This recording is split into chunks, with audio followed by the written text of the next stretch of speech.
At the moment, it's this lady on your screen who is leading those head-to-heads, Jiska Griffin. Head-to-heads favour towards her of 15 wins to 5. KG Montjane there. And her defeats against Jiska Griffin are not in such recent years. The last time she beat Griffin was actually back in 2013. She actually beat her twice that year at the Gauteng Open and the South African Open. And prior to that, the defeats against Griffin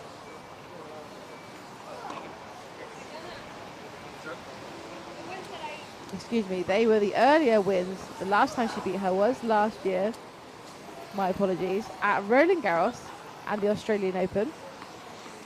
But the very last time they met was earlier this year at the Seoul Korean Open. And it was Griffin who took that 7-5, 6-3, and all their scorelines have been very close. We are certainly in store for a brilliant match here. As I said, they've played each other 20 times, but they both have a wealth of experience on the wheelchair tennis tour. Jiska Griffin here, 38 years of age. Her highest ever world ranking was 1 in the world. She's at 3 now, so she's very close to her world's best.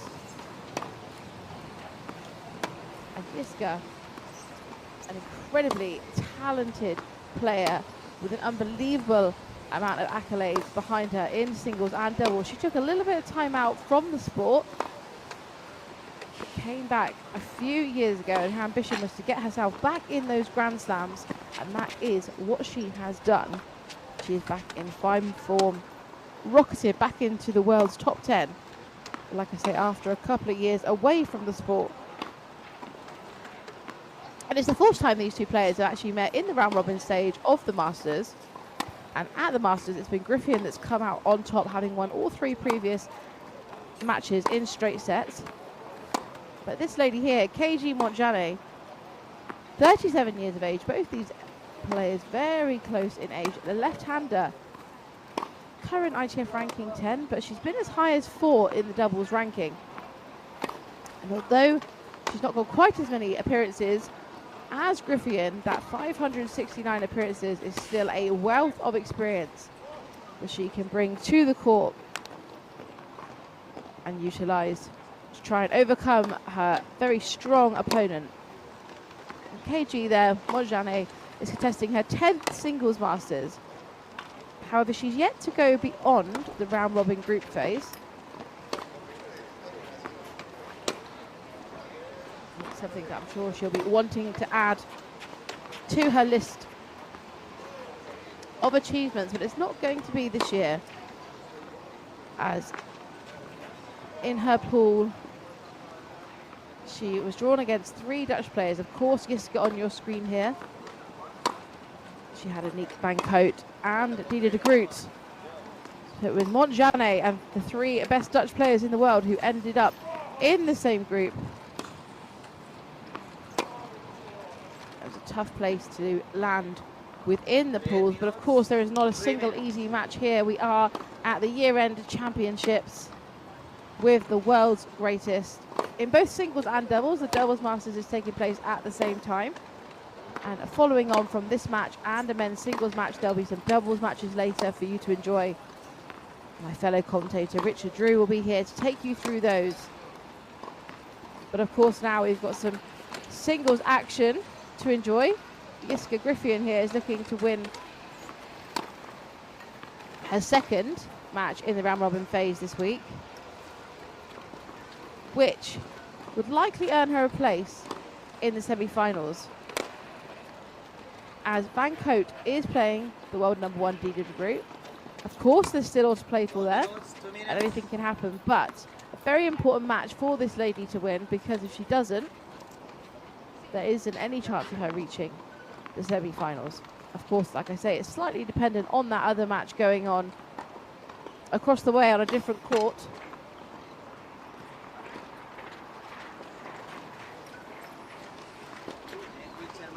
And we mentioned KG Montjane has defeated Griffian on 5 occasions out of their 20 encounters, but they've all come when she was on home turf in South Africa. 3 of those on home turf, the other 2 in the Grand Slam quarterfinals this year in Australian Open and Roland Garros. So when this lady on your screen here has beaten Jiska Griffian, 2 of which were on the biggest stages, Grand Slams, the other 3 on home turf, perhaps the home crowd behind her helped her out a bit. But there certainly is all to play for, because as I say, her last couple of wins have been recent against Griffian. Montjane is a bit of a history maker as well. She became the first black South African woman to win a singles match at Wimbledon when she made her debut there at the All England Club in 2018. And I have to say, I was there that year, and it was a truly remarkable moment. It really accelerated this woman's career in terms of her profile, in particular in South Africa, because she really did make history, and she of course has made appearances since then, but it was 2018 when she made history.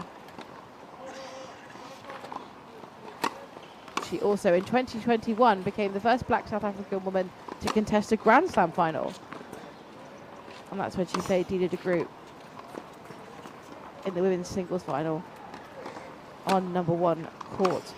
Very prestigious. That was at Wimbledon. 1 minute.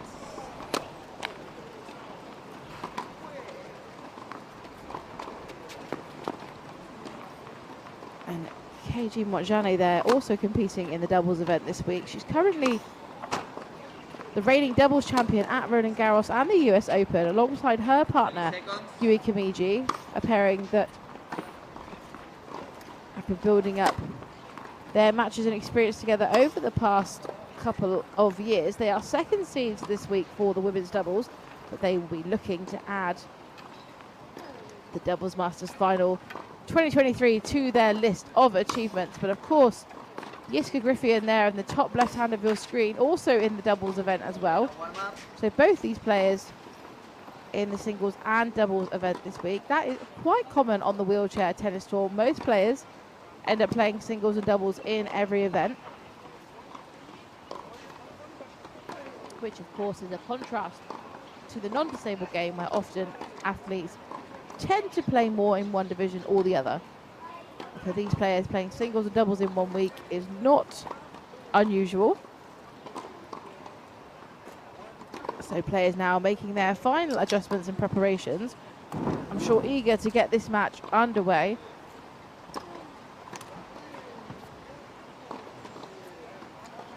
And this lady on your screen, Jiska Griffian, having won Rio 2016 in women's singles and doubles gold, the 2015 and 2016 singles masters titles. Griffian announced her retirement from wheelchair tennis shortly before the entries were announced for the singles masters in 2017. So that's the time when I was talking about when she had a bit of time away from the sport.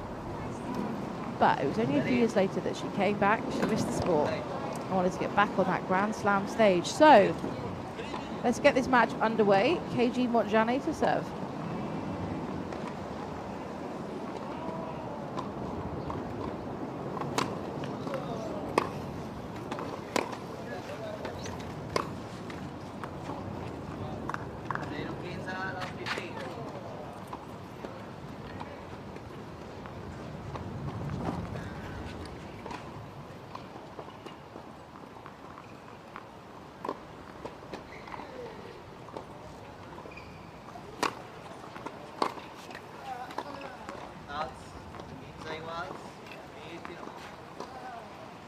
An error from Griffian.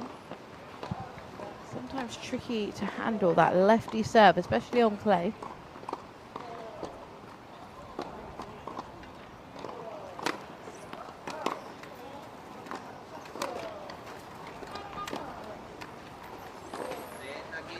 I just mentioned the difficulty it can be playing a left-handed player. We could just see the spin there, just drifting outside the court, completely out of reach of Griffian.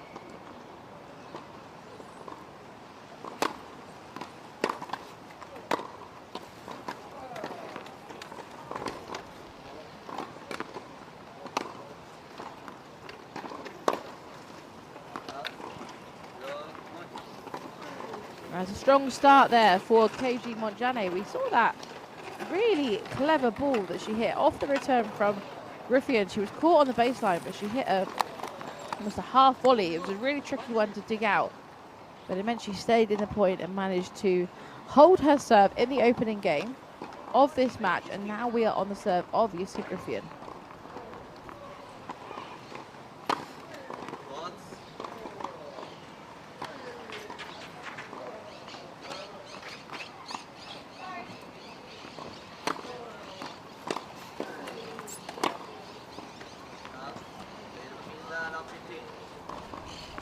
A few errors we're seeing from Griffian earlier in this match.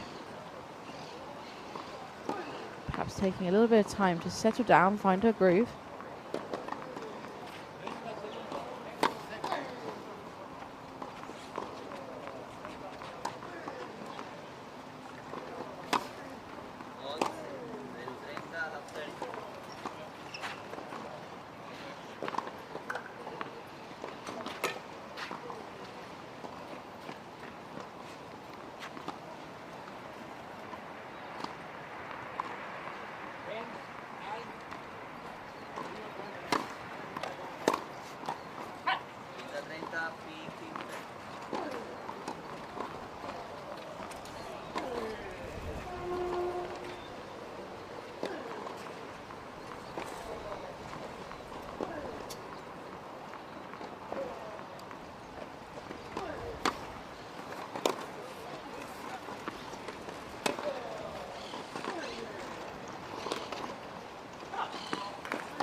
That's a great ball from Griffian, hitting it right into the space. Too difficult for Montjane to reach. She pulls the score back to 30 all.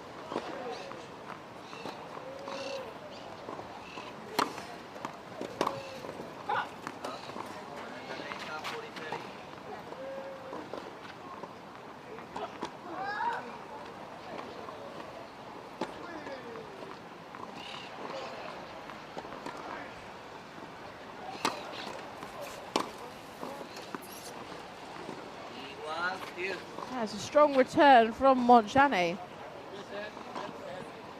Griffian having turned that scoreline around, having trailed. She was in a position to hold her serve, but Montjane, always brave.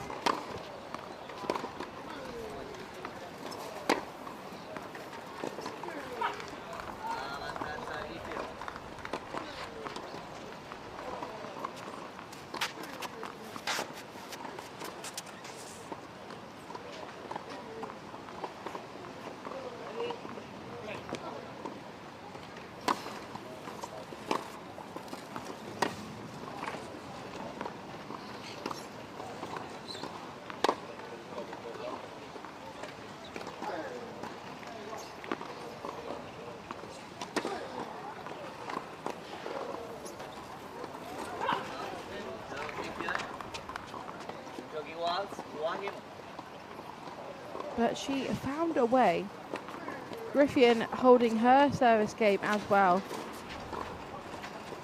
with that strong forehand cross court. Montjane doing well to reach the ball, but unable to get it back into the singles court. We're at one game apiece here.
Montjane not afraid to hit those spaces.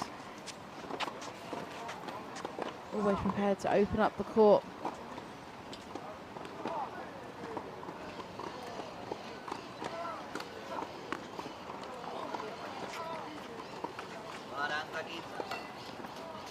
There's a little bit of hesitation there. I think Griffin not quite sure if that ball was going to be in, but it is an ace from Montjane, meaning she's in a position of game point.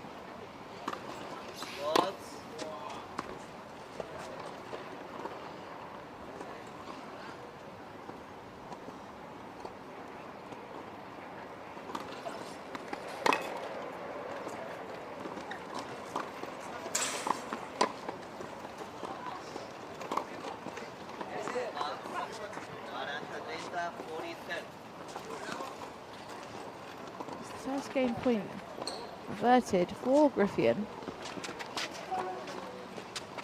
Still Montjane with a game point on her serve.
Well, how about this?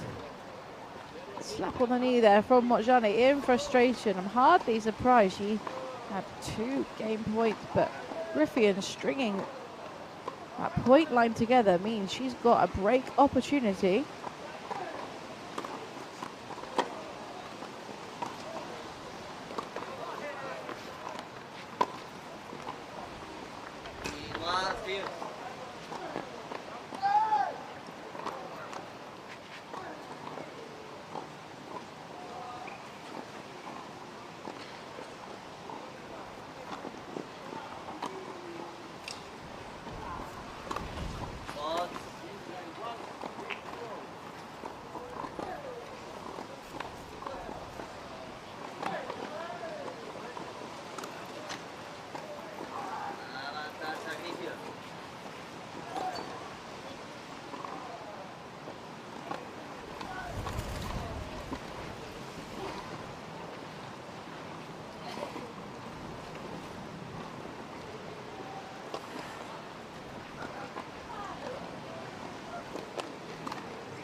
And it was an effective lob over the head of Montjane. Slight hesitation there, I think. Wow, Montjane just checked the mark. But it looks good from our angle, absolutely. Montjane there looking to reach up. I think she potentially thought it was going to go long. Really tough one to judge when you're on the court. Of course, we've got a slightly better angle up here. We can see all the lines. But it is Jiska Griffin who brings the first break of the match so far. You can see there the beautiful palm trees around the court. We have got some gusty winds with us today. We've seen that throughout the tournament so far. We've had a real contrast in weather. but the wind has been with us on and off, making it a little bit tricky for these players, but something they are more than used to handling, as every player here is competing all around the world, all year round, across the wheelchair tennis tour. But our focus, of course, is here in Barcelona for the year-end Masters. You're watching singles now, but there is doubles in action later on as well. Just hoping the weather's going to hold out. Looks a little bit grey over in the distance. But we are back on the serve of Jiska Griffian, and she's looking to consolidate her earlier break.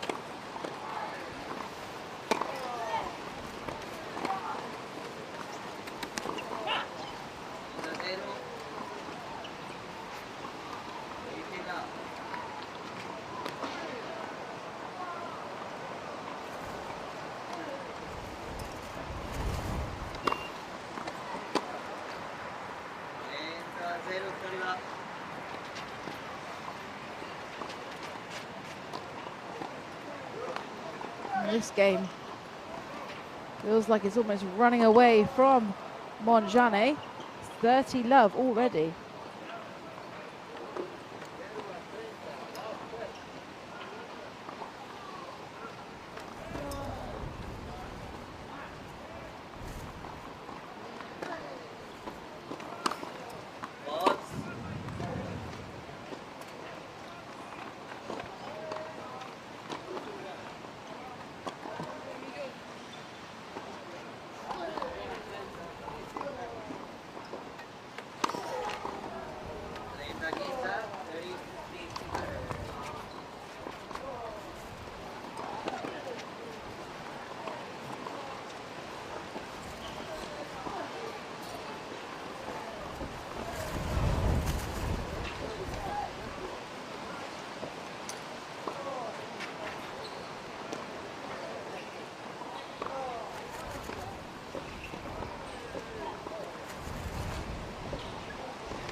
Frustrating miss.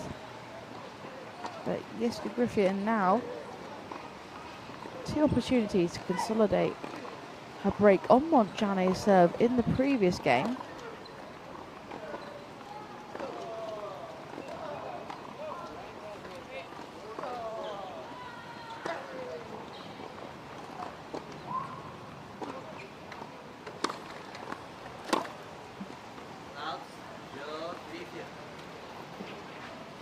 Fortune usually favours the brave, but not on this opportunity. Montjane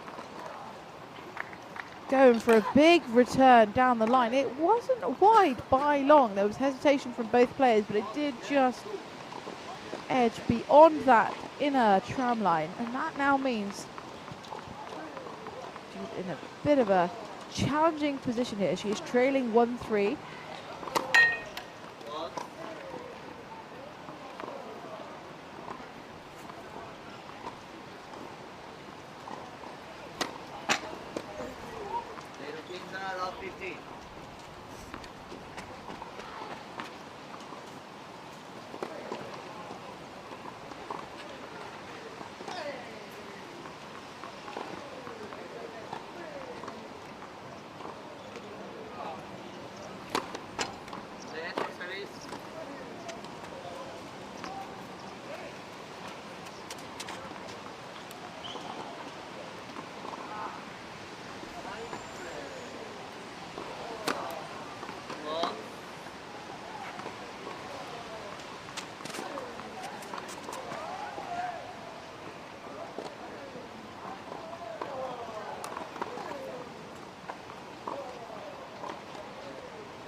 Wow, what an incredible response and impeccable talent there, because it was a really tricky position that Montjane found herself in. She had to really lean forward very low, but just the response there and the angle that she managed to create was truly extraordinary.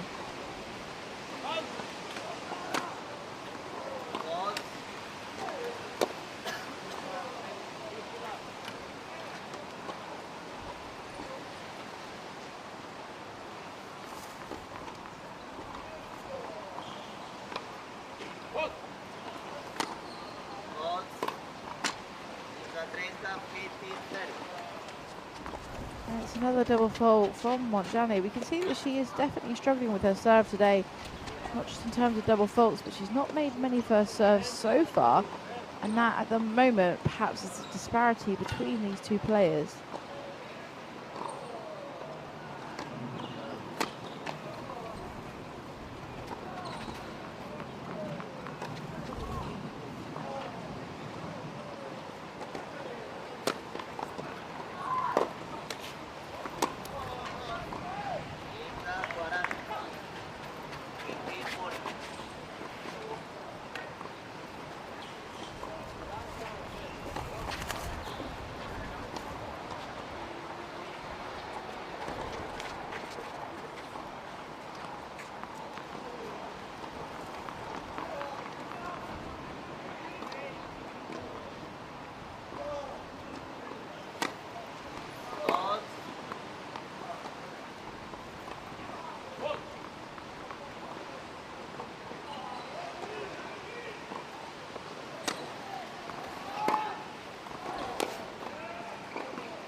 And the hand went up from Montjane. It was a good shot, but just aided slightly by her frame. The frame in tennis, of course, either your friend or worst enemy, but on this occasion, it's helped Montjane execute that incredible shot. Still with the break point against her.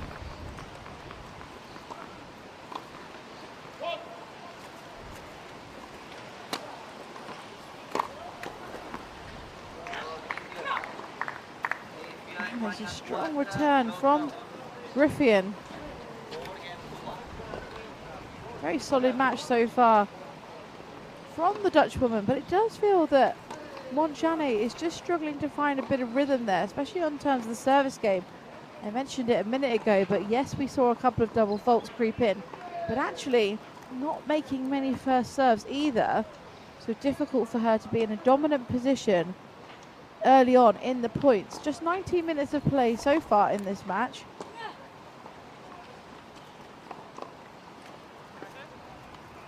Jessica Griffian really looking to take hold of this one, because slightly dependent on the other match happening in this ladies' pool of round-robin matches.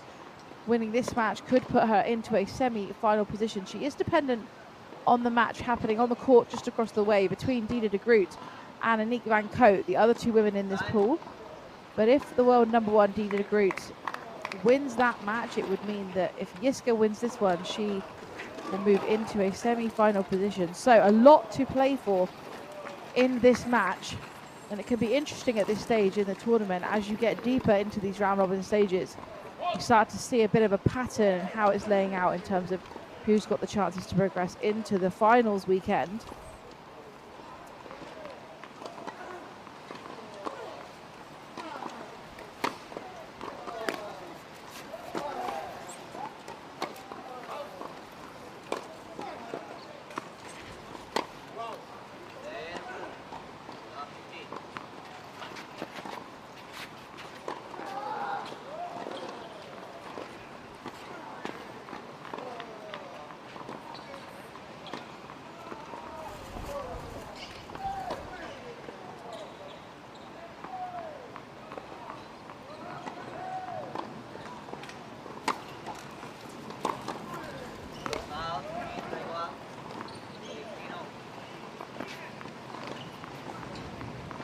Ball too long there from the bracket of Montjane. 15 all.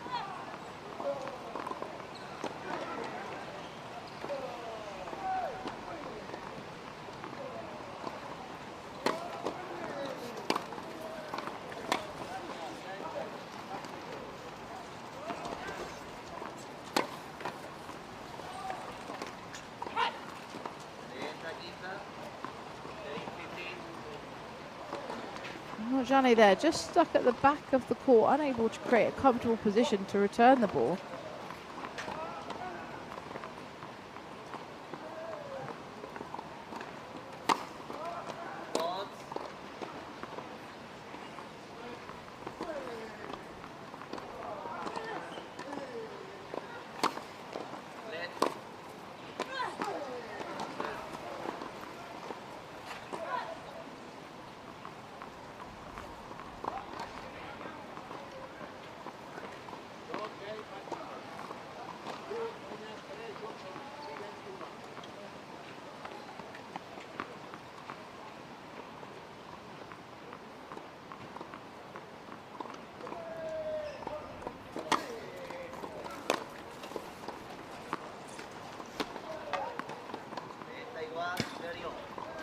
A tricky one to negotiate for Jiska Griffin there.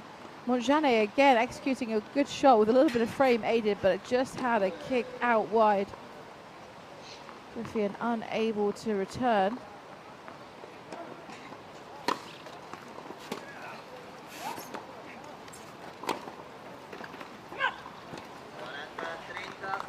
It was set up with a strong serve, meaning Montjane was on the back foot immediately in that point, giving Griffin plenty of time and opportunity to pick her spot.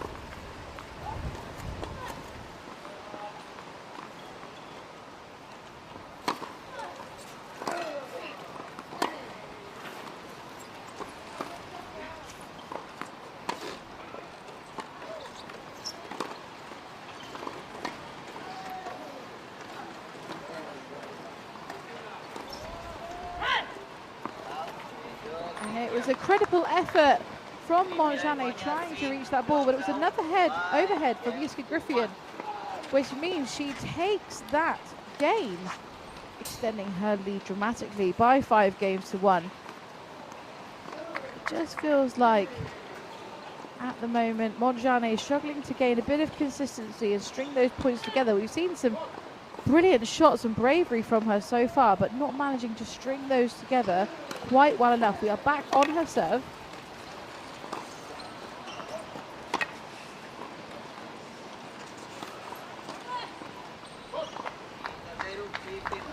Wow, that's how you hit a slice backhand. Brilliant precision and accuracy.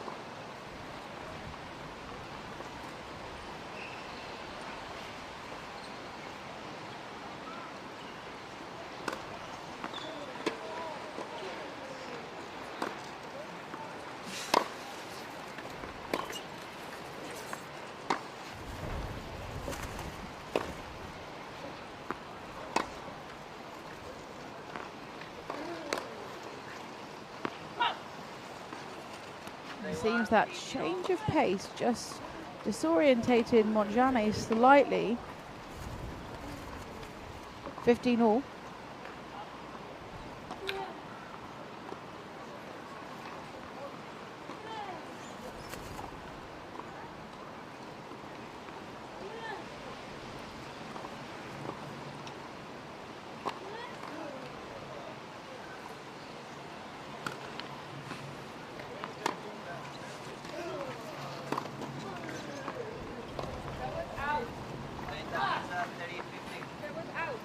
And a challenge from Jiska Griffin there in terms of the line call. However, the point was still in action, so it may have been a little bit late to question and challenge. She's asking the umpire to come down.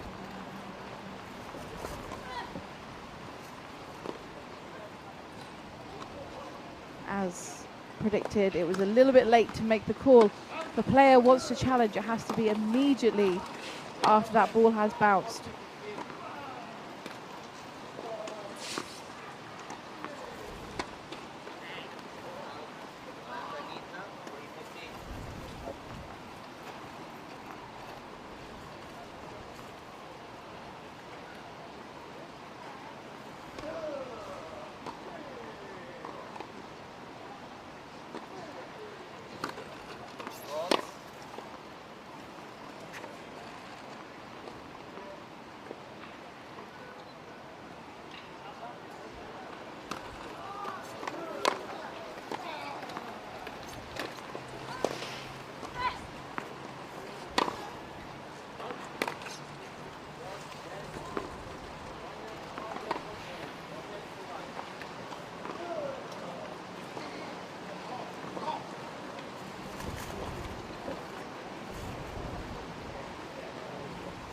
This time it's KG Montjane with a call.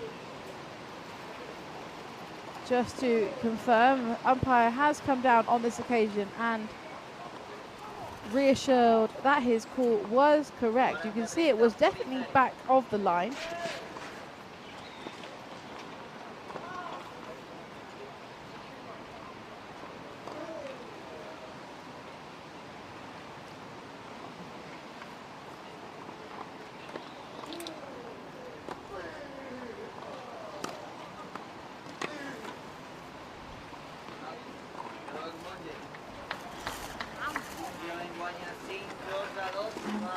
Montjane has managed to dig deep there and capture that game, but it was not easy. That game really felt like it was full of twists and turns, ups and downs, neither player managing to really remain dominant throughout. I do think a line call that was disagreed with by Griffian may have changed the momentum slightly of that game, but we're at 28 minutes of play. Griffian is in the lead by 5-2, but it felt like a bit of a shift there. So it'll be interesting to see what happens when the players come out the blocks after this change of ends. And it's looking like that grey sky is slowly leaving us. We've still got some shadows on the court, which means the sunshine is with us. There's still a bit of a breeze, which will absolutely be taking effect for sure for these players on the courts. You can see it on the umbrellas there at the side of the courts. And of course, the beautiful palm trees, our best sign of the weather. Who needs a weather app when you can just look at the trees? So Yiska Griffian there to serve. She's now serving for the first set. And I'm sure eager to get set number 1 under her belt.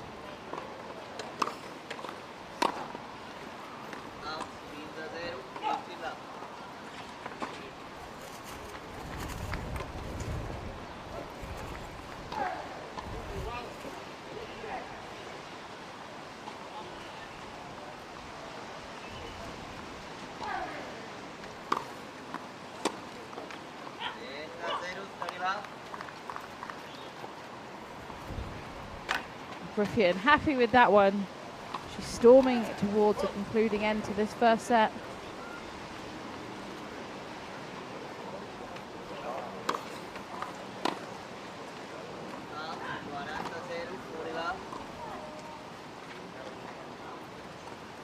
And now it's just 1 point away.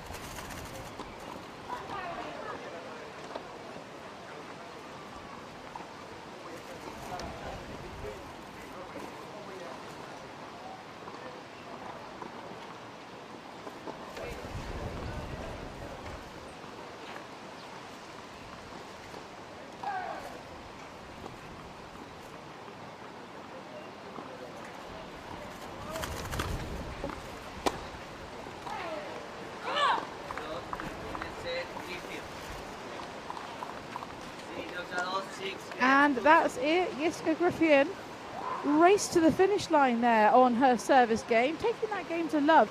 And that means she has taken the first set 6-2 after just 31 minutes of play. And I'm sure she'll be delighted with that. We've seen some superb play from Griffian, some moments of magic from Montjane, but as we spoke about already, she's really struggled to gain some momentum, string some points together. So that's what she'll be looking to change in this second set. It looks like Montjane is just deciding to take a comfort break. And you may have noticed there with Montjane, when she's got up and walked away from the court, she's put her prosthetic leg on there. And something I often like to mention when I commentate in wheelchair tennis is just to mention the variety of players we have on the tour. All these players have different stories and different disabilities. As we saw there, KG Montjane has a prosthetic leg, which she adds on. So when she's off the court, she actually walks around, but she uses a tennis wheelchair to compete. And you may have seen on her chair, she had a blade that her leg without her lower leg on, without her foot, just slots into for stability. But actually, an interesting thing about KG Montjane, which a lot of people aren't aware of, is that she is actually missing some fingers as well on her playing hand. So it's actually truly remarkable the pace and power in which she can get on her shots, because actually she doesn't have the full grip that her fellow opponents have. And if you are watching wheelchair tennis for the first time, the rule differences, the rule variants are very minor in comparison to the standing game. And really, the only difference being that these players are allowed 2 bounces. The first bounce must be anywhere, must be in the court, but the second bounce can be anywhere at all. So as long as bounce number 1 lands inside the court. The second bounce can be anywhere, outside, inside, it doesn't matter. But you will have noticed if you've been watching throughout the Masters that actually these top players at the highest end of the game opt not to use that second bounce very often. And this is largely due to a tactical reason. Of course, if you take a ball after 2 bounces, you are giving your opponent a lot more time. By taking the ball after the first bounce, you're taking time away from them, and often it means that you can retrieve that ball at a much more comfortable height. Wheelchair tennis is absolutely crucial for players to work hard to get the ball in their comfort zone. Due to being in a chair, the ability to sidestep quickly, sideways, backwards, out the way, of course isn't there. That's why wheelchair players are constantly moving, so they have that momentum in their chairs to get into the right position, and that's often easier on bounce number 1. You see Griffey in there, just waiting for her opponent to return, looking rather cozy, I must say. Trying to maintain her focus. She's had a terrific first set, so she will be looking to repeat that form in set number 2.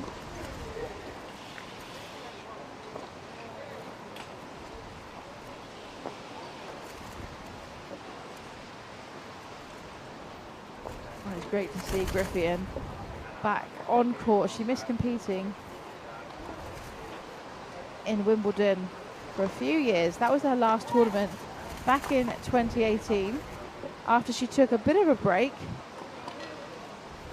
But she launched her comeback to the sport towards the end of 2019 and has rapidly established herself back inside the world's top 3, which is truly remarkable. Of course, she's got gold medals under her belt, Grand Slams to her name.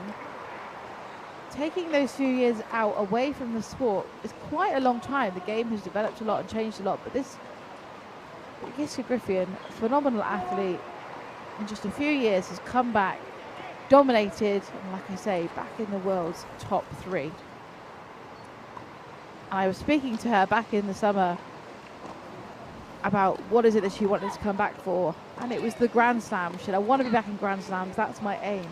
That's the thing that really motivates me.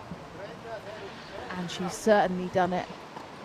She's back in the Grand Slams, back at the highest events in the world, such as the Masters, which you're watching today.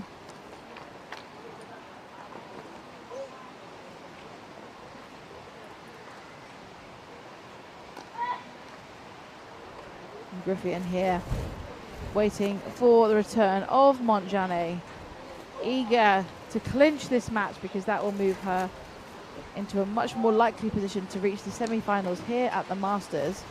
I'm hoping that gusty wind isn't a sign of any weather coming our way. Hopefully it's just the wind that we've experienced so far throughout this event.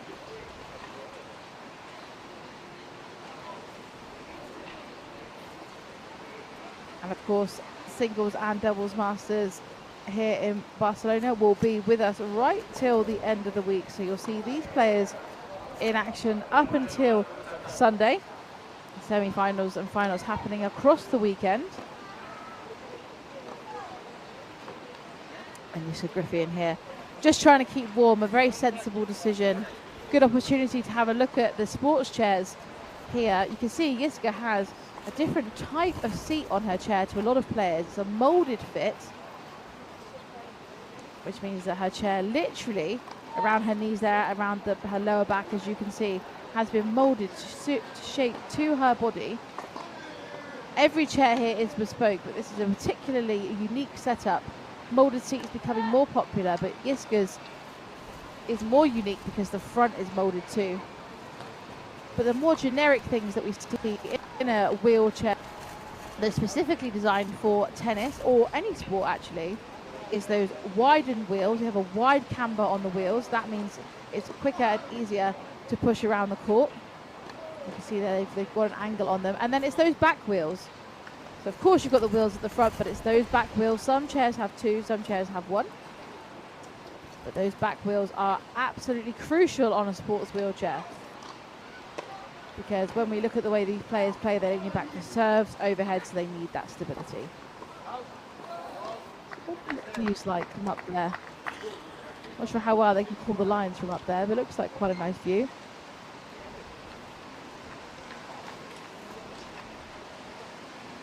So Montjane has returned to court.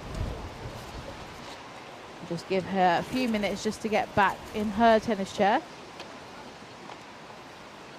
And you can see there, so she'll transfer from her everyday leg, which she uses to get around, to this blade style leg, which she wears in her tennis chair, which provides her with stability. Make sure she feels nice and secure. You'll see as well another adaptation with the sports wheelchairs is the strapping. Most players have a strap over their legs, which you'll see Montjane there just will clip on in a minute. But the knee brace that Montjane is clipping in now, this is the most common type of chair in terms of holding the athlete securely within the chair. Basically, a sports wheelchair should feel like an extension of the body. And that's the more traditional setup for these sports chairs.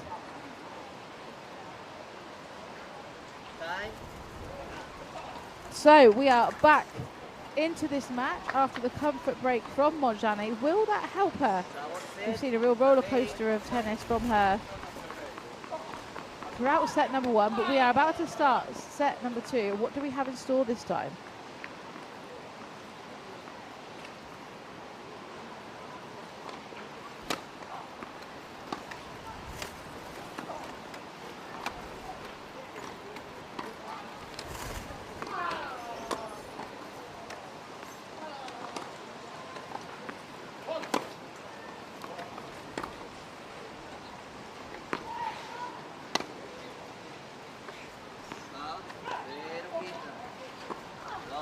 It's a very deep ball from the racket of Griffion. It looked like Montjane was going to reply with a similar ball, but it just edged long.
Terrific dodge from Montjane there, using her body to pull her chair out of the way.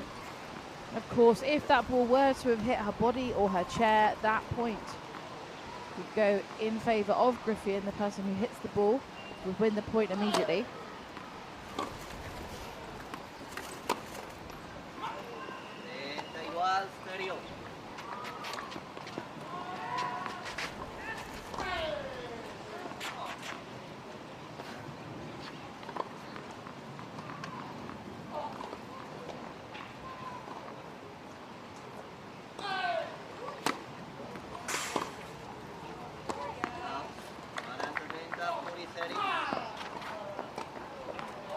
Well, she's not pleased with herself on that one. It did look awkward. Montjane here with the opportunity to hold serve in the opening game of set number 2.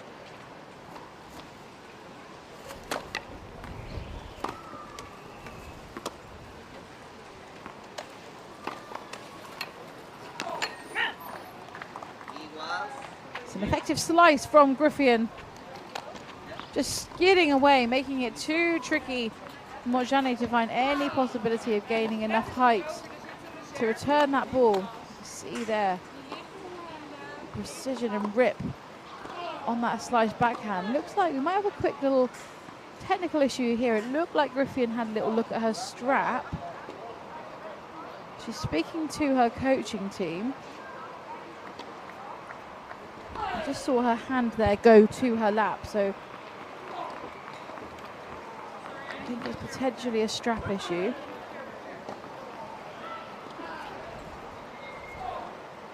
And it looks to me that she's calling the repair to the court. Yep, it looks like the umpire is going to call for repair for a bit of help.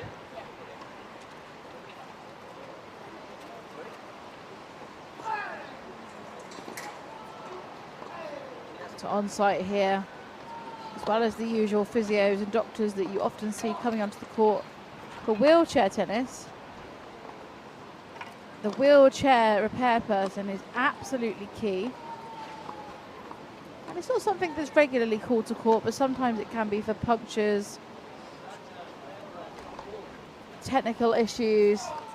But on this occasion with Griffin, I think it's a strap issue. It looked like it became detached from her chair, looked loose in her hand. She's asked her coach to perhaps get her a spare part that she's brought with her. The wheelchair repair has been called to court.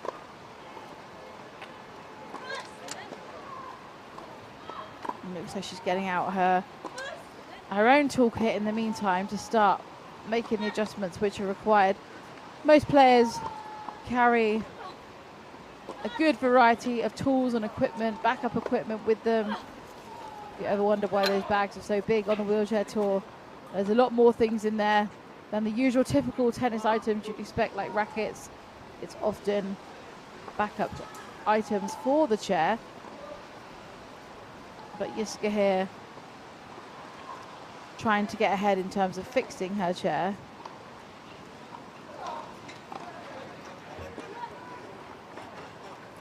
Just waiting for repair to come to the court to help her.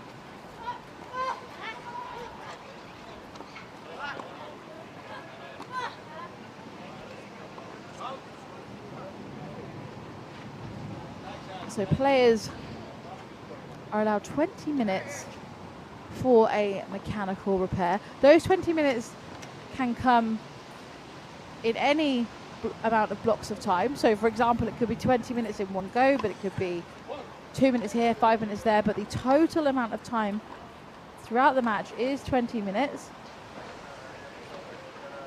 If it were to exceed that, it would incur a walkover for the opponent.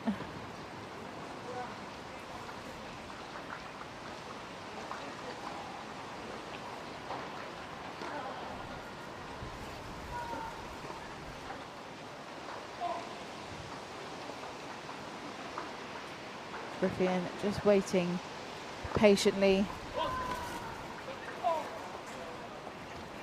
Not quite sure how far away the repair person is coming from, but I'm sure they'll be here as soon as they are able to be. And that's just his coach there, so looks like he's brought the spare part that was required. Looks like the center part of the strap was perhaps broken. She's just brought one out of her bag there, but looked like it wasn't quite what she was hoping to see.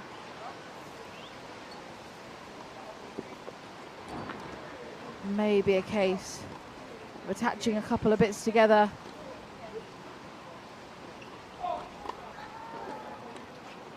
She's got all her backup straps there, ready and raring to go for when the wheelchair repair arrive.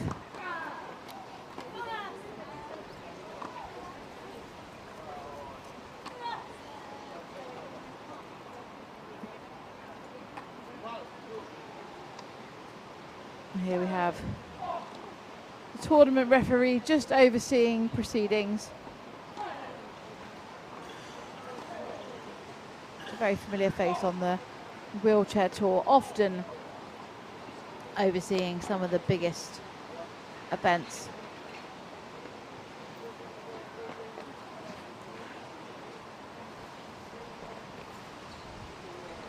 Throughout this week, we have got singles and doubles in action here at the Masters, but it's not always been that way.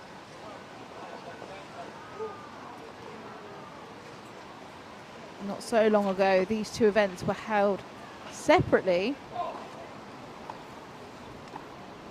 And Spain is only the third country after the Netherlands and USA to host both the singles and doubles masters simultaneously at the same time.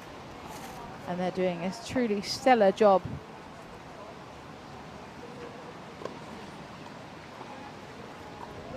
The Wheelchair Singles Masters were first held back in 1994. And still to this day are the year-end championships, contesting all players looking to end their year in the highest ranked spot properly to be recognised. And of course the world #1 spot is the one everyone's after, because that's the one that gets recognised as a celebration at the end of the year. So we've got the repair person on court here having a look, trying to work out what they can do. So I mentioned the 20 minutes that the athletes get. That 20 minutes will start once repair starts to actually happen. So once, a bit like physio, so when you see a physio come out to the court, they assess the situation, they tell the umpire, they say I'm going to start now, and that's when the timing begins.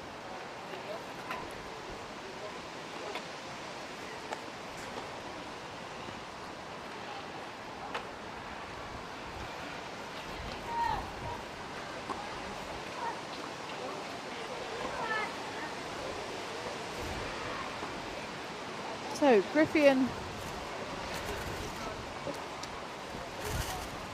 getting back into her chair, but I can't quite work out if she's getting back in so they can check the repair with her body in the chair, or if perhaps we're going to continue play without the adjustment. I'm not quite sure.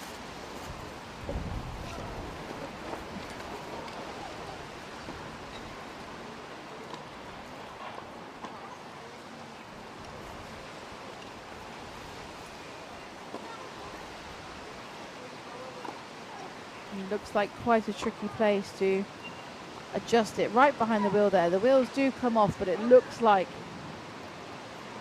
the repair person needs to see it with the body in the chair, because of course the straps and adjustments look completely different whether someone's in the chair or not in the chair.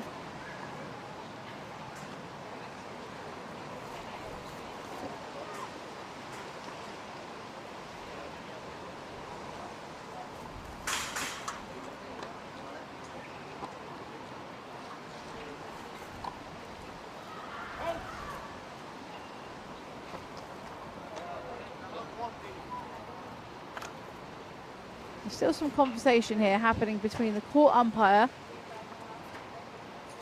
and the staff around. KG Mojane waiting very patiently, trying to keep warm under her towel.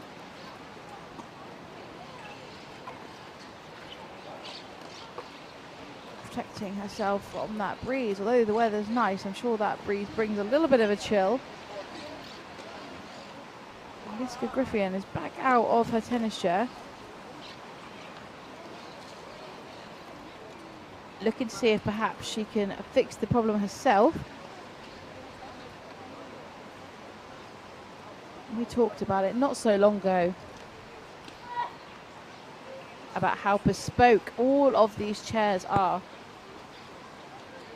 Although you can carry as many things as possible as backup, sometimes a little bit of help is required just to get things back to how they should be. And as I said, that seat that Yiska is in, and in fact, now she sat out of it, we can really see how incredibly unique it is and the phenomenal engineering that has gone behind creating that seat.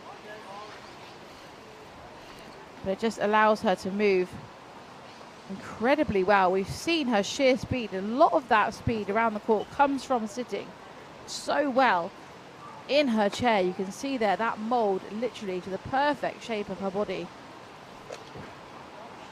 But these chairs do come at a cost. Every single one is bespoke and unique to the player, but that does come at a cost. They can range between £5,000 and £10,000, so that's similar to the Euro, depending on what adaptations you have, what tweaks you need to make. And it's one of the biggest barriers in terms of disability sport, because For someone in a wheelchair, they need a sports chair to have a go at a sport. It's not as simple as buying a new pair of trainers. They need a sports chair. There are often ones which can be borrowed and used temporarily, but really, if people want to progress and achieve on a professional level, the bespoke setup is what they require. The equipment is absolutely crucial to any athlete, but in particular a wheelchair user.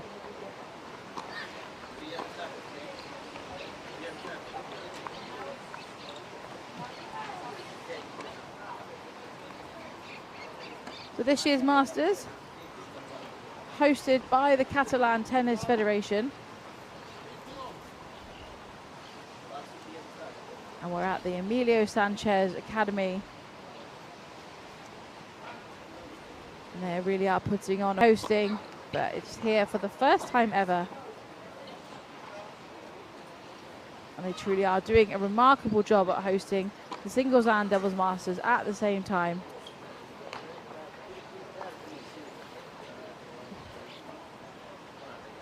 And the women, men's and quads singles competition are all being contested by the top 8 in the world. So top 8 men, top 8 women, top 8 quads in the singles. And then the doubles entries are done on doubles ranking. So of course the singles entries is on singles ranking. The doubles ranking, the doubles event on the doubles ranking combined of the two partners, and that here is showcased by the top 8 men's doubles pairings, the top 6 women's doubles pairings, and top 4 in the quads.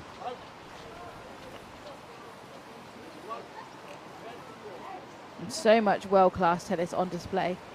And lots of other courts in action, which you can follow on the live scoring.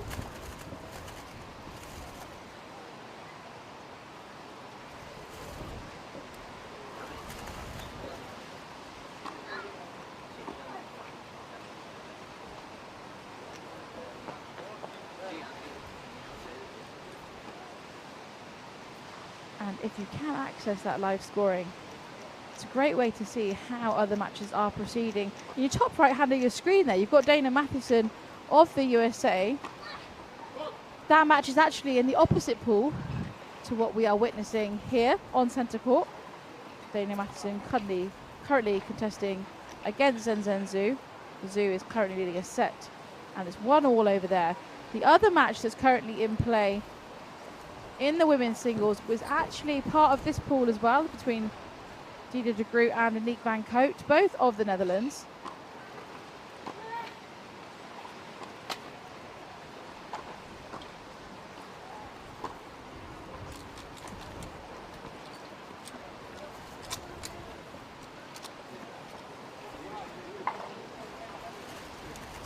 Yui Kimiji and Manami Tanaka also in action in the other pool at the moment. Yui Kimiji, the world number 2, is leading a 6-1 in the first set, 2-1. So 4 women's doubles matches currently in action at the moment.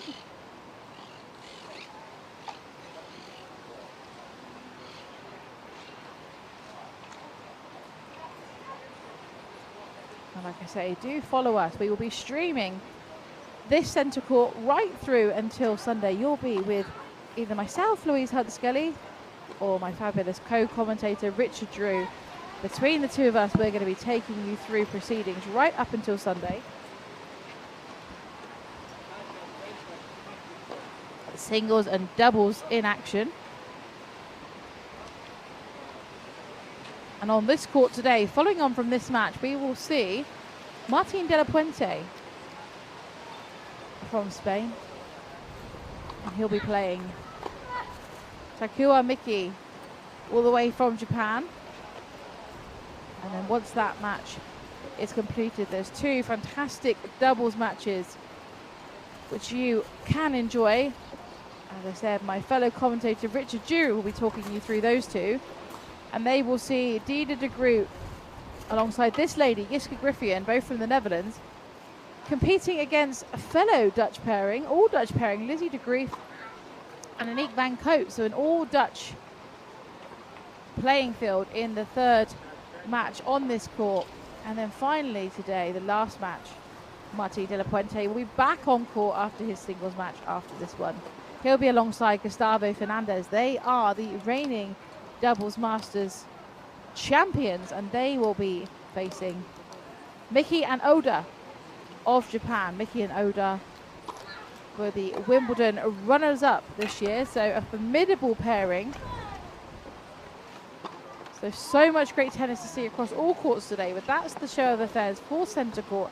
And it looks like we have found a resolution in terms of the wheelchair repair issue. Griffin is back in her chair. A few final adjustments. And it's hard to work out whether she's found a temporary solution.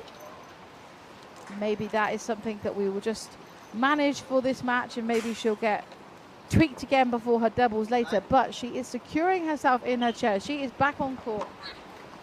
Hand of apology to her opponent.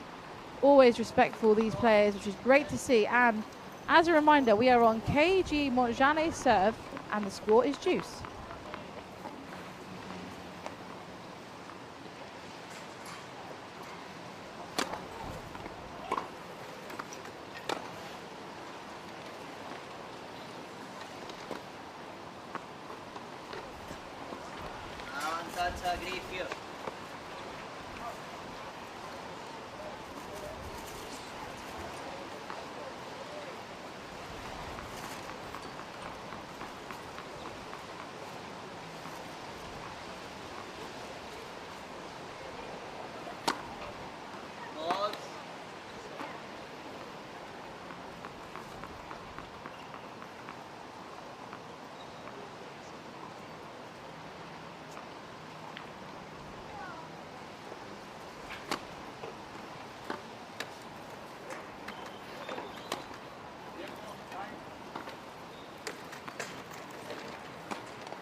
Wow, that is some world-class tennis there from Jiske Griffin.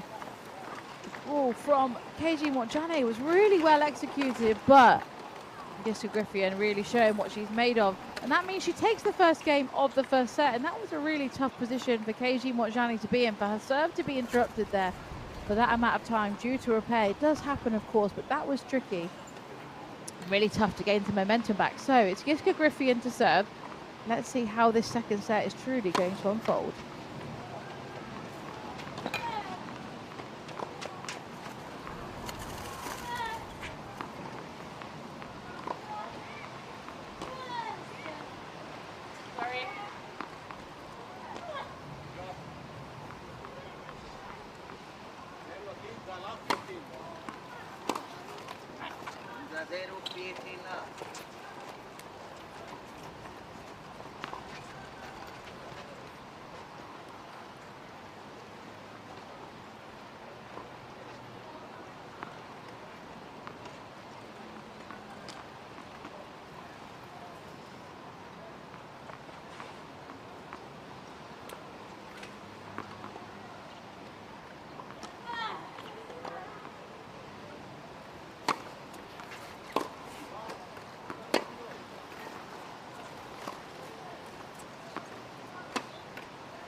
That's a frustrating miss for Montjane. She had all the time she needed.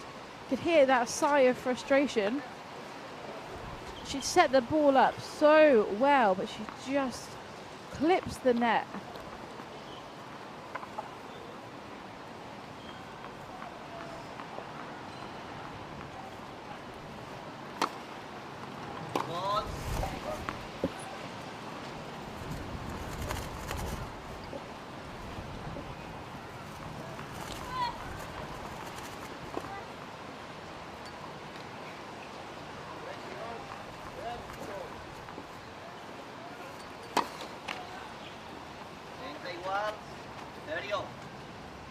Double fault from Griffin, evening out the score in this game to 30-all.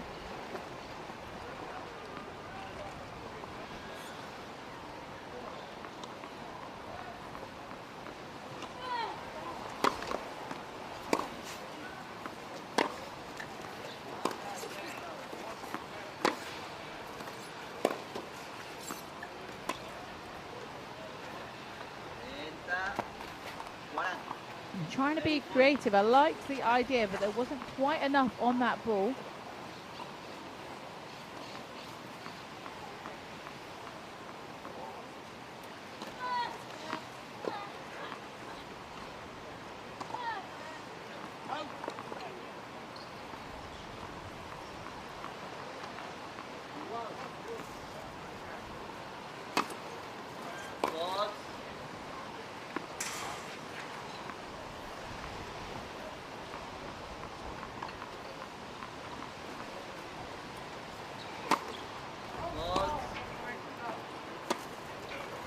Another double fault there on the Dutch woman.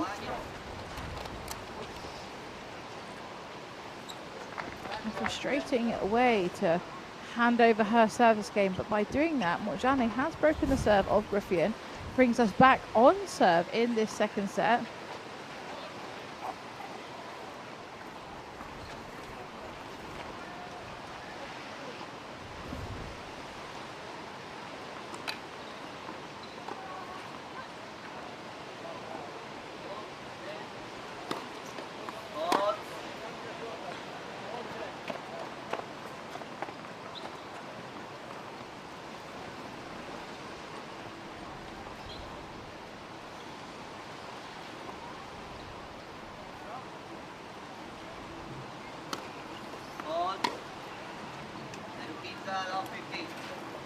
This time it's a double fault from Montjane. Both players at the moment really struggling to find their comfort zone in terms of their service game.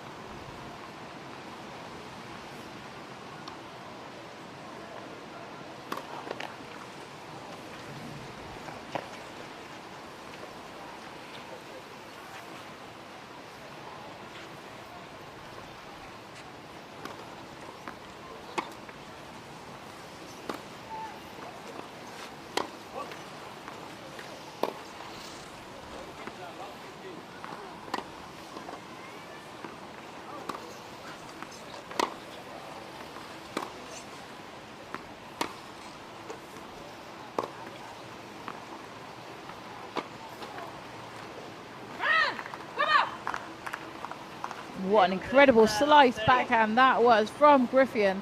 Return from such a wide position on the court, but the sheer grit and spin on that ball, just spinning away from Montjane.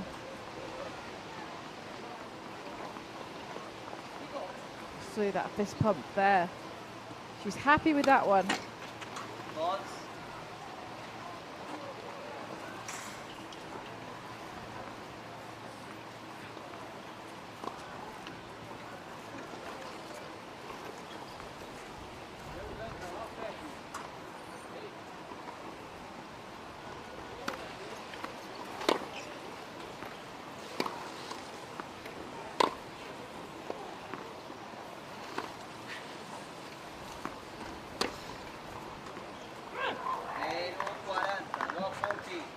And it's another ripped winner from Griffin. She seems to have got her adrenaline bag, built up the pace a little bit.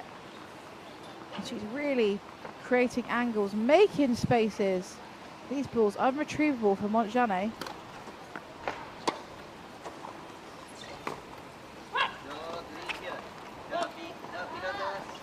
And that game was by in a blink of an eye. But it means that it's our third break. in 3 games of set number 2, so nobody yet to hold their serve. I think the repair timeout was a little bit disorientating for both players.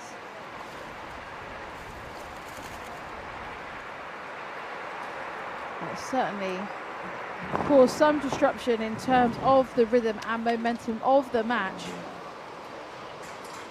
But now both these players will be looking to hold their serve and give them a substantial gap in the scoreline. We're at 2-1 after 10 minutes of play in this second set. The first set, just over half an hour of play. Griffin was really dominating and in control of that first set.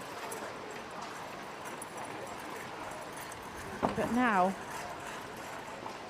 back on the serve of Griffin. She is looking to hold a really crucial time to try and extend her lead.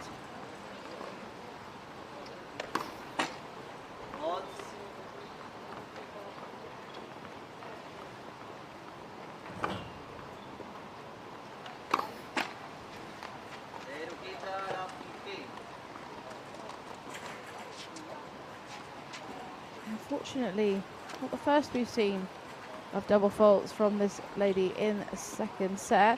Keiji Montjane also struggling with her serve throughout the match. Perhaps the wind taking a bit of effect.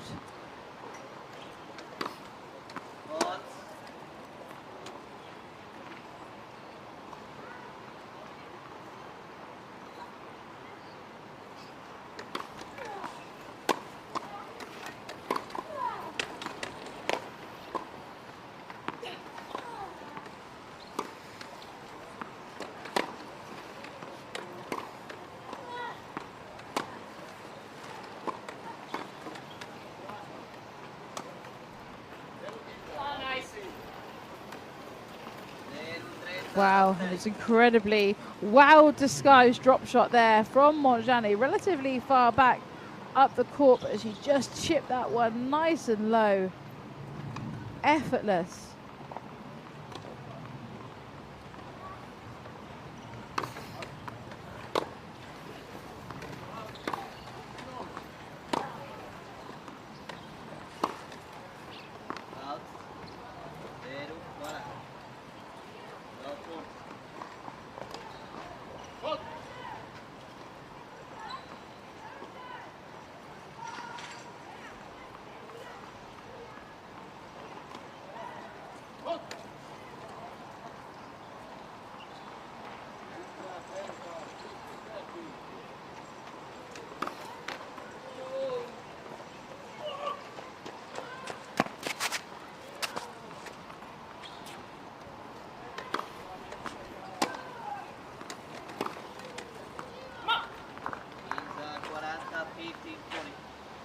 Nice, great ball from Jessica Griffin, ripped right into the space, managing to clinch her first point of this game.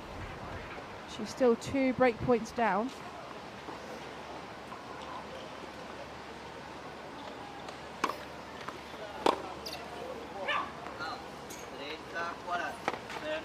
That's another one saved. Montjane here, still 1 break point opportunity.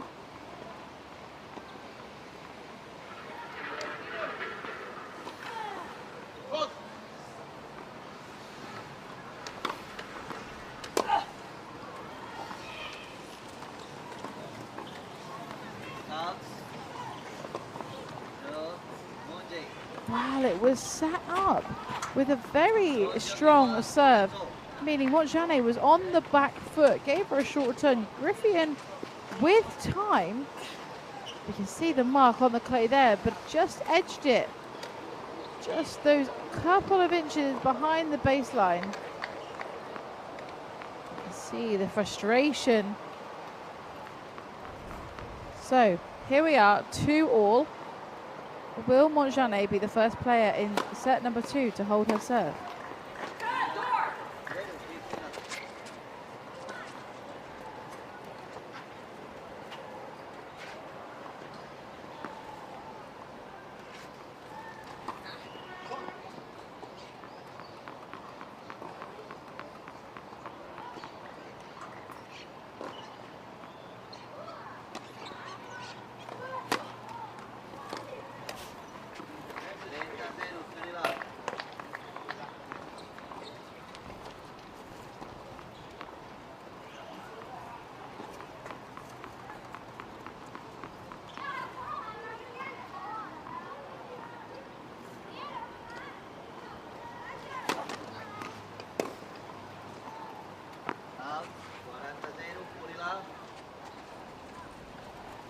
here we go. Montjane flying through her service game. Strong serves with an opportunity here to hold, gain a lead for the first time in set number 2.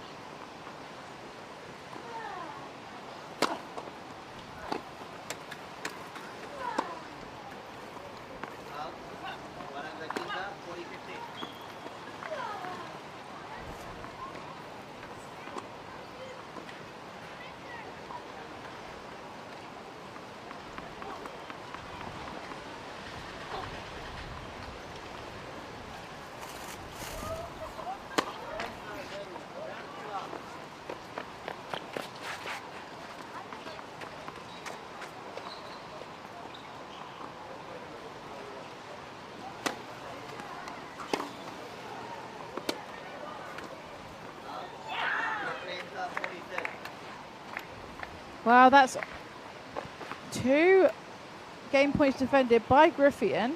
Montjane still in the position to hold her serve.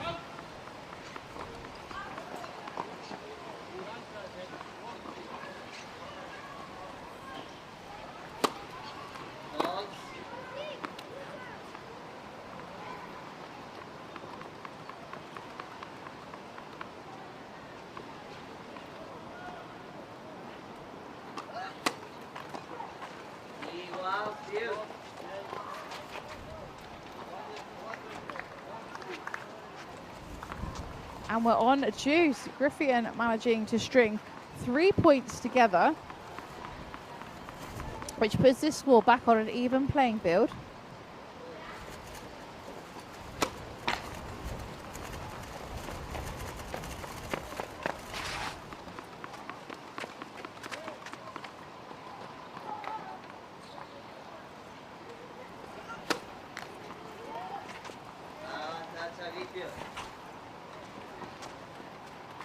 Well, what a turnaround. 4 points in a row for Griffian means she has another opportunity to break the serve of Montjane.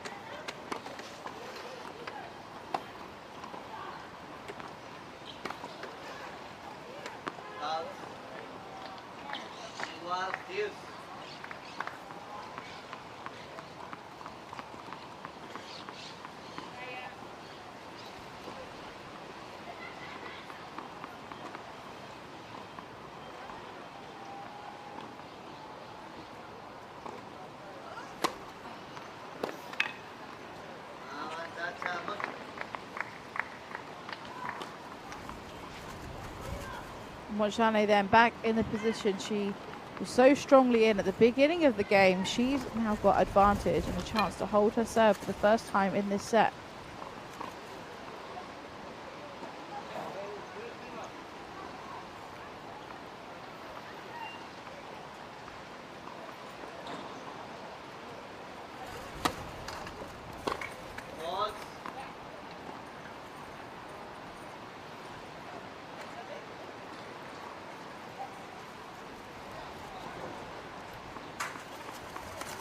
Quick double check from the umpire.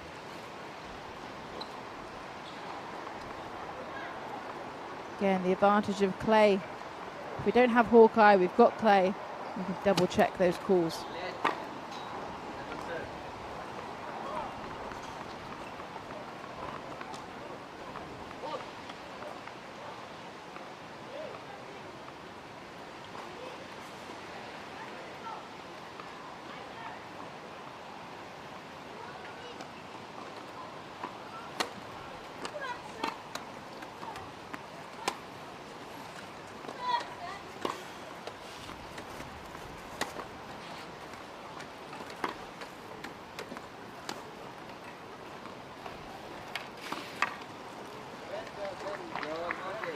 That was a good push from Griffian, but tricky to get into a comfortable position to return that ball. Montjane, after a solid start in that game, losing those 4 points in a row, but she managed to pull it back And she's managed to be the first player to hold serve in this second set, meaning that pressure is now on the shoulders of Griffion to hold her service game to avoid Montjane accelerating a lead. Certainly different feel in this second set. The momentum has been shifting all over the place, real ups and downs in comparison to set number 1, where we saw Griffion really fly through that set and Montjane struggle to find her groove. 21 minutes of play so far in this second set.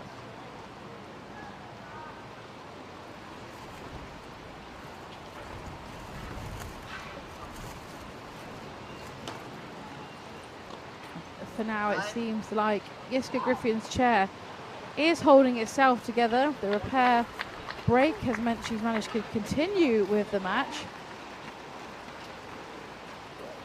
She'll now be looking to find a way to hold her serve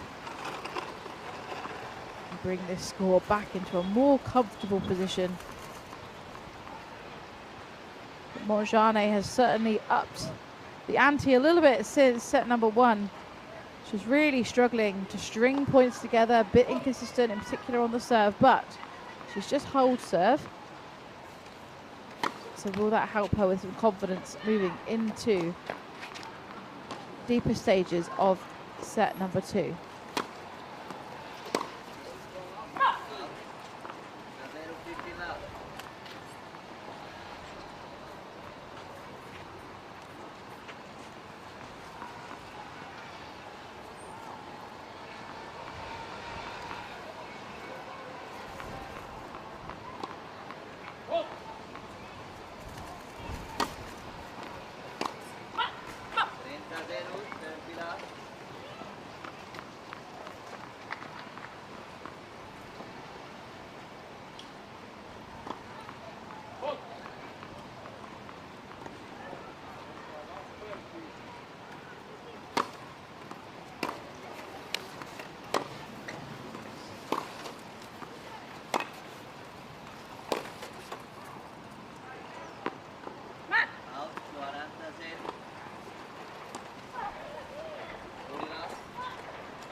Interesting moment there. It felt like the cheer from Griffion came a little bit before the call from the umpire, but he did confirm that it was wide.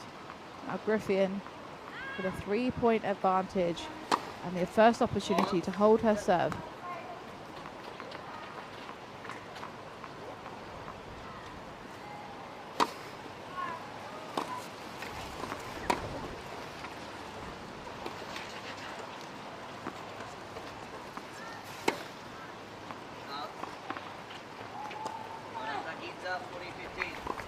Well, she set the point up. She had multiple choices. Sometimes the easiest ones are the hardest ones. Too many choices, and it's Griffion that pushes that ball wide, but she still has 2 opportunities to hold her service game.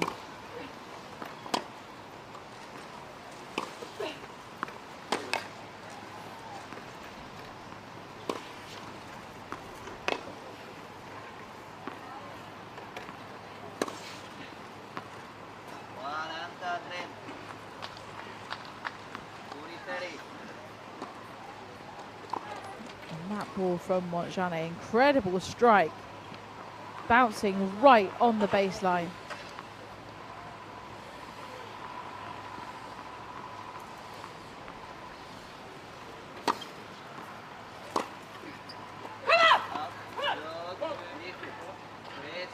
And she's happy with that one. Now both players have held their service games. Are we going to continue in this pattern? Or will we see Griffion gather some momentum as we saw in the first set? After that solid win on her service game, we're back on the serve of KG Montjane, 3 games all.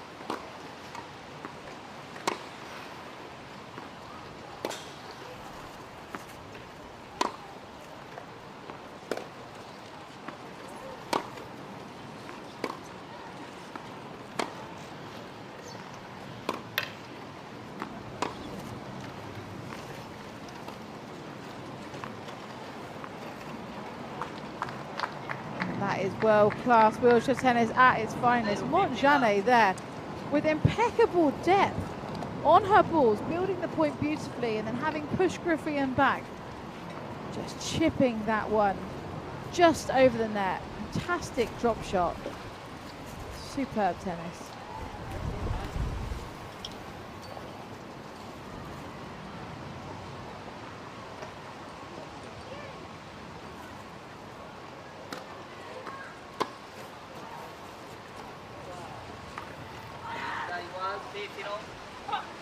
Little apology there from Griffian. It was a good shot, but I think she's aware that a bit of a funny bounce on the clay just helped aid her ball there. We could see it had such an odd bounce, it was almost rolling when it got to the baseline.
It was a great shot from Montjane there.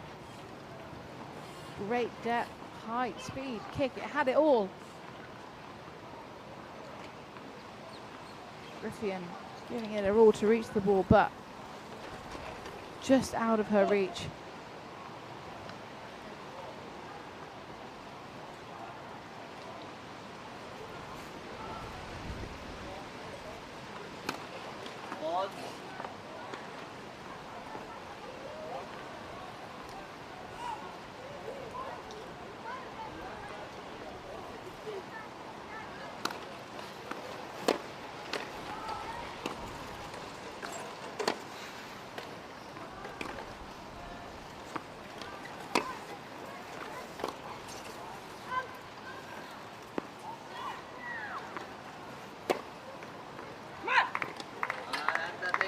That's some great tennis from Griffian. It looked like the first forehand down the line was going to be enough, but Montjane doing a superb job to get a racket on it, but that short ball meant Griffian hit it straight back to that space. Back behind Montjane. She closes the gap in this scoreline again.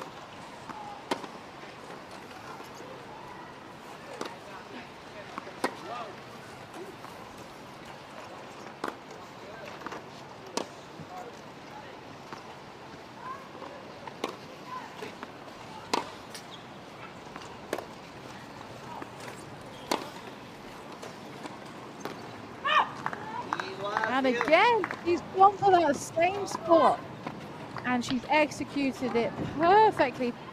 There's a bit of deja vu here. We've got a repeat of the last service game from KG Montjane. She flew ahead in terms of the scoreline, had gained multiple game points, but Griffian, twice now in a row on the service game of Montjane, has come back. It seems like she fights better when she's down.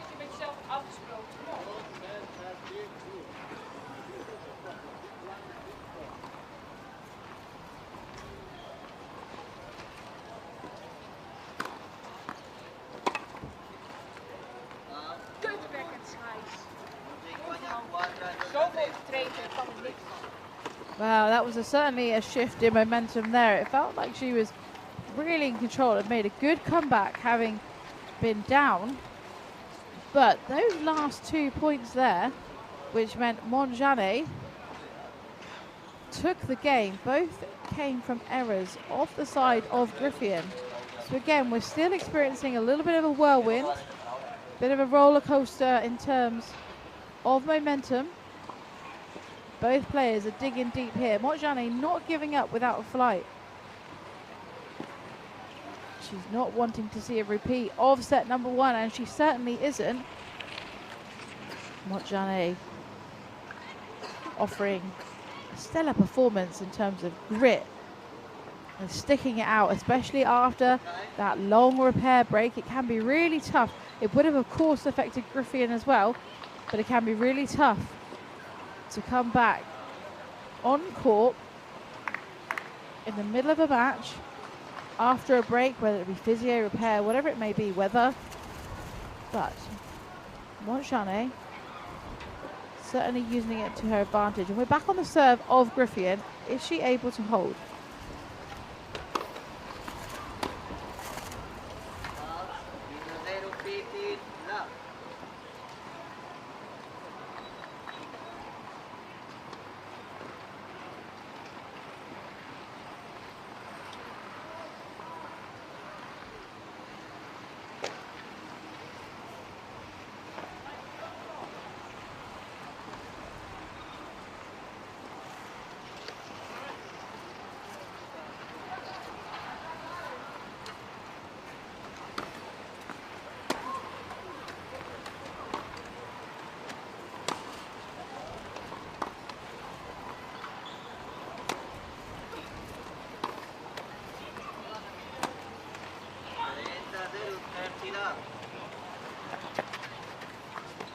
So Griffian finding a bit of consistency here, leading 30-love.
There's a strong return from KG Montjane. Again, that effective backhand, certainly her biggest strength throughout this match.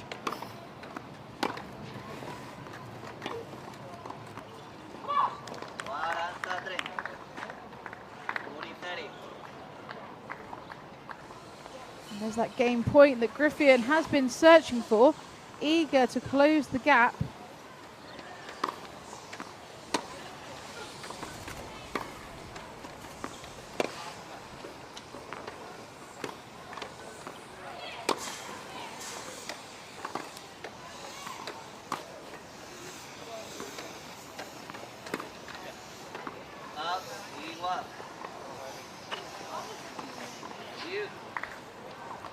More frustration there from Griffian. It's really stop-start again. Montjane with an opportunity here.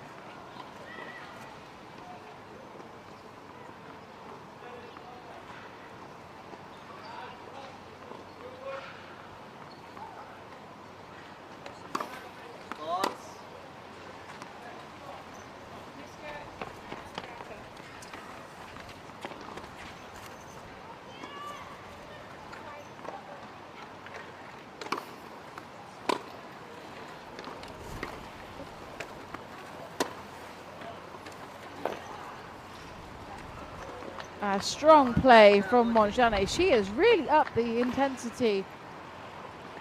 She's ripping through those ground strokes, making Griffian's life very difficult.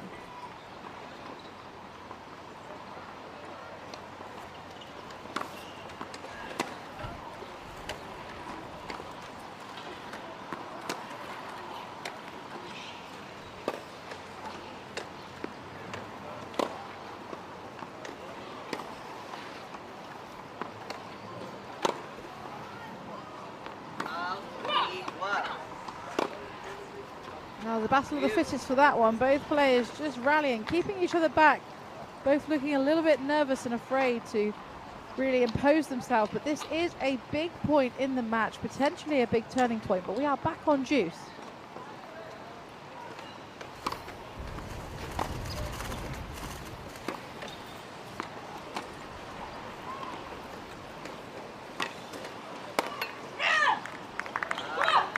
Wow, it's an incredible pickup by Griffian, demonstrating her incredible talent in terms of speed, but not only that, in that tricky position, she executed a brilliant slice backhand, just a little bit too low and difficult for Montjane to negotiate. Now it's Griffian with the game point, eager to hold serve here.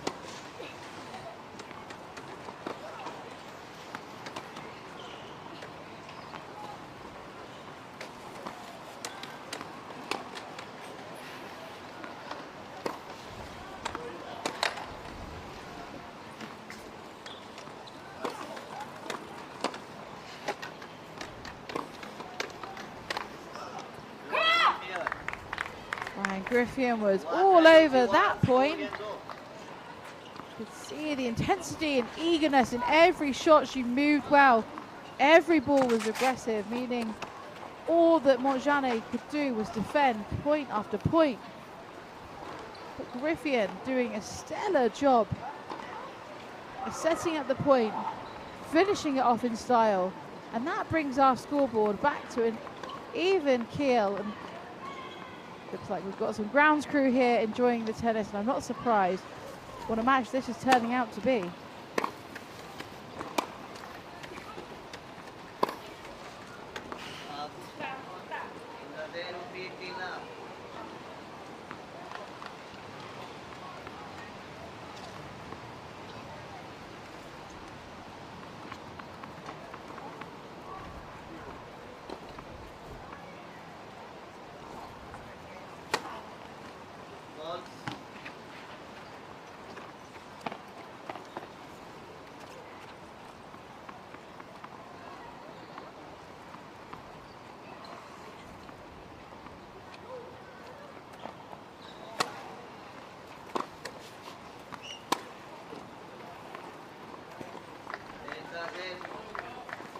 That was an absolutely outstanding ground stroke from Montjane. Accuracy, depth, spin, it had it all. So 30 love here.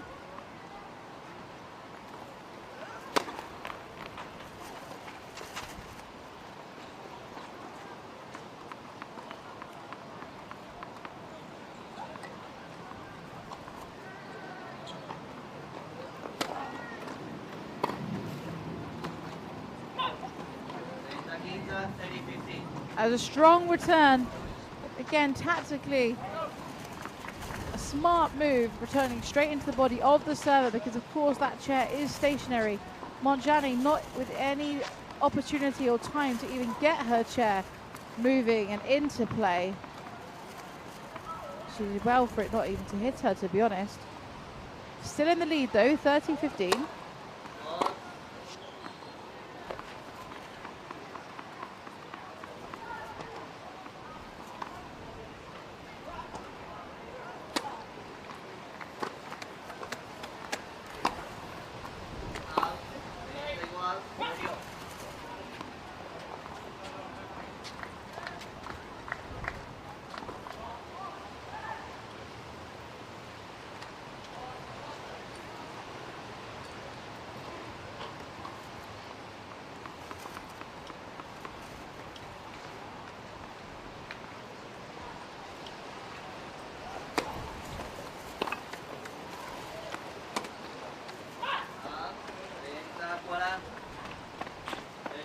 So that's 3 points strung together in the favour of Jiska Griffian.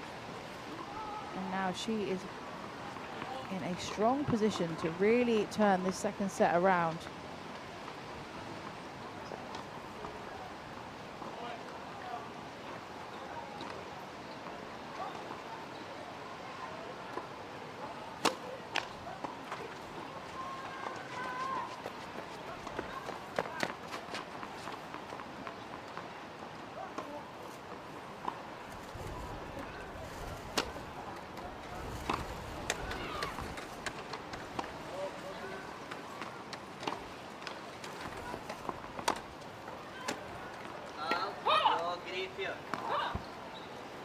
Griffian that's taken that game. It felt like it was moving in the direction of favour of Montjane. Montjane rapidly moving to 30 love up in that game, but then every point from that point onwards, Yiska Griffian really putting in the hard yards, and it does feel throughout this match that every time Griffian has had her back against the wall and been in a tricky position, it's almost worked in her favour, and she's managed to dig deep and find a way. We can see the stark contrast from set number 1 to the set we're in now. 42 minutes of play, and it is not over yet, not by a long mile. Griffian now in the lead of 5-4, but we know that with both these players, this match and every game has the opportunity to go in either direction. We just don't know what's going to turn up from either side of the court, but Griffian desperately hoping to win this one because she doesn't necessarily know it yet, but because of the match which happened across the courts in the distance of your screen there, Dina de Groot beating fellow countrywoman Aniek van Koot of the Netherlands as well. It means that if Yiska Griffian wins this match, she will book herself a place in the semi-finals. So an important match underway here, and it's Griffian to serve.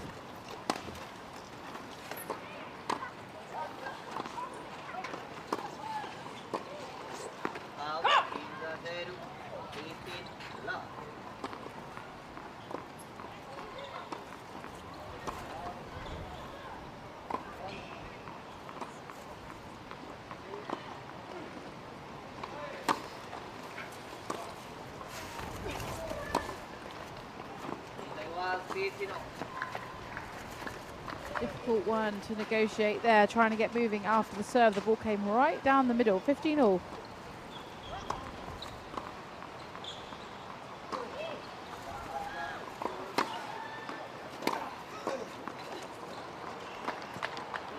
What a return from Montjane. She is not going down without a fight. And we've seen throughout this match, when Montjane feeling brave and brings confidence to the court, that's the result that we see.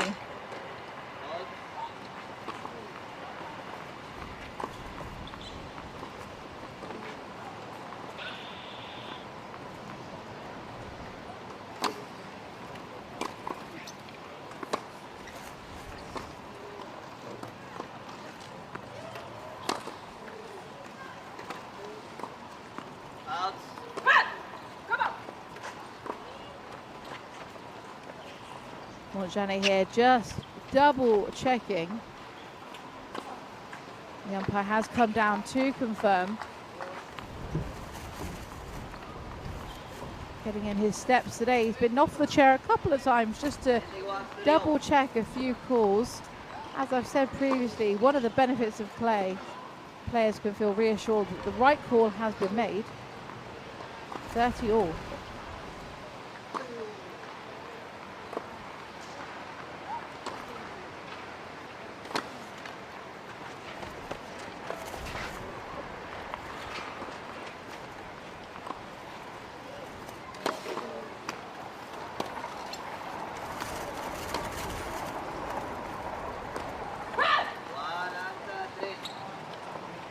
Was an outstanding slice cross court from Griffian, and that is bringing the first match point we have seen today.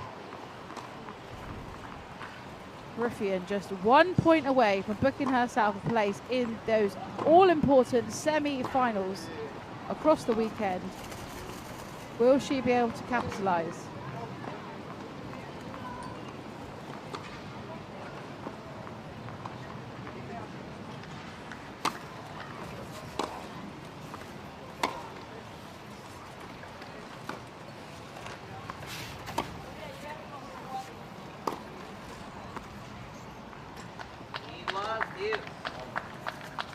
And it's a fantastic ball to strike under a highly pressurizing situation.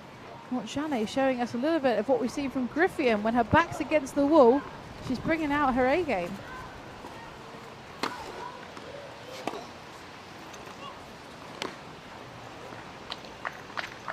She's done it again. Incredible return of serve. Low slice. Unable for Griffin to even gain any sort of height. Did well to get her racket on the ball.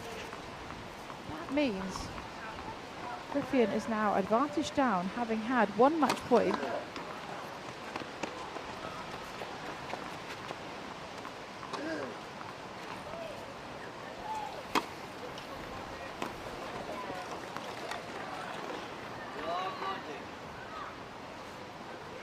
Wow, and it's two impeccable returns of serve from Montjane in a row. What a time to pull this shot out the bag. Remarkable tennis, thriving under the pressure. Griffin there did have one match point but was unable to convert it, which means the score is now 5-all, and it is KG Montjane to serve.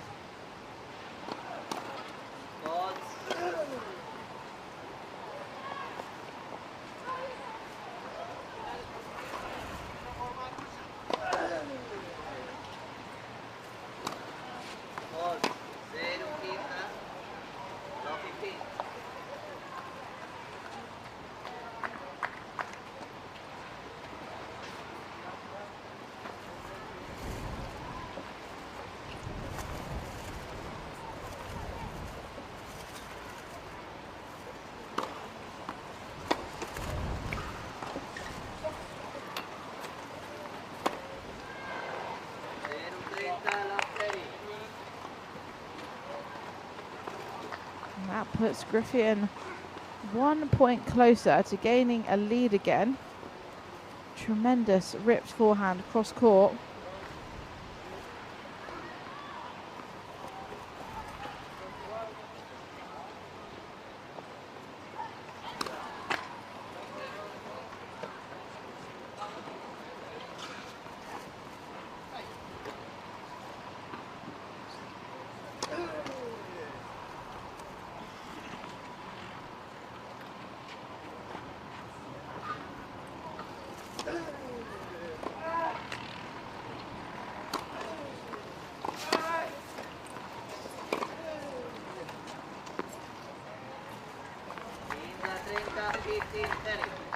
That was an incredibly high loopy ball there, but it had so much spin it just bounced over the head of Griffin. Not a lot she could have done here, it bounced so deep.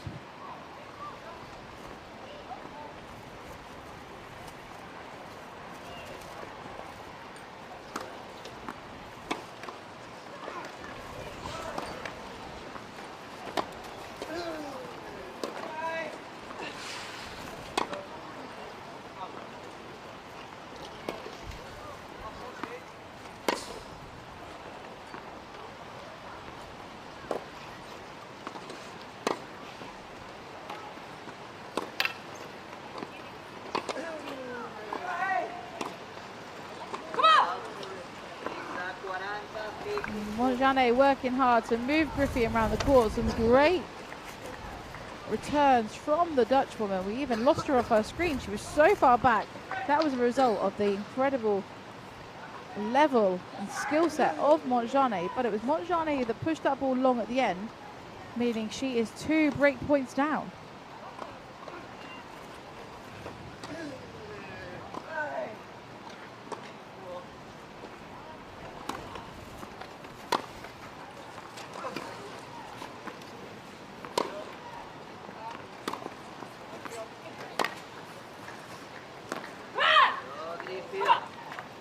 And that cheer,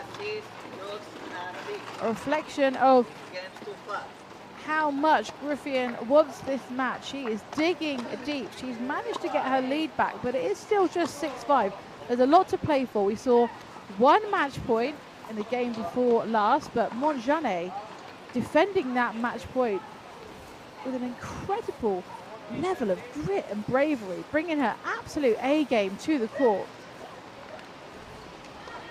So Griffin back in the position where she is 1 game away from taking this match and booking her spot in the semi-finals, although she doesn't actually know that yet. The reason she doesn't know was because the other round-robin match in this pool was underway during this match, because Dida de Groot managed to defeat Aniek van Cote, both of the Netherlands as well. It means that if Griffin can take this one, she's booking her place in the semi-finals over the weekend. But there is still work to do. She may be one game away, but we've seen that that does not mean it's in the bag. A lot of work to do here, and Montjane, I'm sure, ready to put up a fight once again.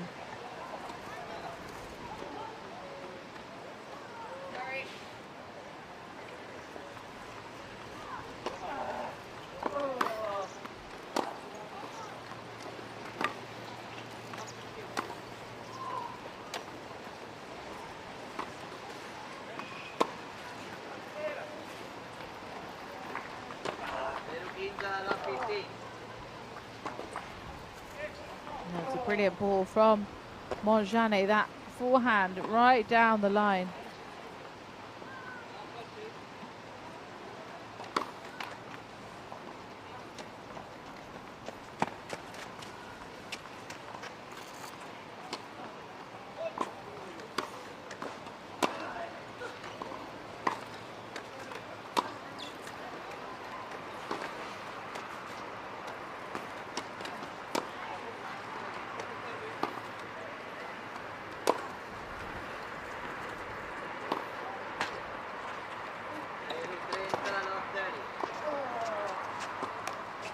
Smile of frustration perhaps there.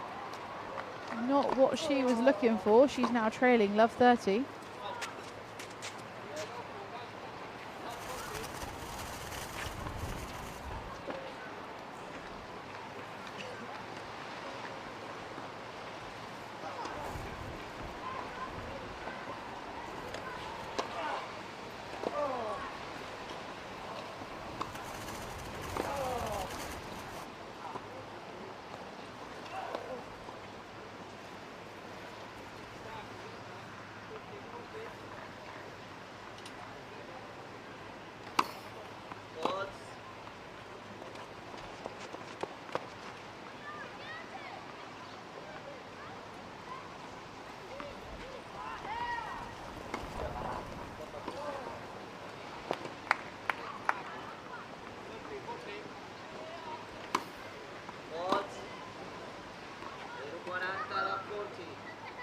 Untimely double fault from Griffin,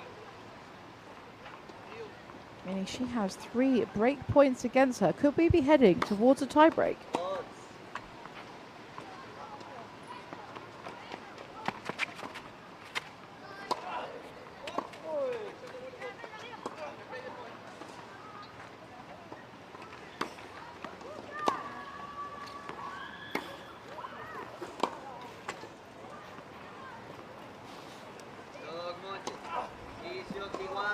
And that's a frustrating way to lose any point, but in particular a game point.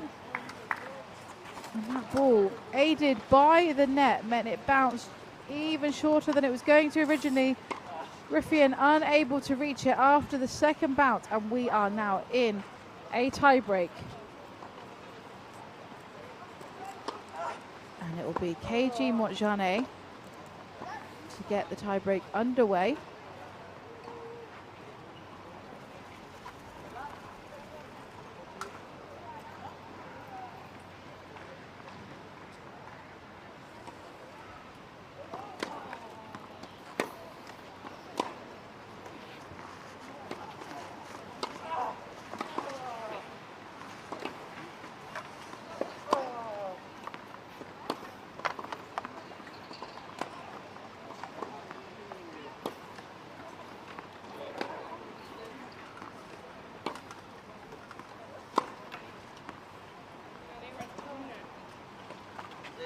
Wow.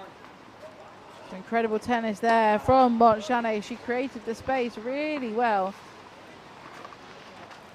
Griffin not even attempting to push to that one. It was so far out of her hitting zone. It's now Griffin's turn to start serving in this tiebreak, and it'll be interesting to see how she gets on. She struggled in her last service game. Perhaps the wind taking some effect. We can see on those umbrellas on the right-hand side of the court there just how strong it is.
She's managed to get her name on the board in this tiebreak for the first time.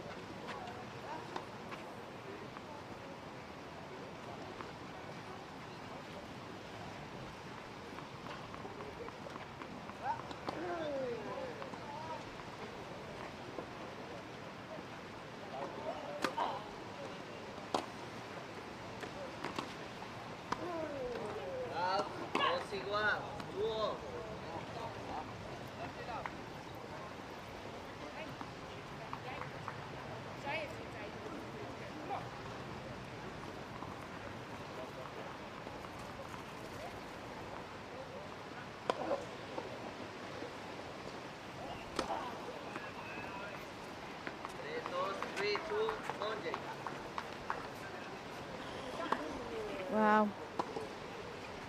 Montjane managing to regain her lead after that terrific serve.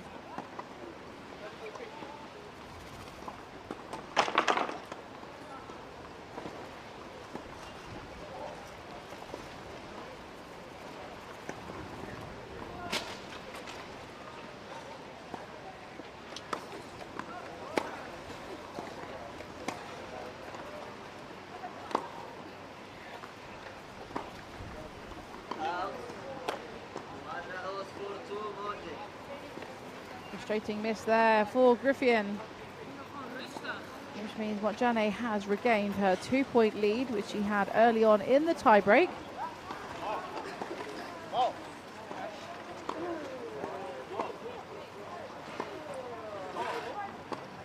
Players just taking a moment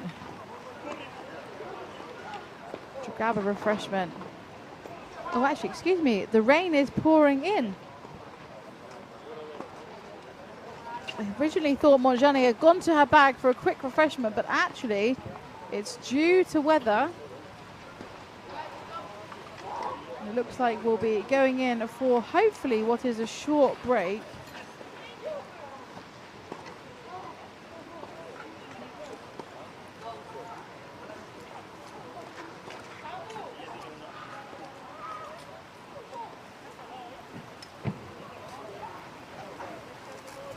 So we will see what happens here.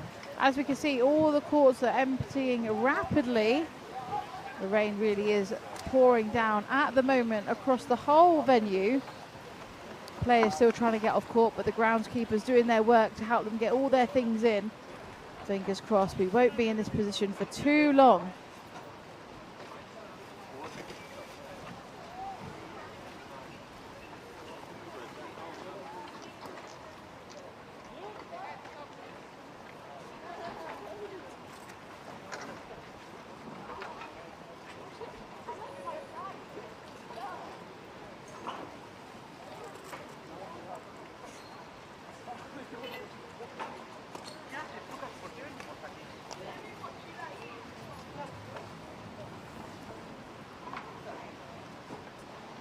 So all players have left the courts now, just a few staff remaining.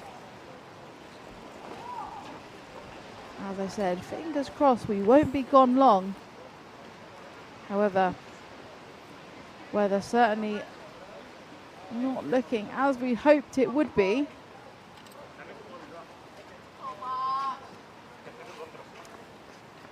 So keep an eye out on this channel.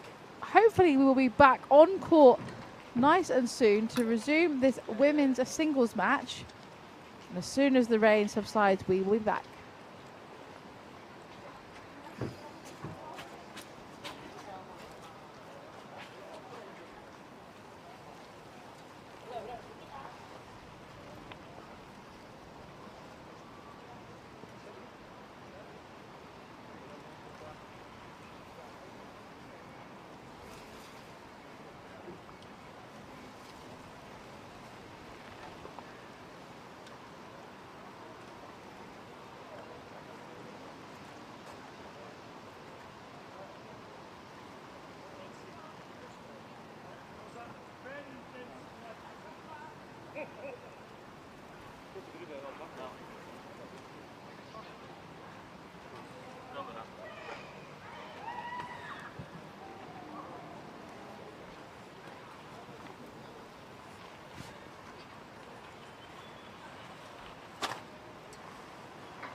para acá, cabrones. Venid para acá. A las pistas, hijos de puta. Está la central y luego birra, cabrón. Siempre birra.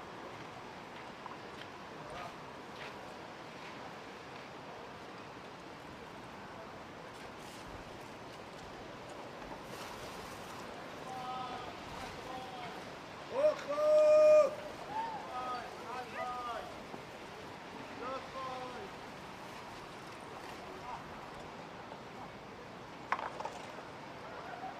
Esto ha sido raro porque no tenía que haber llovido, ¿eh? Pero vamos, que las pistas están... Cayó una cola. Ya las pistas se puede jugar otra vez. Están perfectas las pistas, ¿no? Claro. Muy rápido, para esto, muy rápido. Venga, play, tío. No quiero que termino corriendo, no sé lo que hace cojones fuego. ¡Prepa! ¿Estamos un poco a la espera o qué?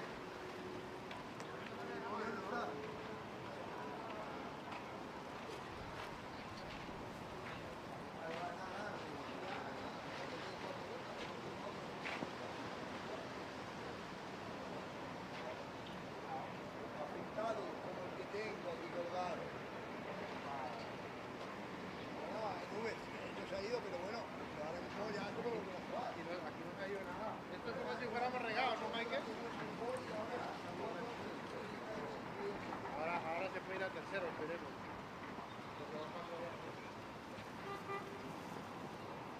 Sí, es que no tiene entiendo aquí, la organización es que llueve 4 gotas y los altos se meten por dentro y nadie las pita. Llueve 4 gotas, tío. Ahora, entre que vuelven los cuadros ya es media hora. Están a jugar no se da. Vuela. Yo no tengo walking. Soy un tío que no tiene walking porque no tengo el nivel para tener walking.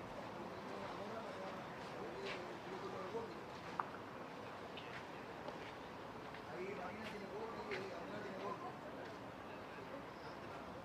No, tío, han ido 4 gotas. Las chicas están ready to play. Ready to play, my friend.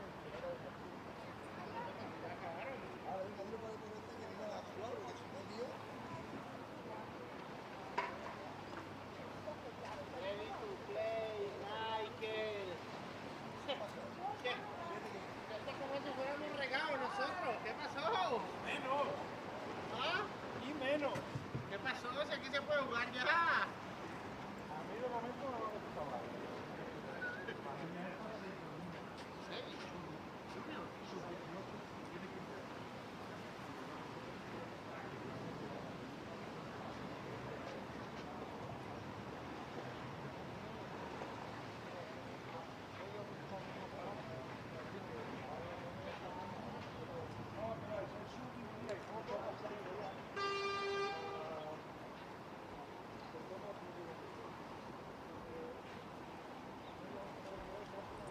Diego, va, tío, que una espátula, cabrón.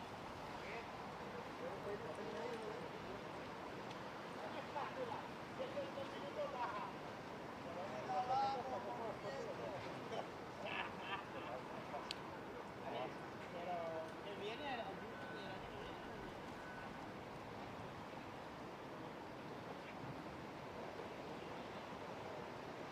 este año no vino, ¿no?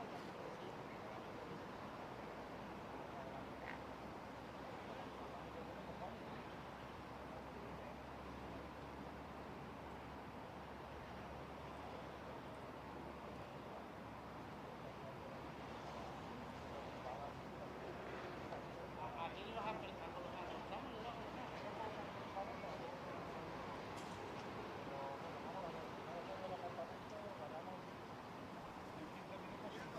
ahora ya no, le cayó una cola aquí.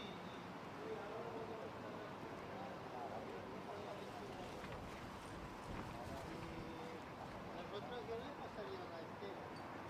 Miguel, tráeme una foto a mí también, porfa. Y con una es suficiente. Trae dos, que así trae dos. Todo esto sí. Estas líneas son...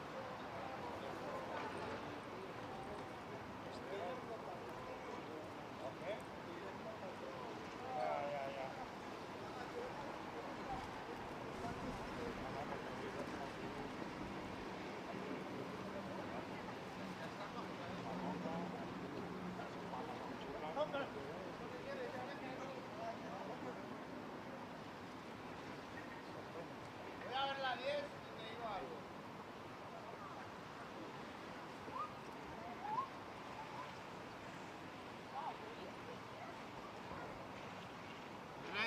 Ready, ready.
Bueno.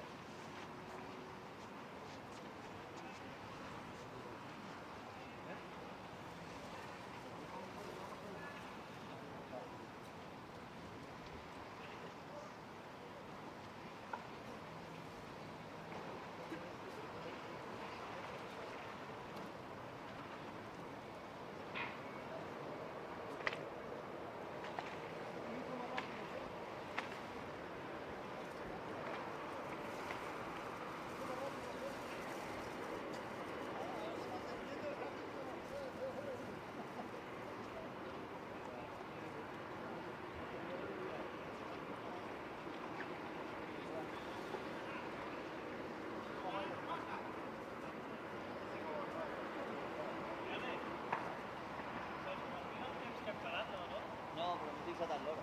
No vull dir que no canvi. Va 7 minuts, ara. Calentamiento, nada, vamos. 7 minuts. Hem parat a 8. Sí, lo está pasando. 12 minuts.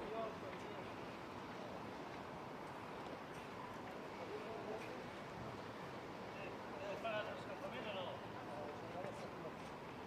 Sí? Has pagat? 5 minuts per tenir llibertat.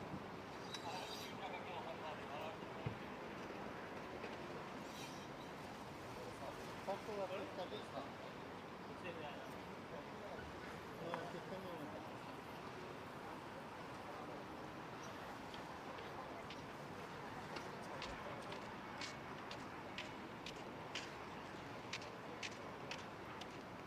Ahí, Jordi, ahí, controlando.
Ahora está pasando la cola de la tormenta. Estamos aquí. En teoría ya muy poco, porque ya ha pasado. ¿Qué ha pasado? Ahora tendría luego en principio luego se abre.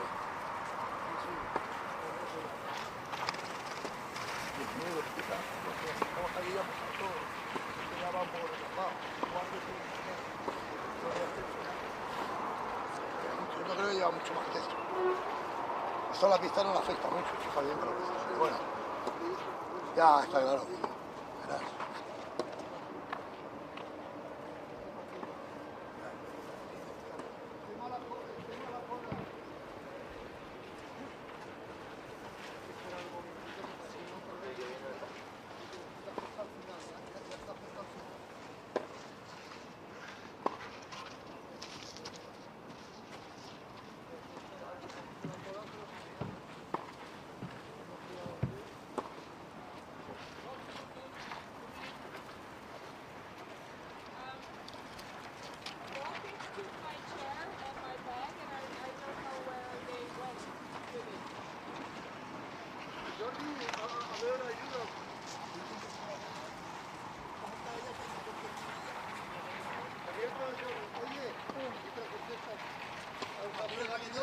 Oye, los recogepelotas le han cogido la silla, la raqueta ahí, pero no sabes dónde está.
Esperamos, ¿no?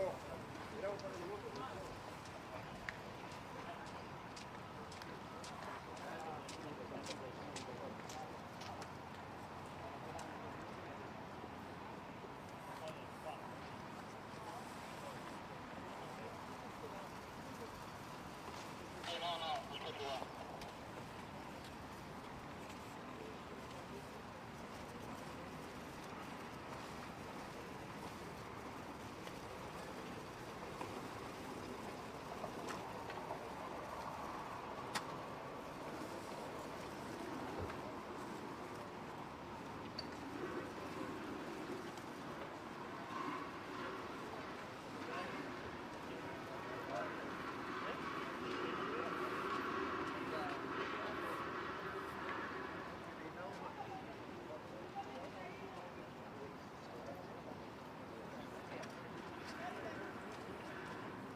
Quédate aquí con nosotros, ven. Quiero broma. Quédate aquí con nosotros, ven. No,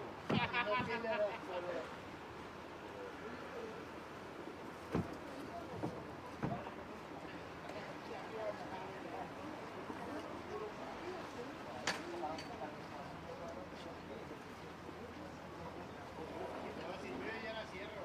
Si llueve duro nos vamos de aquí. Yo no voy a estar aquí. Si llueve duro nos vamos.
Yogis are one set.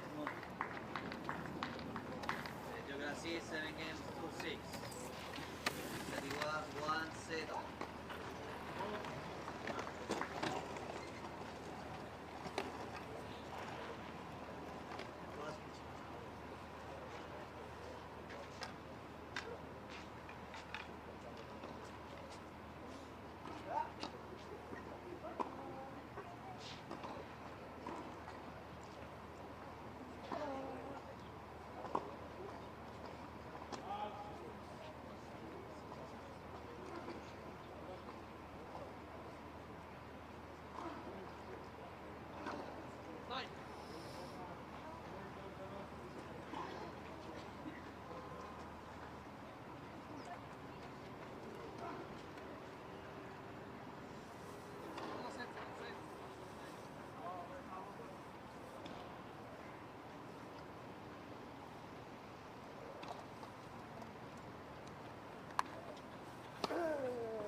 Time.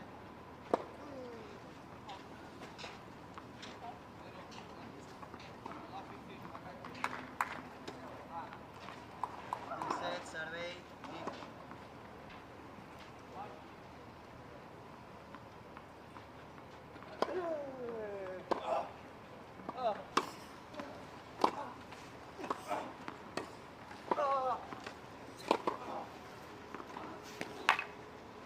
Zero pins are appliqué.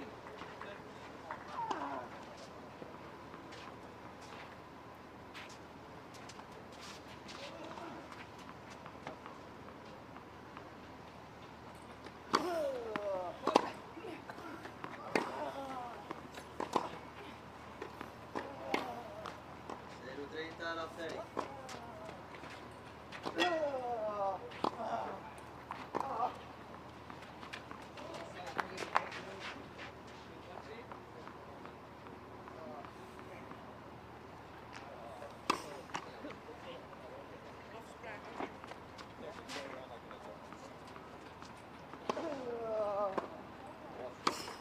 Odds. Del 40 alla 30.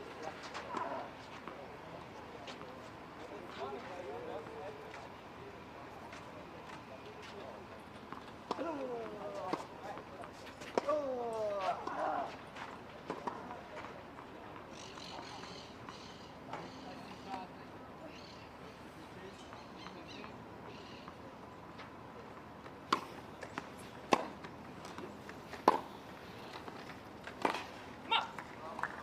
40 a 50.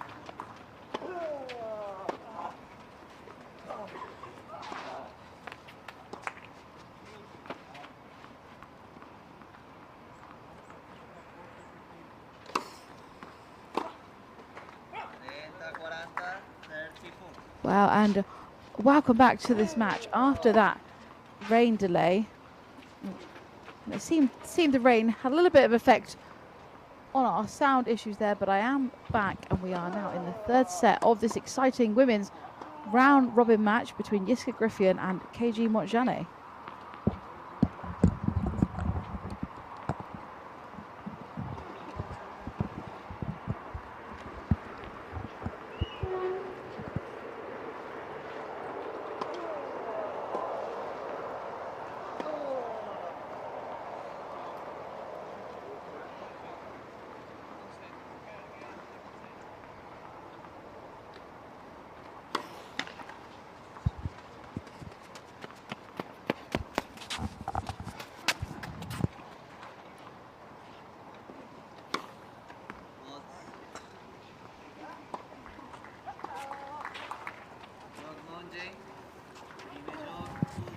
So it's Montjane to take the first game of the third set, and what a remarkable match this is turning out to be. Of course, in that second set, we saw Yiska Griffin with a match point, but Montjane brought out her A game and defended it so incredibly well. She's now broken the serve of Yiska Griffin in the first game of the third set.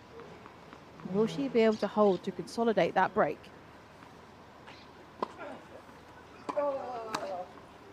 Odds.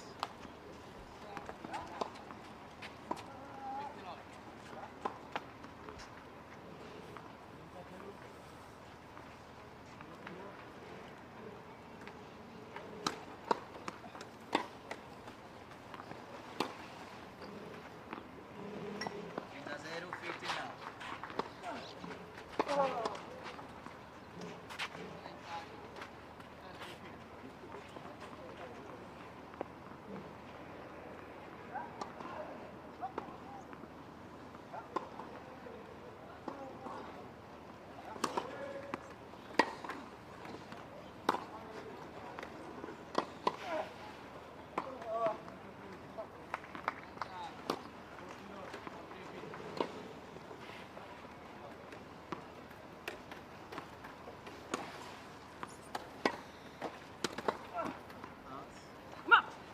Oh, and it's a missed volley from Montjane. She's usually very comfortable at the net, but that just pushed slightly wide. We heard the come on from Griffin. She's looking to dig deep here, desperate to get back into a leading position, having been in such a dominant place in set 1 and set 2.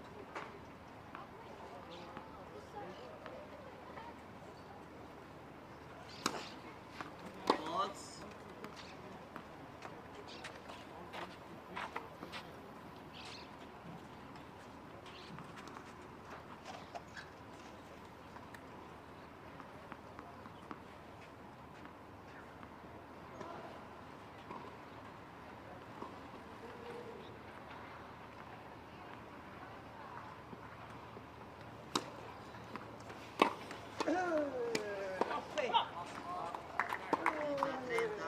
And it's a body shot, too tricky for Montjane to get her hands on the wheels and move out of the way of that one.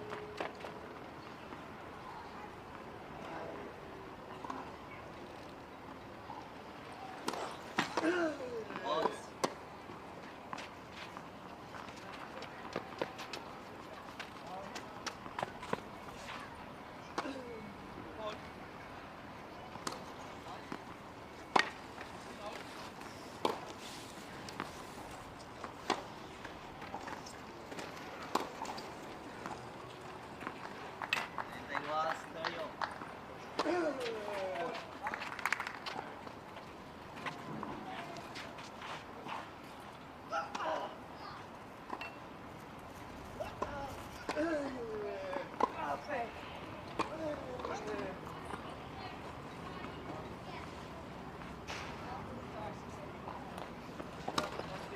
Odds.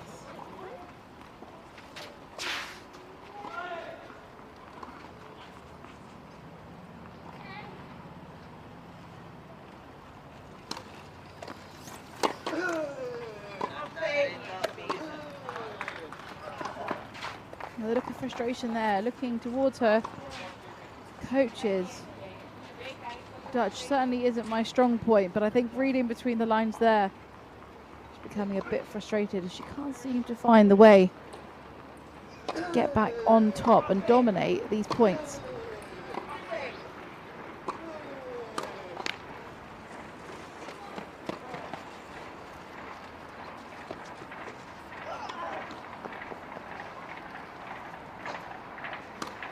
Odds. Last hit.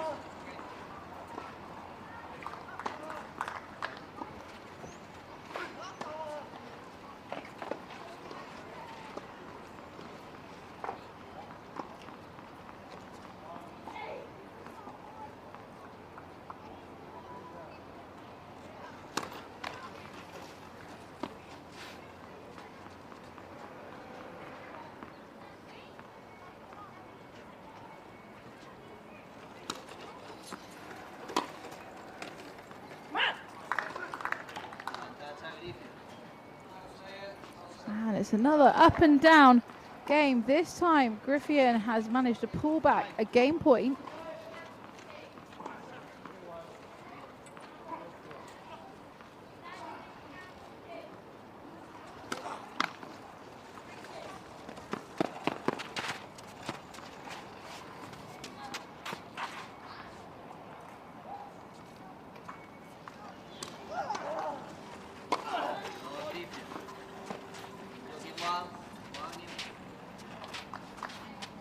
So, back on an even keel in set number 3. The scoreline is 1-all.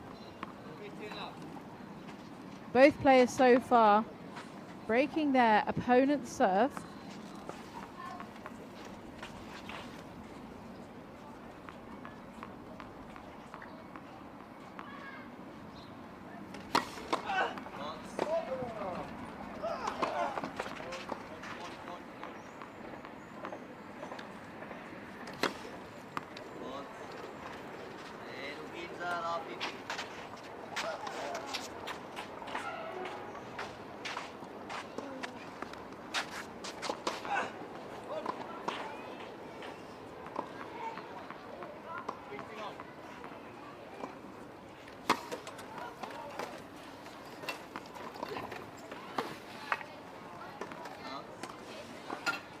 A terrific push from Griffin. As soon as that ball left her racket, she knew it was just going to edge long.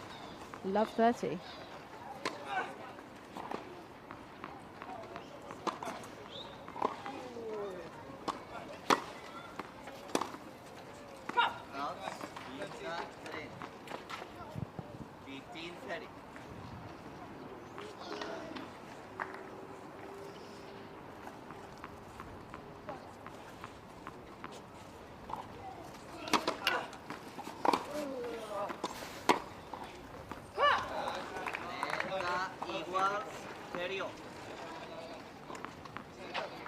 Griffin digging in deep here. That match point feels like a long time ago, but she's eager to get back into that winning position and book her spot in the semi-finals.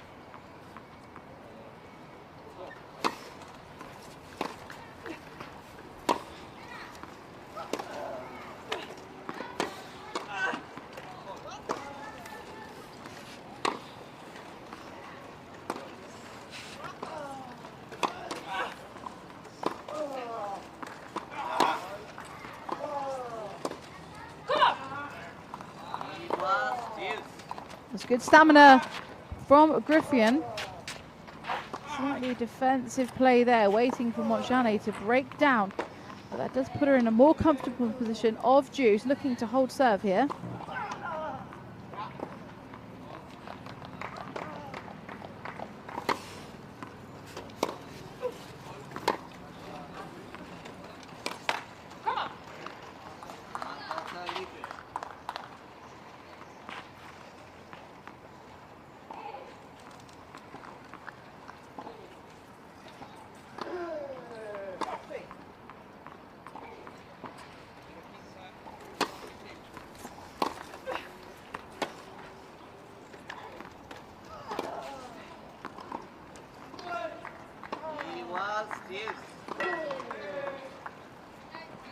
Back to juice. Once again, after Montjane brings out that weapon of her ripped forehand cross court.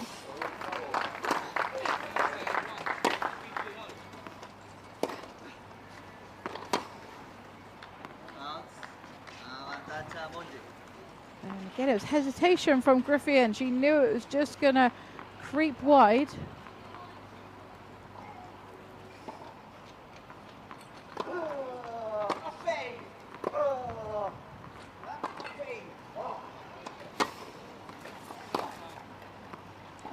Hello, Monday. An astounding return of serve from Montjane.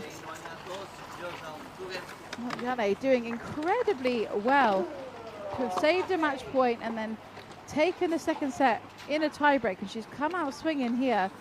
Her forehand really producing some serious weapons in this third set. Earlier in the match it was her backhand side that was producing winner after winner, but looks like both sides now, she's becoming a bit more all-rounded, definitely looks more settled. What a turbulent match this has been for both players. We've had the delay with the wheelchair repair. We saw Jiska Griffin's strap on her lap as part of her chair break. And then relatively shortly after, that rain delay kicked in. But hopefully now we can stay here. The rain will stay away. The chairs will remain together. And hopefully we can move through this third and final set efficiently.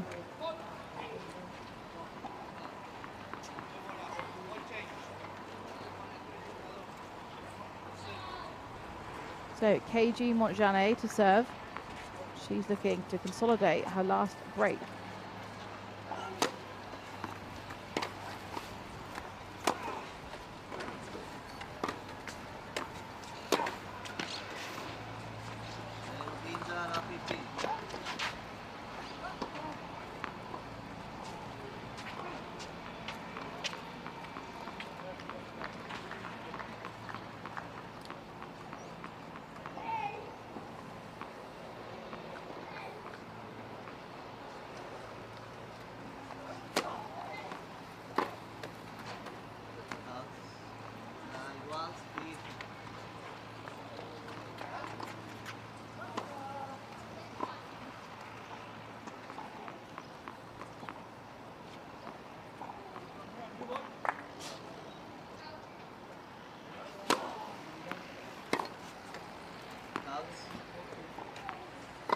An impressive serve from Montjane.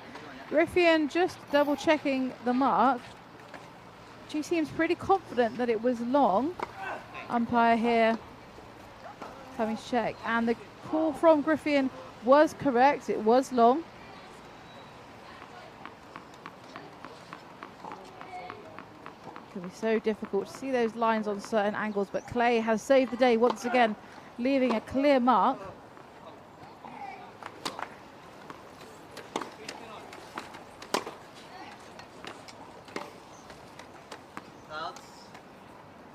Griffin again with another unforced error. They're creeping in a little bit more in this set than what we've seen throughout the match so far. Perhaps a bit of fatigue setting in. It's been a long morning so far for both these athletes.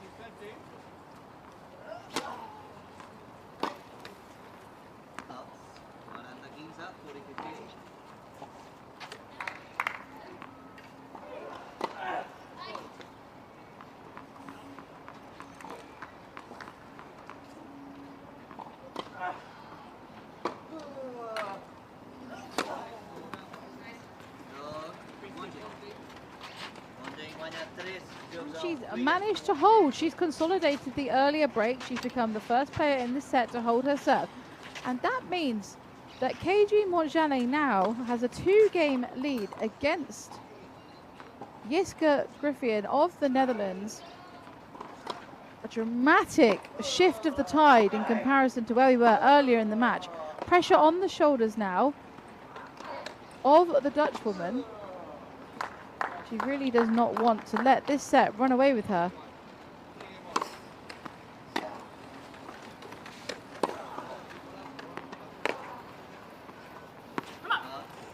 And that's an incredible shot. The depth was unbelievable, but the kick up the back of the court means it was completely unretrievable.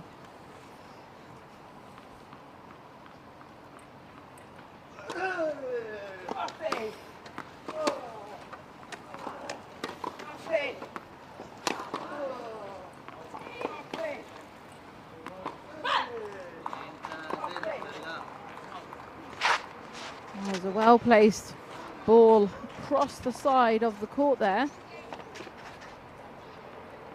30 love.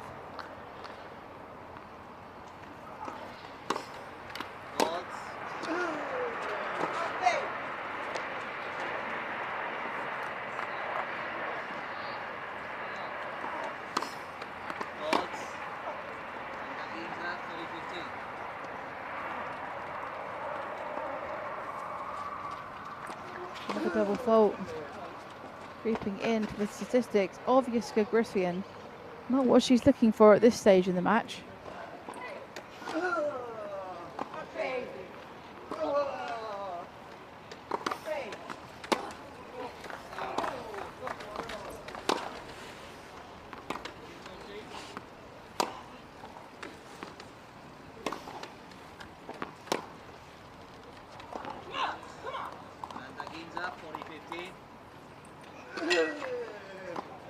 This is where she wanted to be.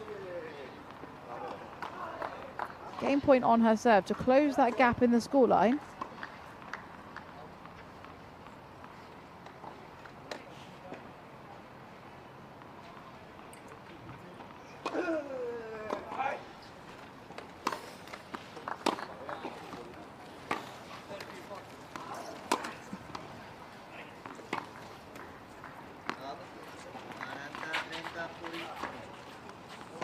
Griffin still struggling here to string those all-important points together, finding it a little bit more challenging on the bigger points now.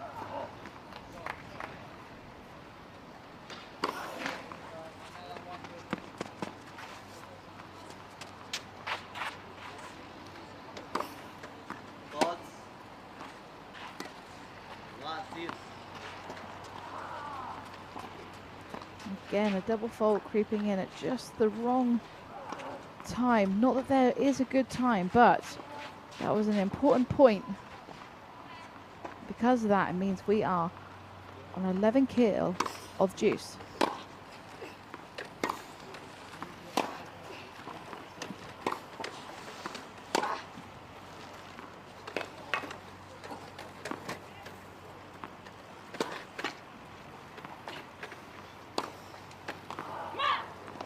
It was a frustrating moment for Monjane. She had the time, she approached the ball well and was ripping it into the space. But in this scenario, the net was the friend of Griffin, because that kick on the net gave her time to create that beautiful passing shot. And she is back with another opportunity to take this game.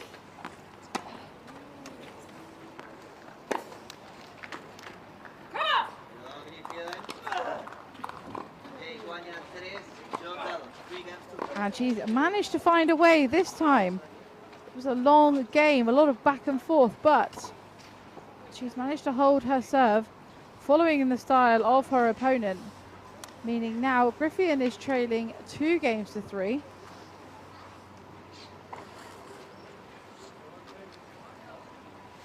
I'm very happy to see that lovely blue sky there.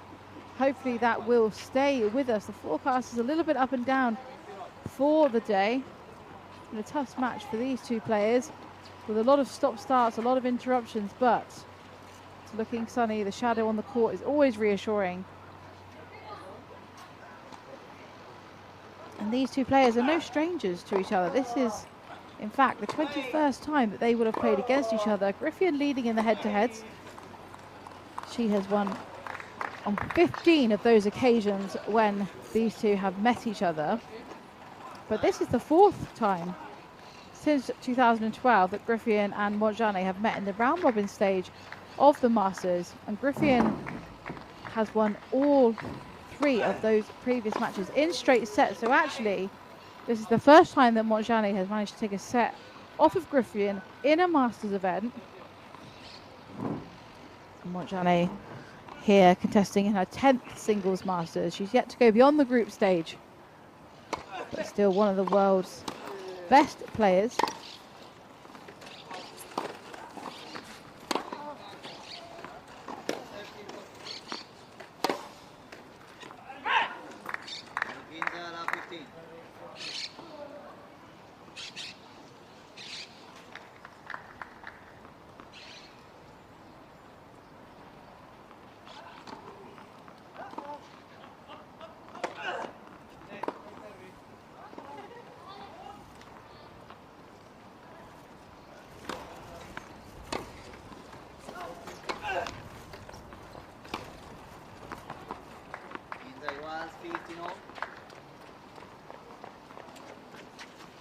Another game with the back and forth. Will either of these players manage to string some points together?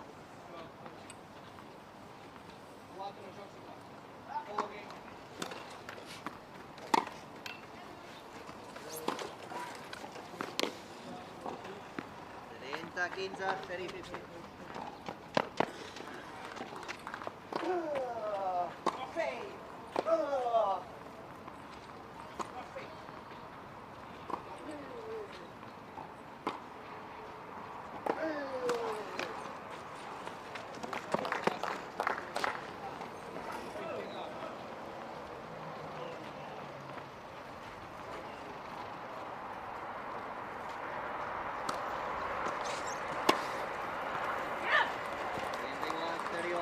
And it's a strong return of serve from Griffian. She just rips that forehand straight down the line. Johnny not even got her hands back on the wheels after her serve. 30 all.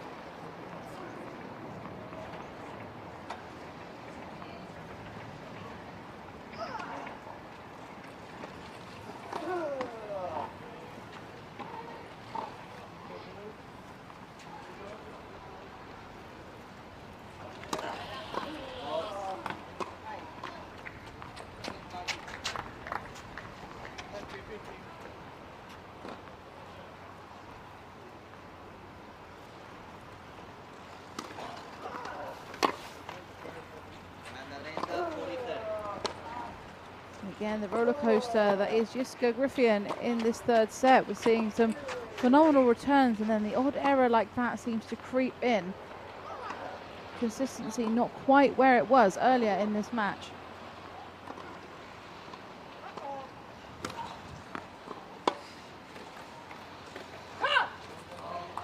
And there's another one of those strong returns. It really is an up and down situation. Montjane not sure what she's going to get from Griffian.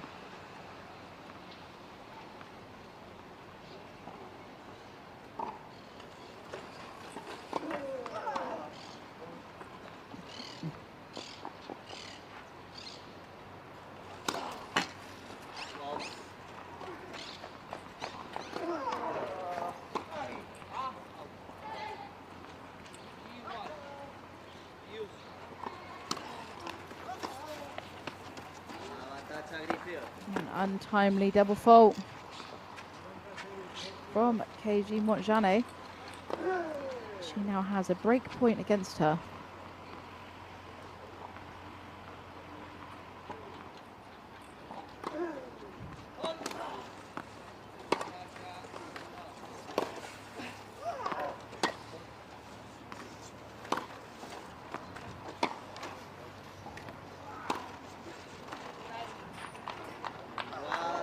Now that is an incredible ripped backhand across that tram line.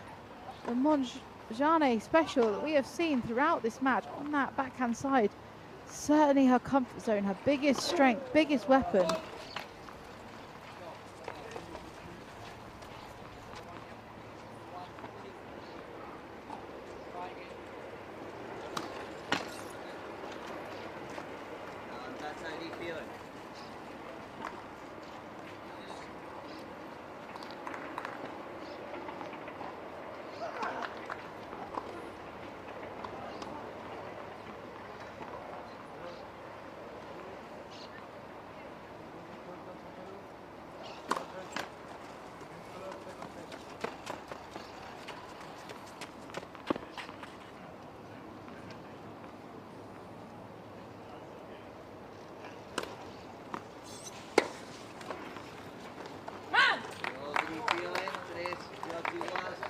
And Griffian does it.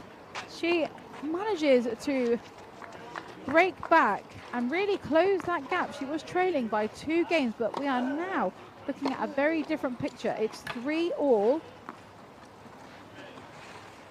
Who knows which direction this is going to take us as we edge closer towards the end of the match, but this is a really crucial, pivotal moment for both these players.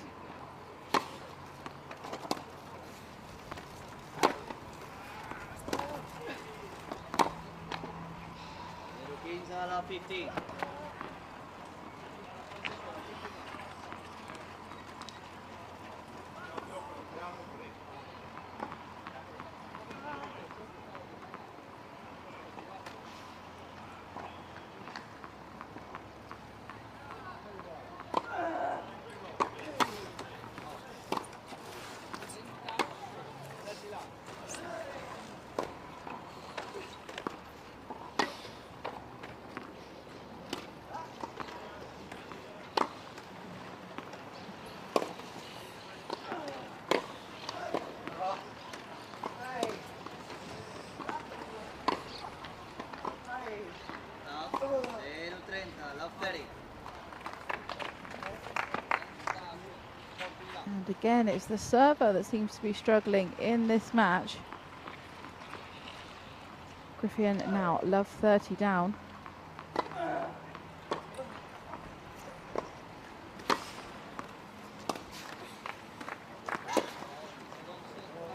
Zero 40 love 4.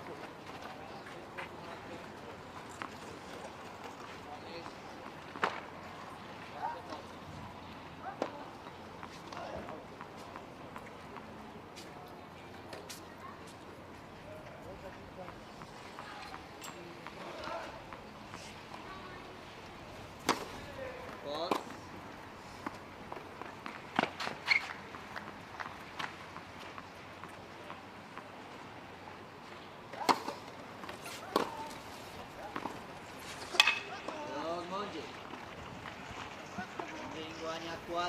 And it's a game that's gone by in a blink of an eye. Griffin, having won those 2 games in a row, has been suddenly thrown off her rhythm, with Montjane breaking her serve rapidly there, winning the game to love. And Montjane now back in the lead.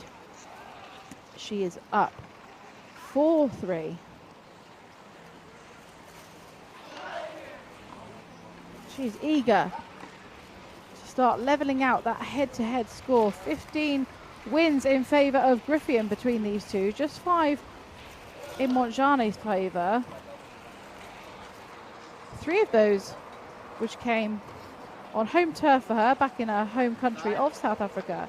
And the other 2 were in last year's Grand Slam quarterfinals in the Australian Open and Roland Garros.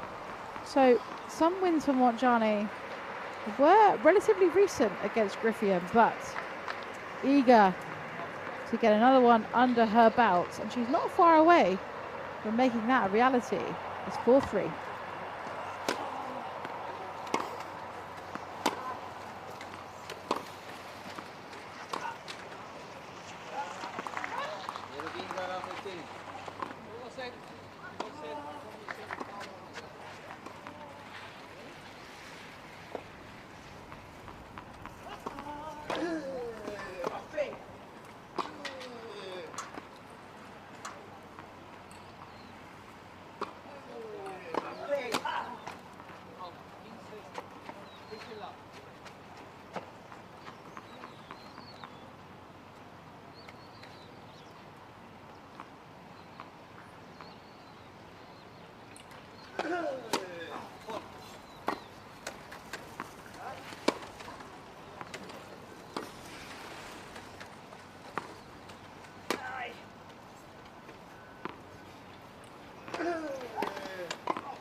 It's a strong winner. That inside-out forehand from Griffin, disguised nicely. Her chair was facing the other way. It looked like down the line would have been more comfortable. She rips that ball across court, way out of the reach of Montjane. Montjane now in a tricky position on her serve. Love 30.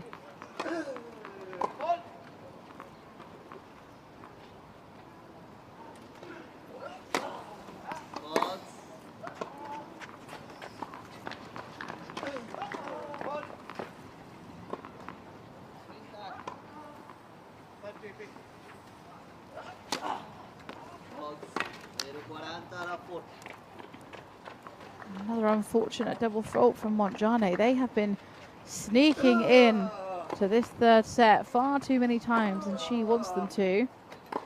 And now it means that Griffin has 3 opportunities to break straight back.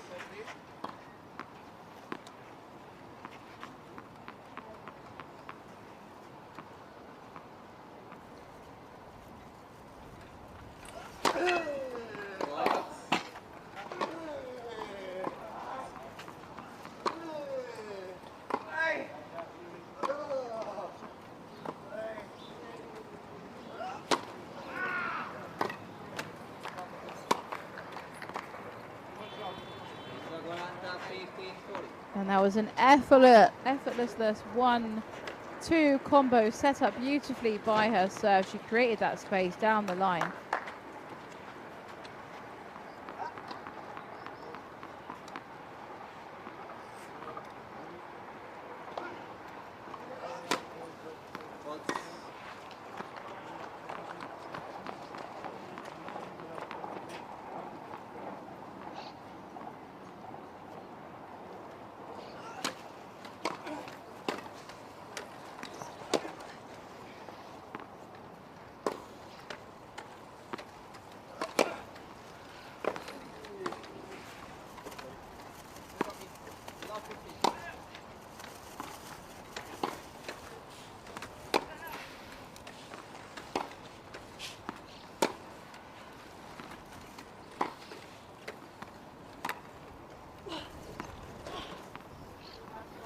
Oh, she's done it again. We've seen that on several occasions from Montjane. She does an incredible job at keeping Griffin right back, maintaining superb depth on her ground strokes, and then just chips in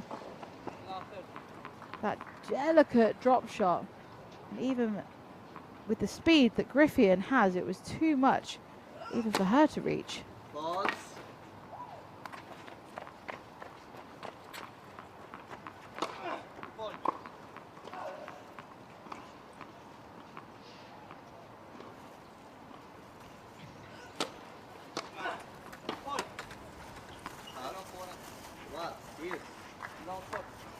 Wow, what a turn of events we have here. Griffin with 3 opportunities to break. She's thrown together those 3 points in a row so well, but Montjane has come straight back with her 3 points in a row, and that means we are at the score of deuce.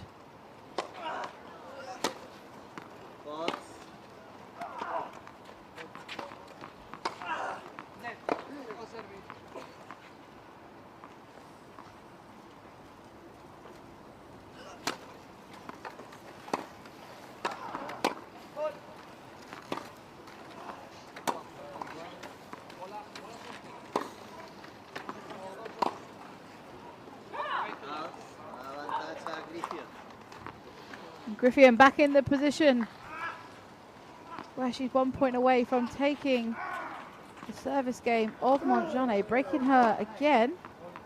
She's keen to do so because she does not want Montjane to extend her lead any further.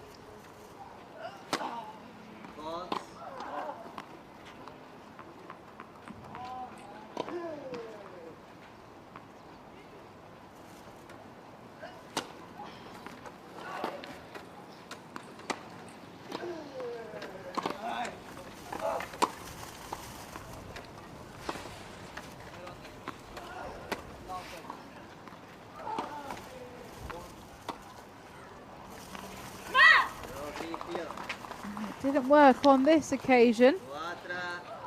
The build wasn't quite as successful as we've seen earlier on in this set. Those couple of slice forehands in the middle of that rally just did not generate quite enough depth. And then when she got that ball, because she was looking to drop short, just didn't give it quite enough and it went into the net. So we're at 4 games all here, and it looks like players are being brought in to their benches due to weather. We have rain once again.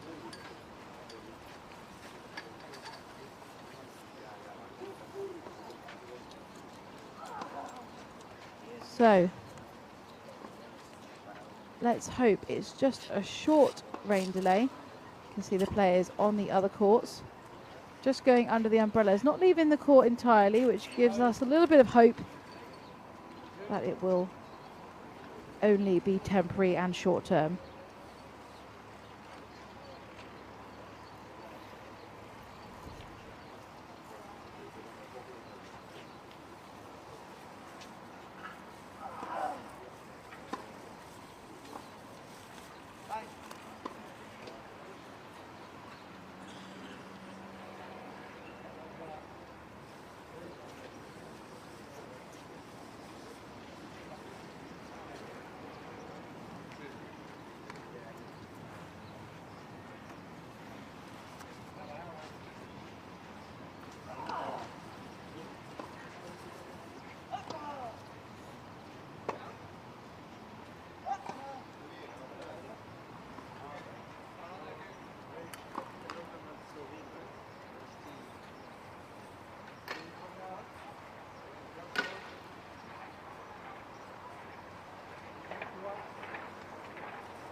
So that was just a short delay, I'm delighted to say. So we are back on court here with a nail-biting match. It's 4-all in set number 3 with Jiska Griffin to serve.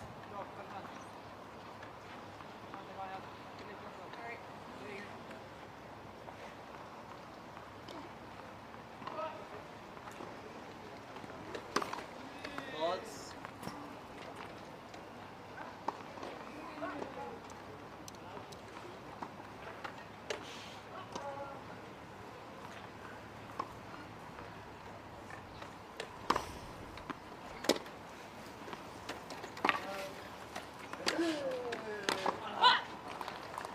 Inadero 15.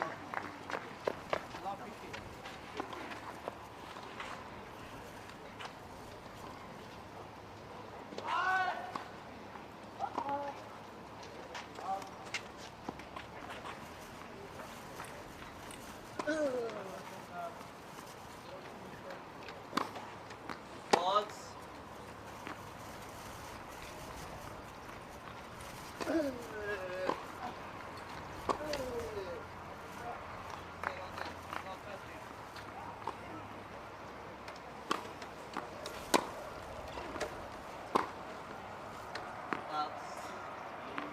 Igual, 15.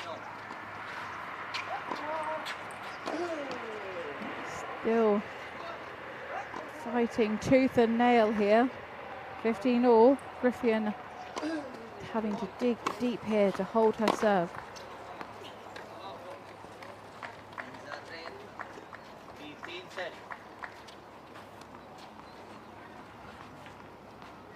It was a good serve from Griffin, but into the hitting zone of Montjane. We know the Montjane returner serve has been strong in this match.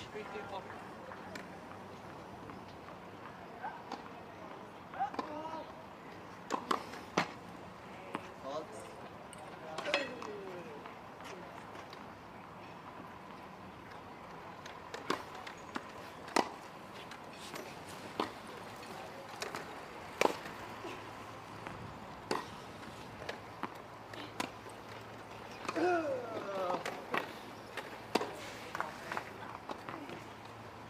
Oh, a superb play from Montjane.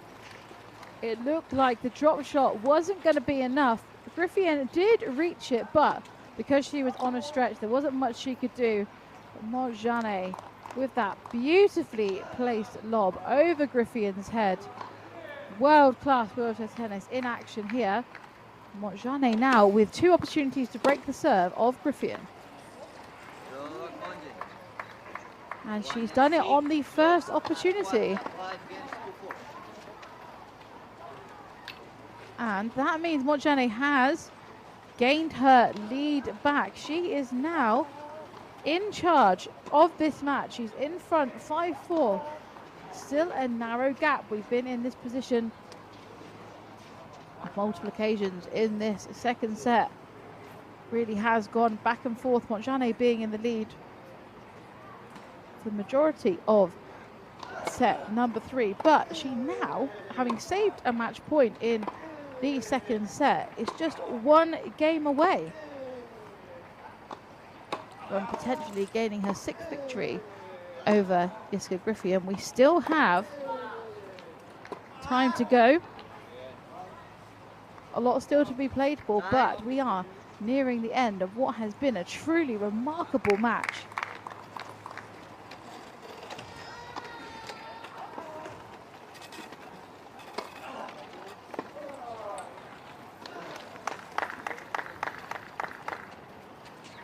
Griffin here will need to find some of that dominance that she asserted so incredibly well way back in the first set. It's KG Montjane to serve. She'll be looking to gain some more consistency than she has so far on her service games.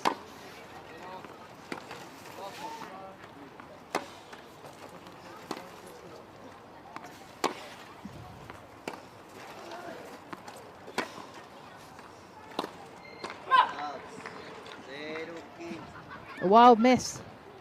15.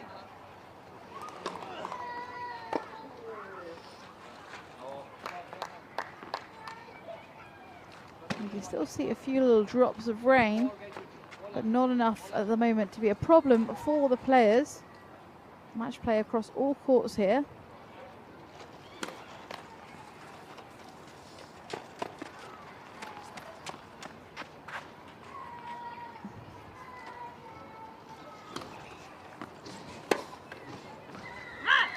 That's a strong return from Griffin.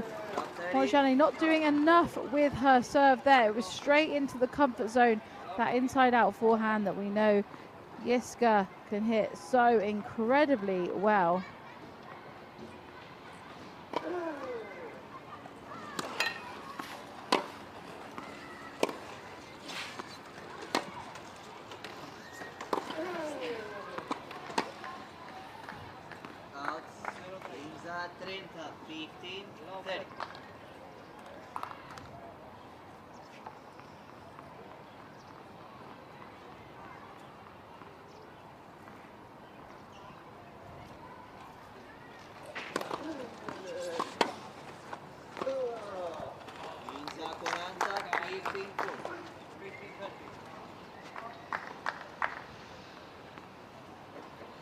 Strong return from Yiska Griffin.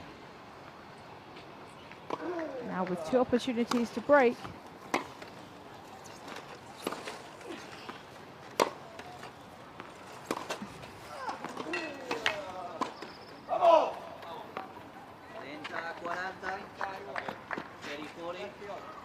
That's an incredible shot from Montjani. So much depth and spin.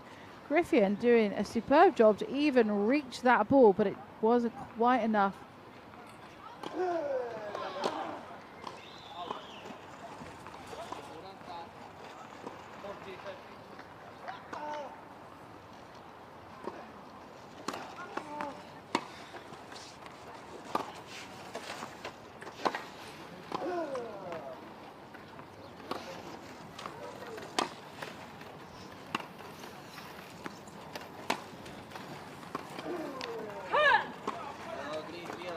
Montjani a little bit stuck there in the centre of the court. Really difficult to cover that space. She was trying to hunt down a short ball. We know she can be really effective at the net, but wasn't quite putting in the groundwork to allow her to have that impact. So Griffin with the opportunity to choose her angle, and that brings us to 5-all.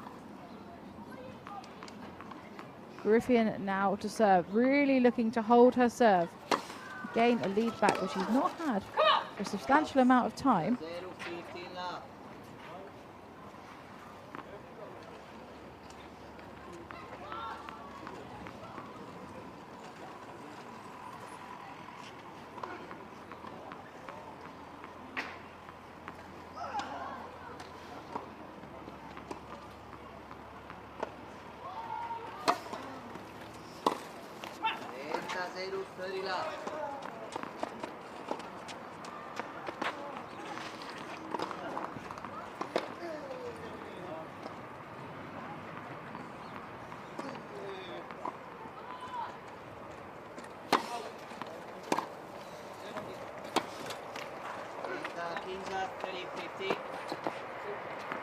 Not quite enough on that backhand, just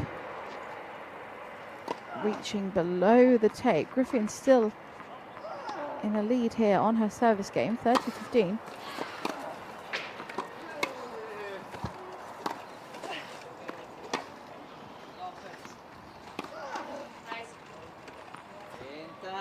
Nice indeed.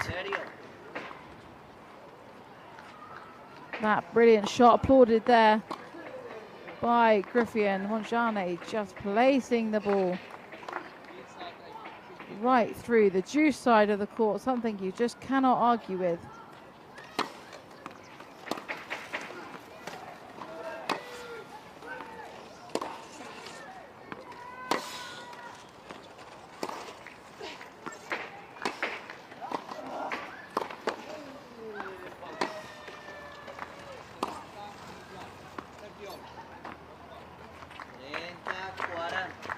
And again with a brilliant passing shot. Really disguised well. Inside out forehand, Montjane just turning towards the back of the court, but creating perfect space.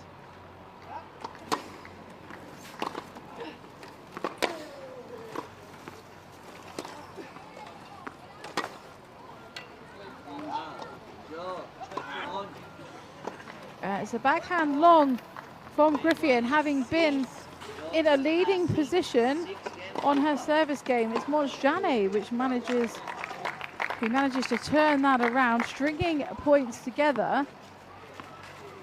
She is now back in the lead, yet again 1 game away from taking this match. She is leading 6-5. Will we see another tiebreak, or will Montjane find a way to dig in here?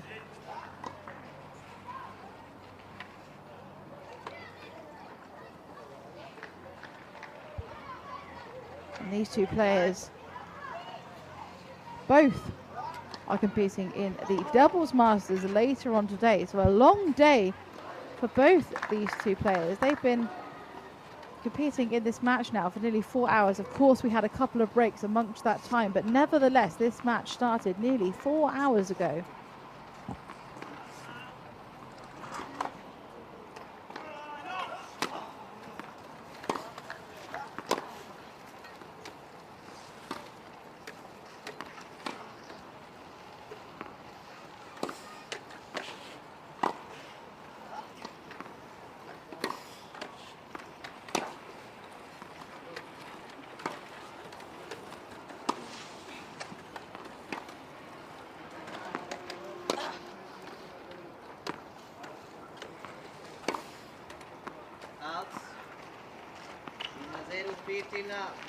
Very narrow miss from Griffin.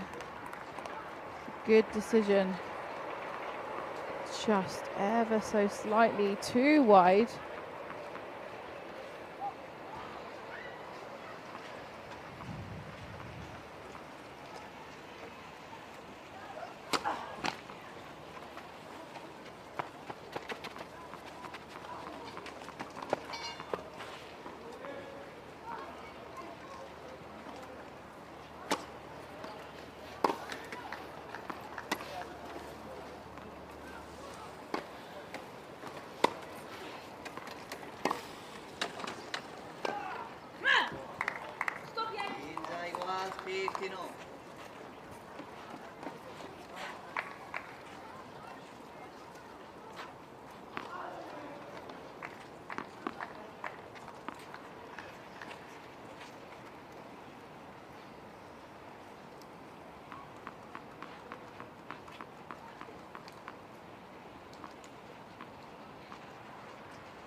Double fault. Frustration from the face of KG Montjane. Time now where she really needs that serve to come through for her.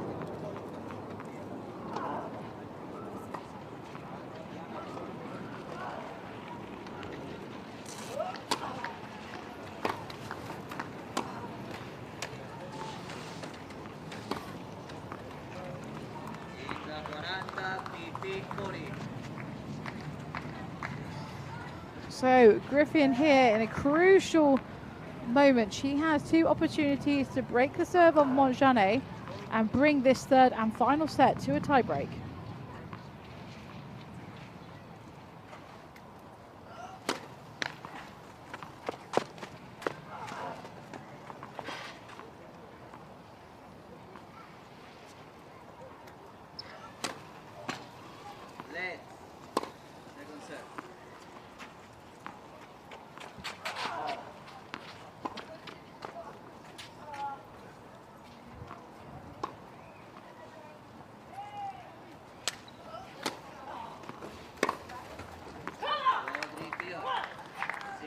Wow, and that's the way to do it.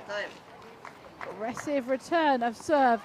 She really meant business on this one. Ripped it cross court.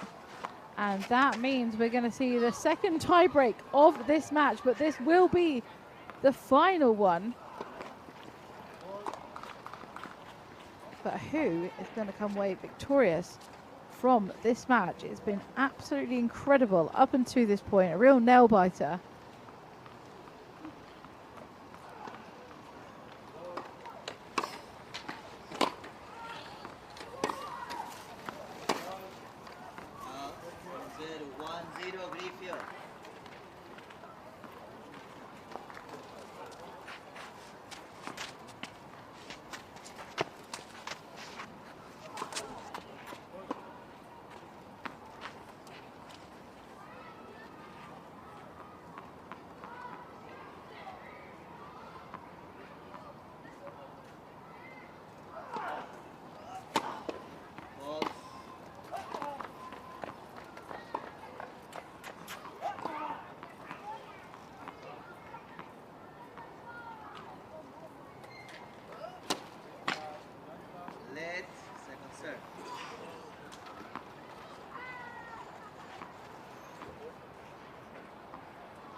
So Griffin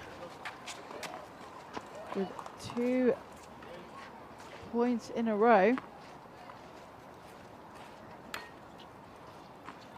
making a prominent start in this third set tiebreak.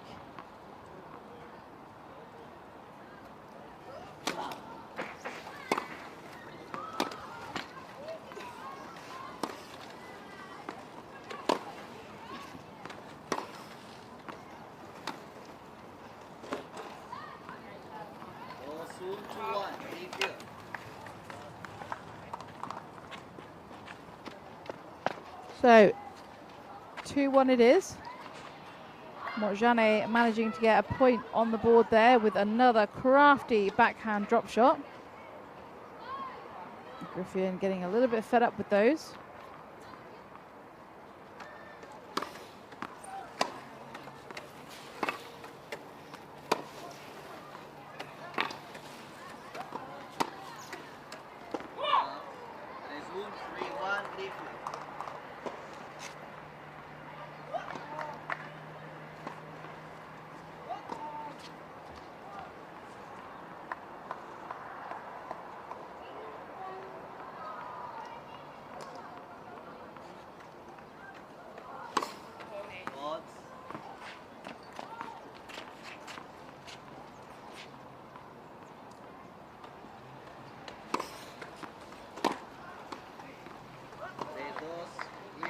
An incredible return of serve, completely effortless.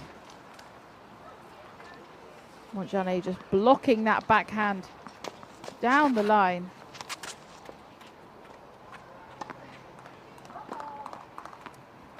And back on the serve of Montjane.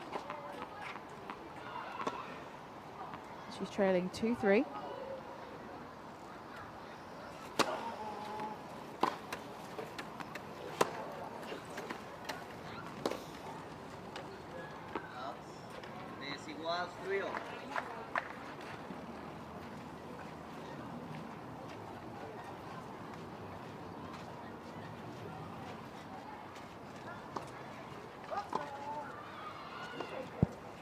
So, 3 apiece.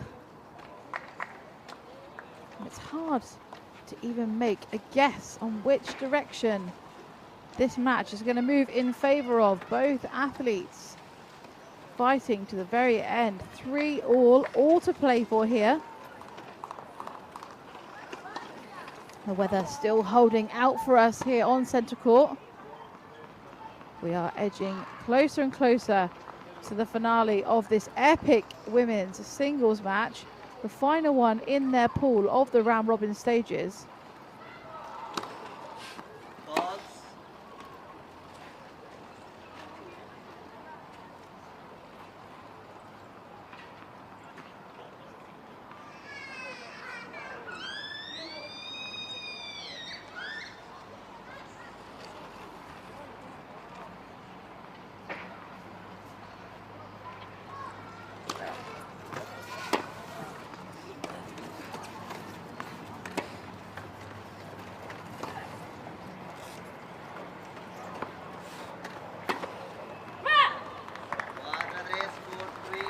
Good patience from Griffin.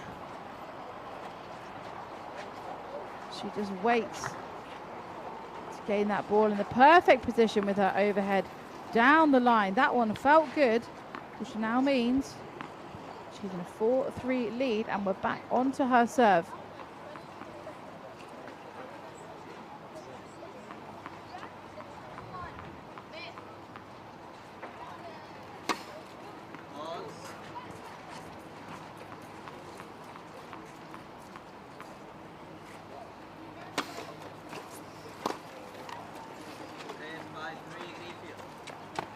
There's an error from Montjane, which extends Griffin's lead to have a 2-point gap in the scoreline. That means she's just another 2 points away from booking her place in the semi-finals of the Singles Masters.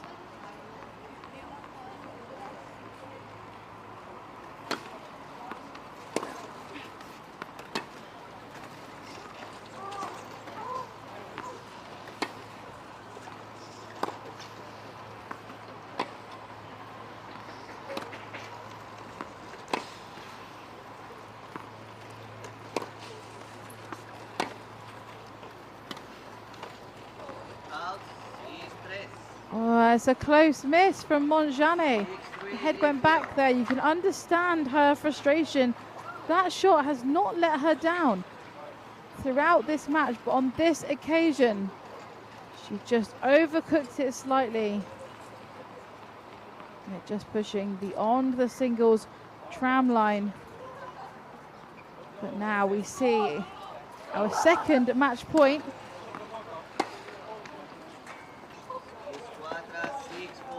And it was saved again by Montjane. Montjane now saving 2 match points. The first, of course, came during the second set. That was the second, but she still has match point against her.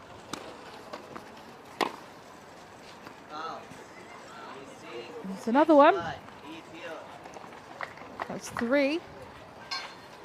Can Montjane save her fourth? And level out that score once again. Griffin here with her 4th match point.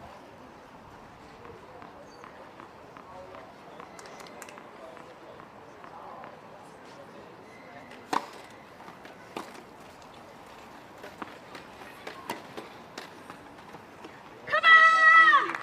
And it's all over. She waited so patiently. But it was on the 4th match point in which Griffin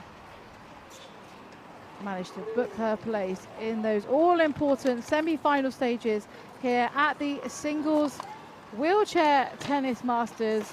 And both these players you can see again later on in action. They'll be playing doubles as they are competing in both events.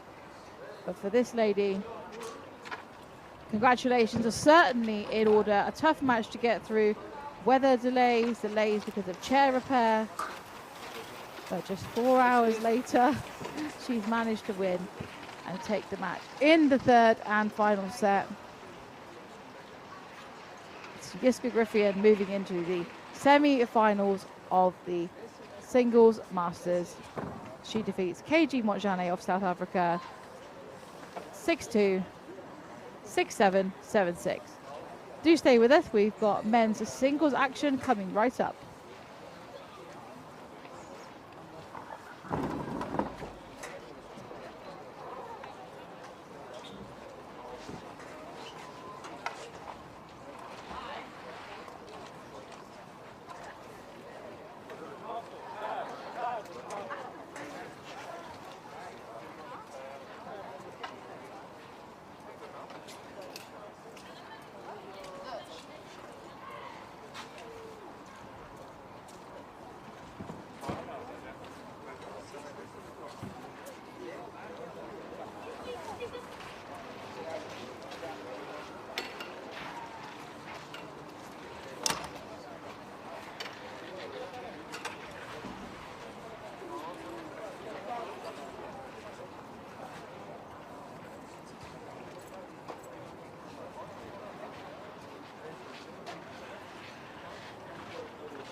toalla?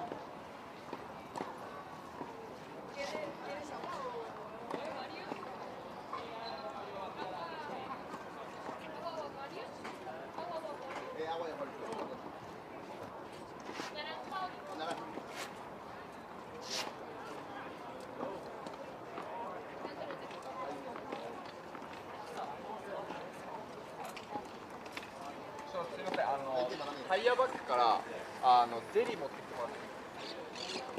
I'm ready when you are.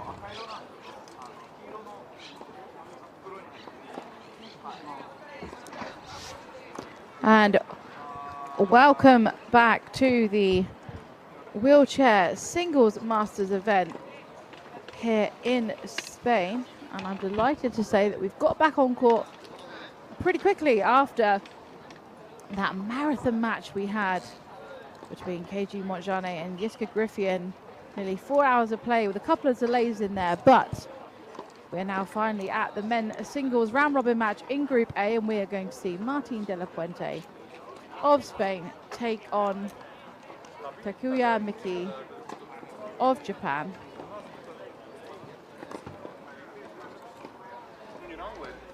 These two players, no stranger to each other. This will be their 15th meeting. Miki currently leading in the heads-to-heads. He has won 9 out of those matches. De la Puente with 5 of those wins. However, the last 3 wins have come and resulted in the favour of Martin de la Puente, the man closest to us on your screen there. He beat Miki most recently at the Belgium Open in the summer. That was a 3-set match. Again, he was at the French Riviera just a couple of months prior, beat him there in 3 sets again. And the one before that was actually here at the Masters a year ago. And that was also won by De La Puente again in 3 sets. So Miki hasn't defeated De La Puente since the German Open last year. You might be excited to hear that was also a 3-set battle. So the last 4 meetings with these two have gone to 3 sets, and 3 of those in the favour of Martin de la Puente. So an interesting matchup here. No easy feat for either player. Martin de la Puente there on your screens, age 24. Current singles ranking of world number 4, which means he is at his highest world ranking to date. A really phenomenal athlete who in recent years has really made a profound impact on the wheelchair tennis tour. He has flown up the rankings, managed to reach a world number 1 ranking in the doubles. And he actually will be back in action later here on centre court, where he'll be teaming up with his partner Gustavo Fernandez, and he'll be playing against his current opponent here in the singles, Miki, with his partner Oda. So these 2 gentlemen will be back later on for the doubles, but our focus of course is here for this singles match. The final in their round robin stages in the men's Group A. Here we have Takuya Miki from Japan.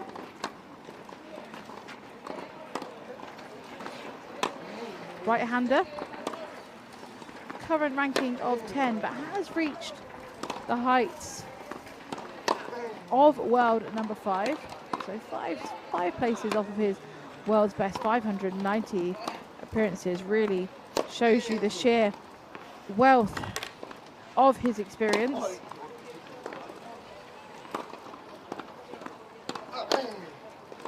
And Miki coming into this match having beaten De La Puente on 9 occasions. 9 years senior to his opponent. He's aged 34. De La Puente just 25 years of age. This is the second time that these 2 players have faced each other in the singles Masters. And last year they ended up in the same pool again. Look at that beautiful rainbow we're now seeing. We can forgive the rain earlier if we're going to get a beautiful scene like this, and hopefully it will remain this way. In the match prior to this one, we saw a substantial rain delay. We've still got quite gusty wind for the players to contend with. But I think they're getting used to it by now. We're deep into the tournament, and that's the ultimate view right there, isn't it? Wonder if he'll stick around. Beautiful rainbow. And we'll take that over the rain anytime. So De La Puente has won 5 of his last 6 matches against Mickey, all since the start of 2022, and 5 of those matches have gone to 3 sets. So as I mentioned earlier, quite the record these two have in terms of how close their matches have truly been. The first of De La Puente's wins against Mickey actually came here in Barcelona in 2022. Both of those were on hard court. So a different scene here on clay. Clay can make all the difference, as we know, to match results and how players compete. De La Puente, at the bottom part of your screen there, has won 2 singles titles this season. Both of those at an ITF 1 series level event. And most significantly, winning the Barcelona Open men's title in June, when he beat world number 2 Alfie Hewitt for the first time. Of course, Alfie Hewitt also in contest here, searching for the singles and doubles trophy. De La Puente, currently the reigning doubles Masters champion, but he's looking to add the singles to his impressive list of accolades.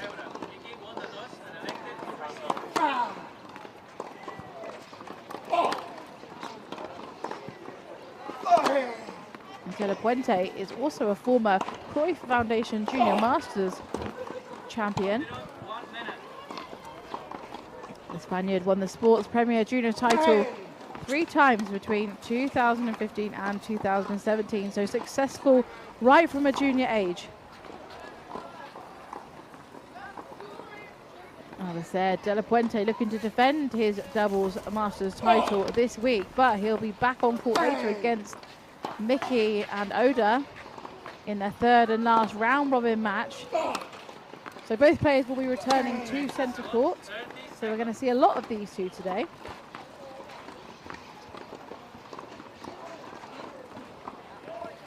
Mickey has won 4 singles titles this season. All 4 of those coming at an ITF 2 series level. And although Mickey had already qualified for this year's doubles Masters, alongside Tokita Oda, he gained entry for the singles Masters just a week ago after the withdrawal of Ruben Spargaro in the world number 7. He unfortunately gained an injury, which means Mickey filled the space a little bit later than expected. He is playing his 3rd successive singles Masters, but is yet to reach the semi-finals after losing both of his previous 2 matches this week. The first of which to his partner, Tokita Oda, and the 4th time champion, Joachim Gerard. So he's had a tough week, a very strong pool of players, but they're all strong here. We are looking at the world's best. So Mickey really looking here to impose himself and get a win on the board in his round robin stages. And this is his last opportunity to do so. So we're ready and raring to go. Players have made their final adjustments, preparations, and it's Martin De La Puente who's going to get this singles match underway.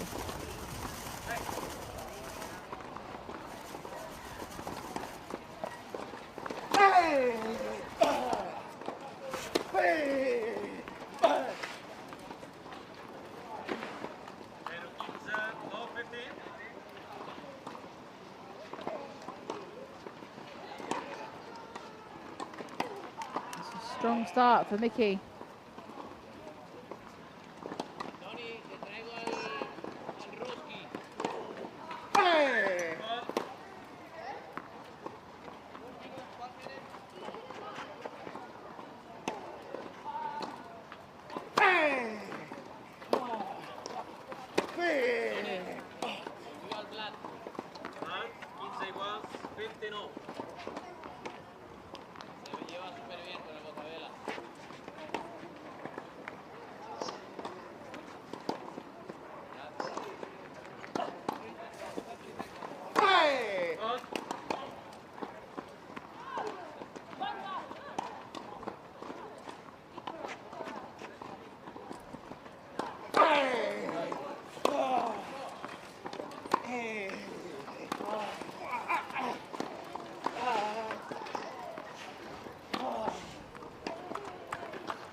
Impressive play 15-30. from Mickey, covering the whole court, pushing De La Puente right out wide, leaving him plenty of opportunity of space to finish that ball down the line.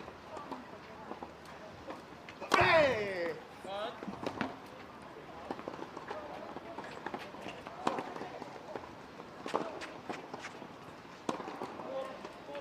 Hey! What'd you get, eh? It's a double fault.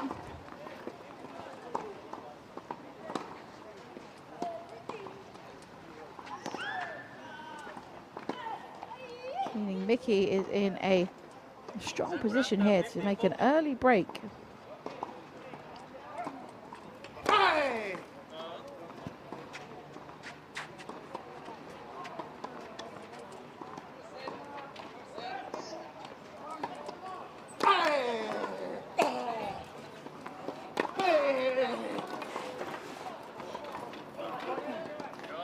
Wow, and it's an impressive drop shot from Mickey, cleverly played. As you saw that De La Puente was heading back to the baseline, just creating that really short, slicey drop shot. De La Puente was still going backwards when the contact was made. He had no chance of reaching that ball, and that is a very strong shot here for Mickey, the world number 10.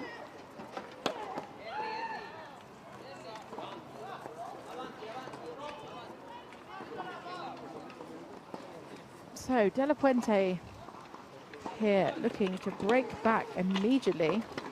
Not quite the start the world number 4 was looking for, I'm sure. However, we know the history tells us that this man fights in every single point, so he'll be looking to impose himself as soon as he can, moving into this match. Love one. One love, excuse me.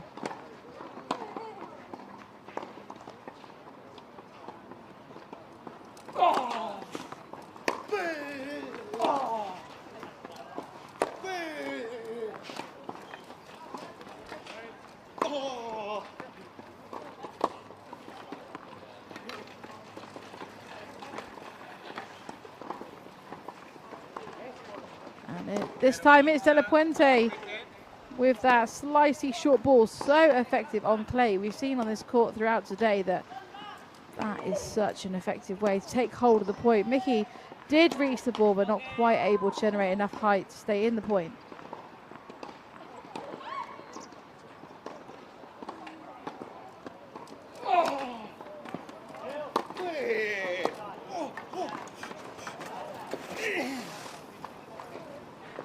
Inside walls, 15-0.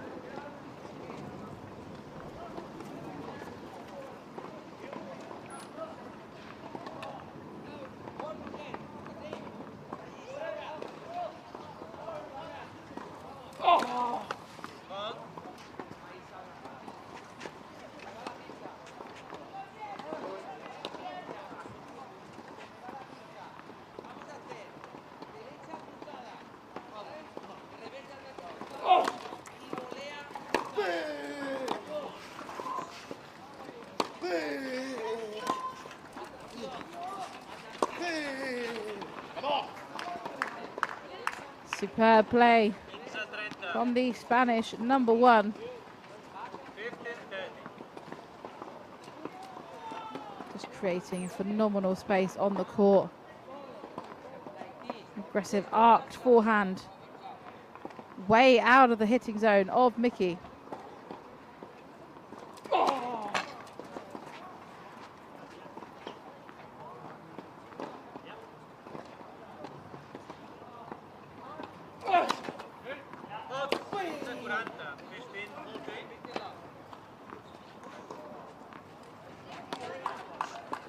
Frustrating double fault from Mickey.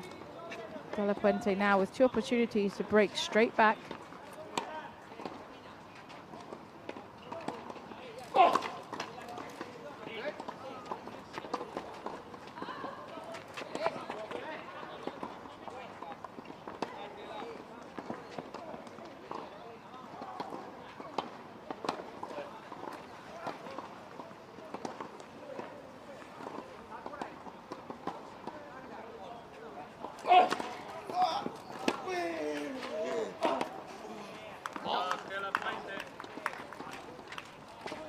he secured it on his first opportunity. De La Puente has broken straight back on the serve of Mickey in the very early stages of this match. We are now at 1 apiece and back on serve.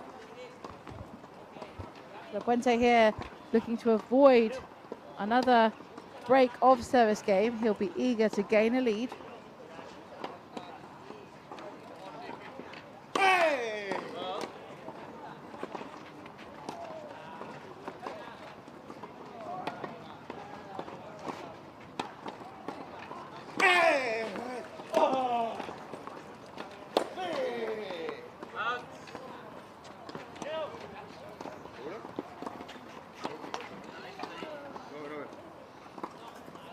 Quick question there from De La Puente.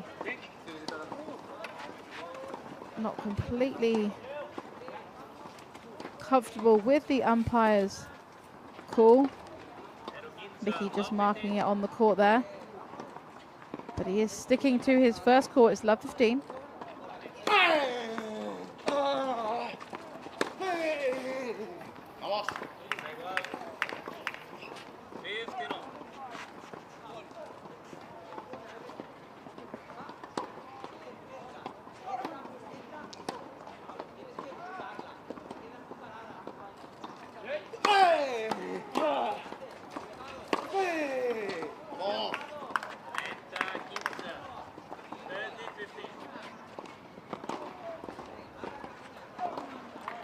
And it was a strong serve which allowed De La Puente to set up the opportunity for that ripped backhand back behind Mickey.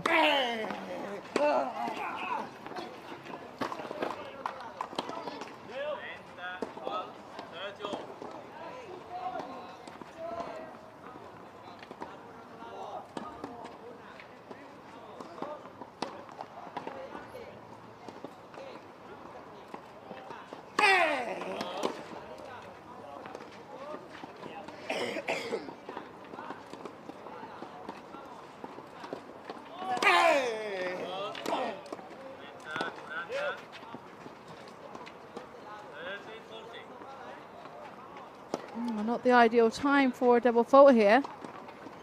Putting Mickey in the position where he's got an opportunity to break the serve once again.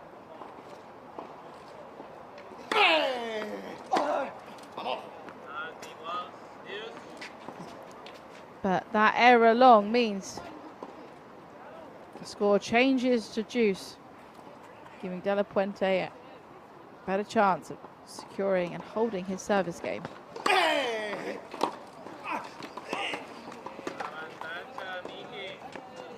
A strong return from Mickey.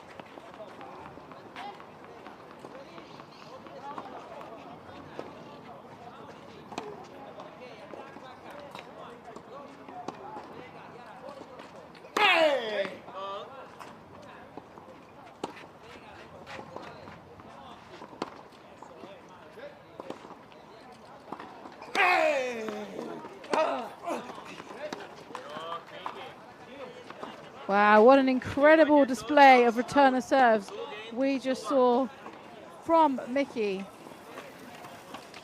The serves were good from De La Puente, but they weren't challenging enough. They were into the hitting zone of Mickey.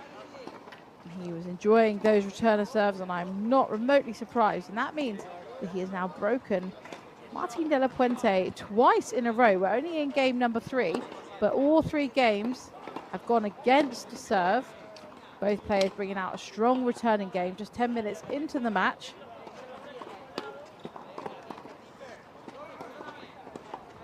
And these two have been waiting a long time to get on court. The match before taking just around 4 hours to get completed. A combination of it being a close 3-setter, weather delay, wheelchair repair delay, but these two are finally on court. It's going to be a long day because, as I mentioned at the start of the match, they will be back on for doubles later on. But that will be a thing very much in the back of their minds, because right now the importance of focus must be on this singles match.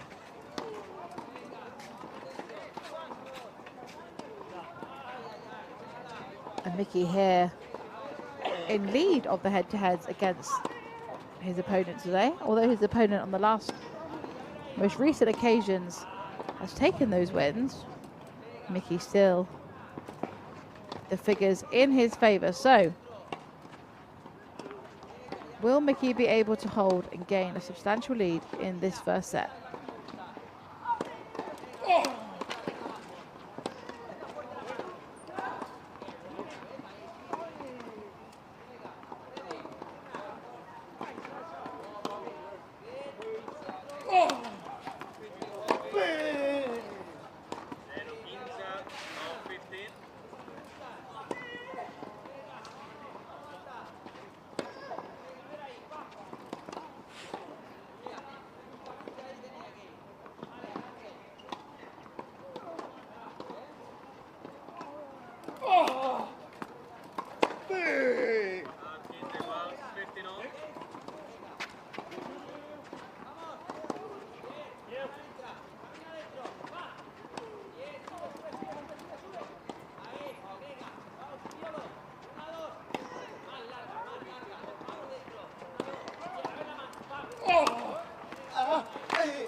Mickey here with a strong serve down the tee. De La Puente reaching a racket to it, but just pushing it wide. 30-15.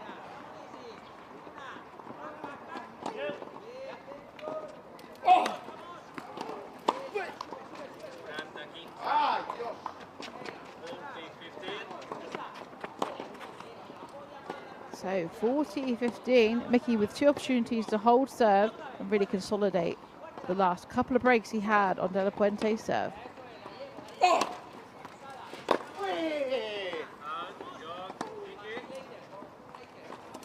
And he's done it straight away.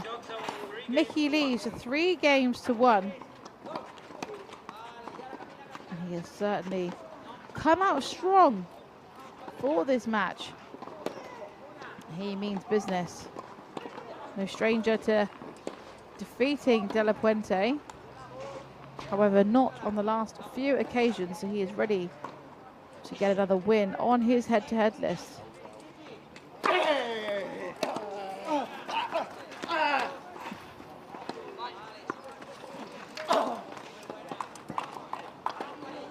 Plenty of time and space to execute that ball.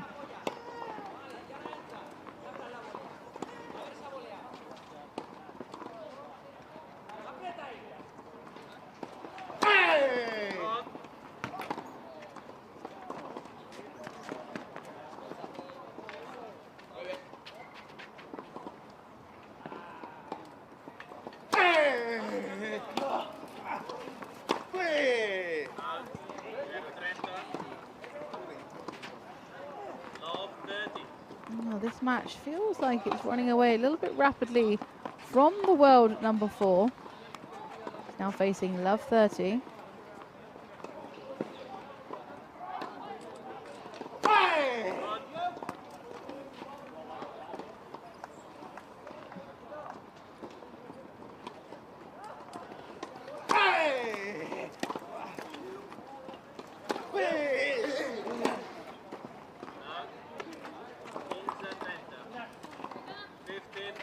Frustrating miss. Mickey still in a dominant position in this game. It's 15-30. De La Puente eager to hold his serve and avoid yet another break.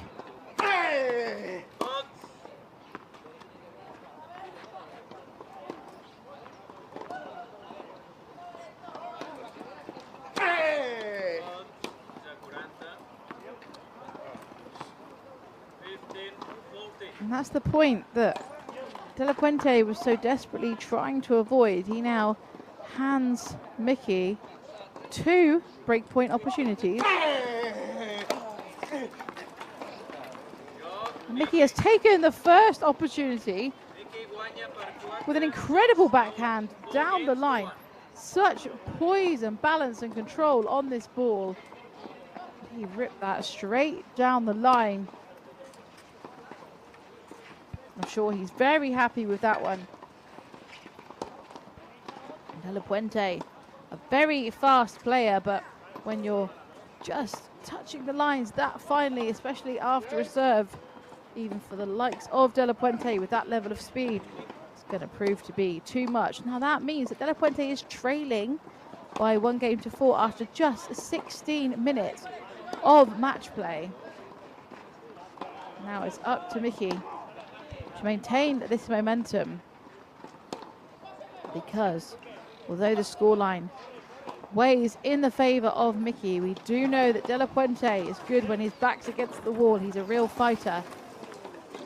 I'm sure he won't be disheartened by that scoreline as he fights for every single point, just like it's the last.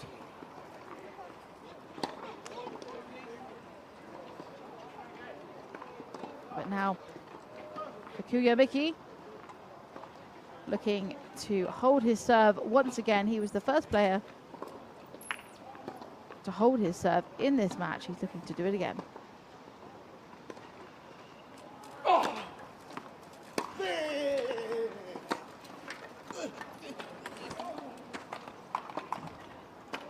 He's remaining dominant throughout, setting up the point really well with a strong serve. Those ground strokes, he is not holding back.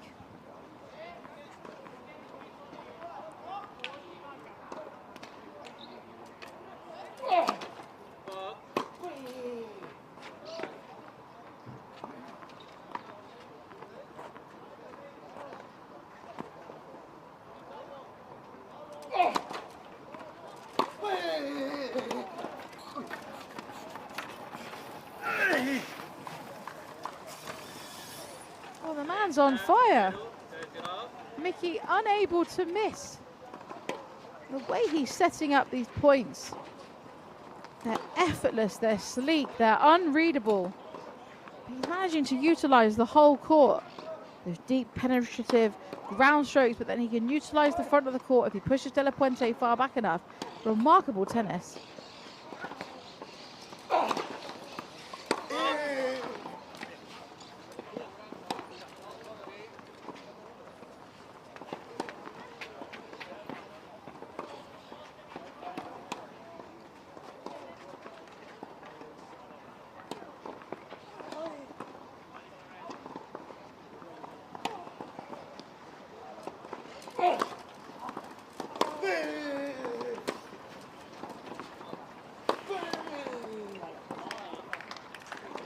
That's a superb passing shot. Not quite the right decision from Mickey there. His ground stroke wasn't enough. De La Puente was in a comfortable position just to rip that ball into any space he likes.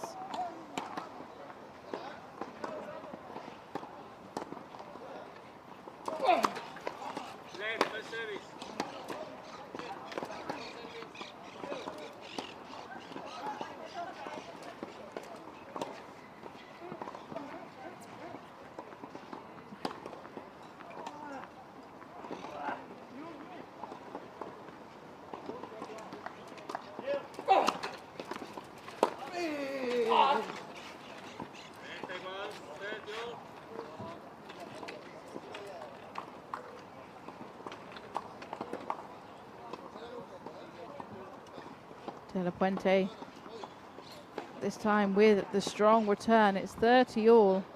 He desperately doesn't want to end up trailing any more behind than he already is.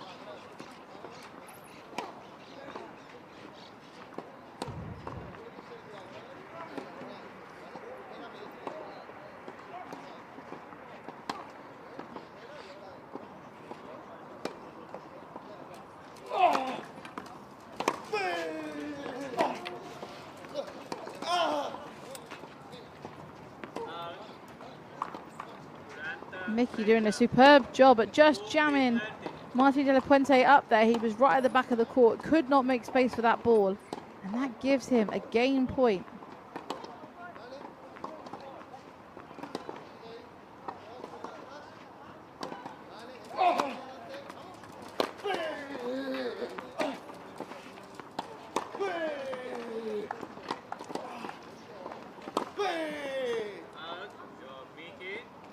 another miss from De La Puente. You see the frustration, but Mickey is bringing out a remarkable performance, and he has now just extended his winning streak to 5-1. He now sees himself just one game away from taking the set from the world number 4. And he's really come out with some truly incredible tennis. Pressure now for this man, Martin De La Puente.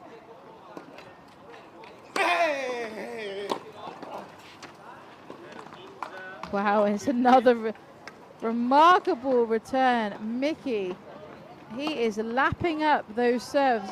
De La Puente with a very good serve, but he's not quite hitting the right spot on the court, allowing Mickey to hit those winners time and time again.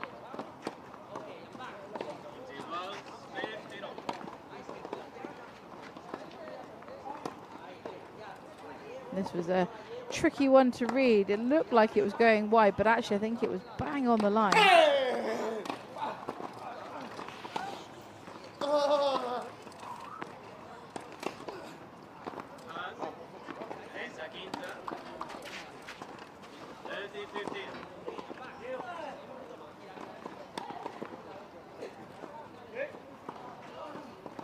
Can always see how hard Martin works, especially when we look at a close-up replay like that. The power and energy that goes into his chair.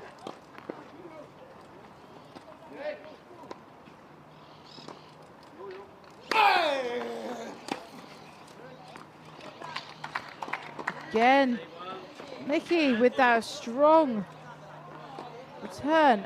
He's been able to hit every corner of the court so far on the return of serve. And he's enjoying the service games of De La Puente.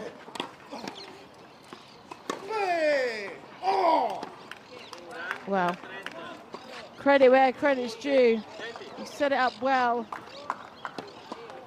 And it was full force. Down the line into the space there.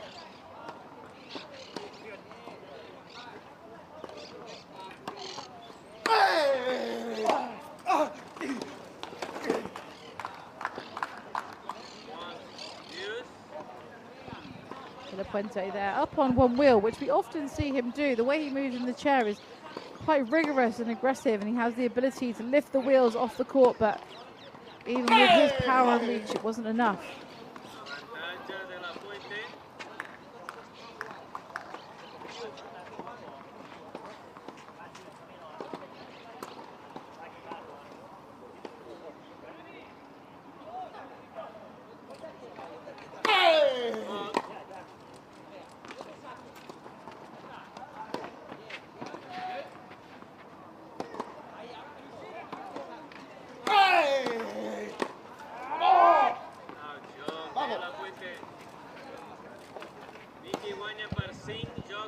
So De La Puente has found a way to hold his serve for the first time in this match. He's narrowed the gap slightly, but still trails 2-5 in favor of Mickey. Mickey's still just one game away from clinching this first set, which he'll be very eager to do, having had a couple of tough defeats so far in the singles masters.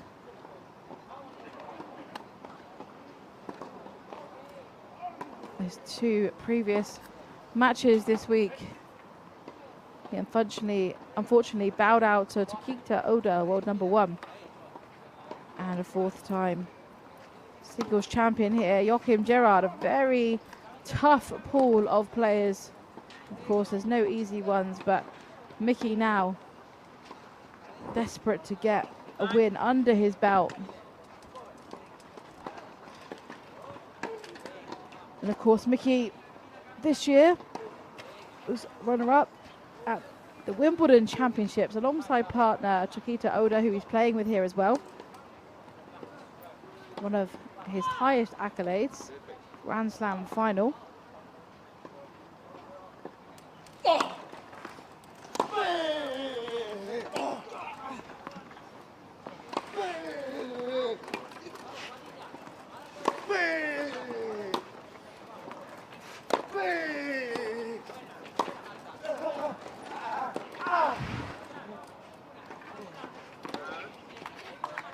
Excellent rally.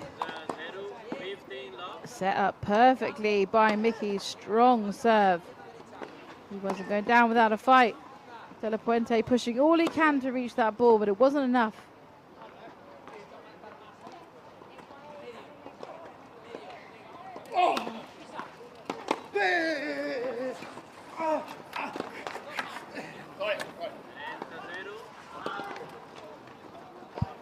A hand of apology.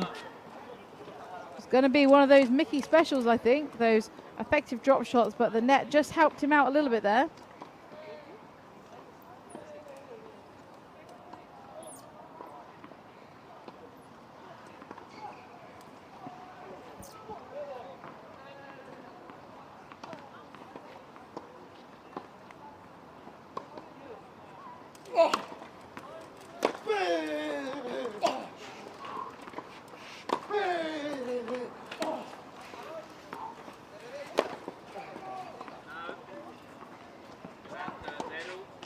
Another miss from De La Puente. A little bit inconsistent so far.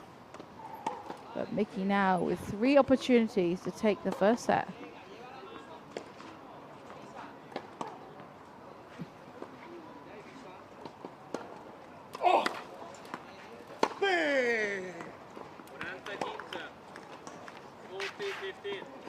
And the first one saved there. Still 2 more opportunities.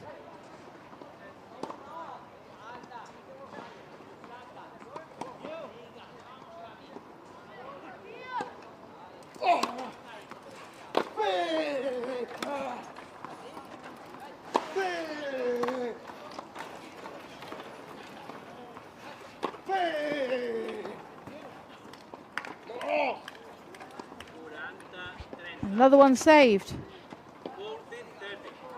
De La Puente really does not want to give up this first set. He's pulling out all the stops.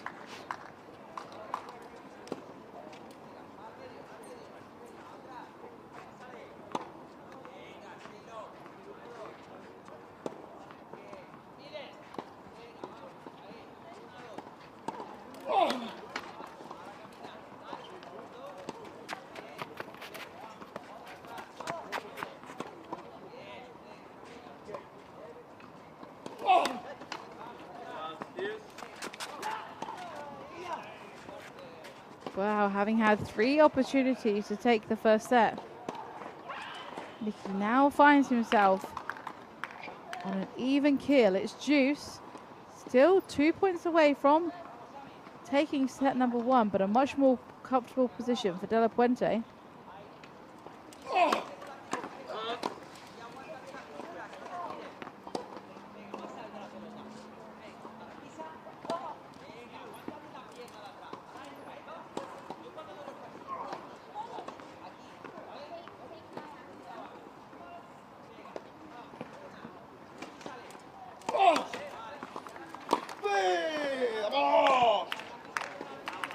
Wow, what an incredible reply.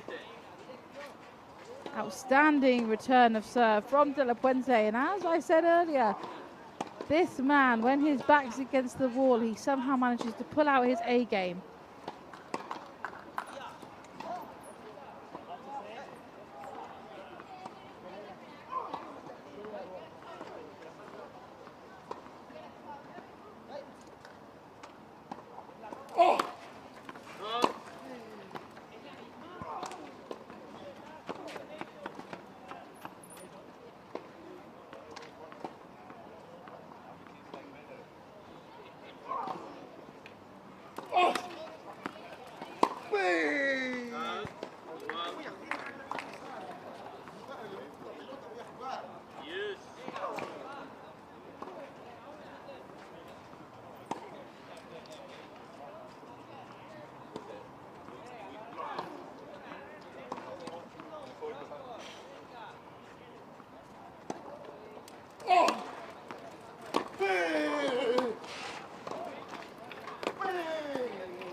Mickey's managed to pull it back in his favor.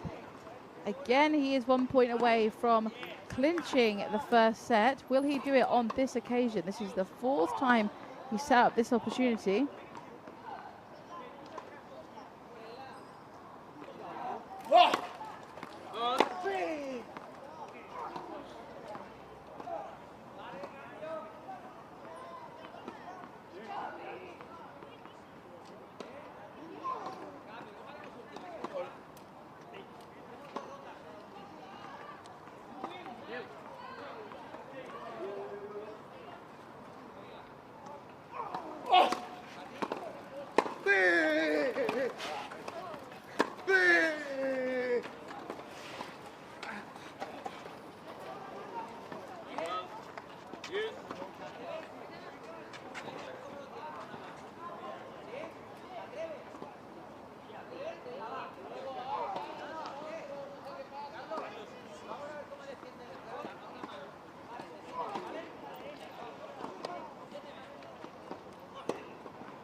So De La Puente again with an opportunity to keep himself in this first set.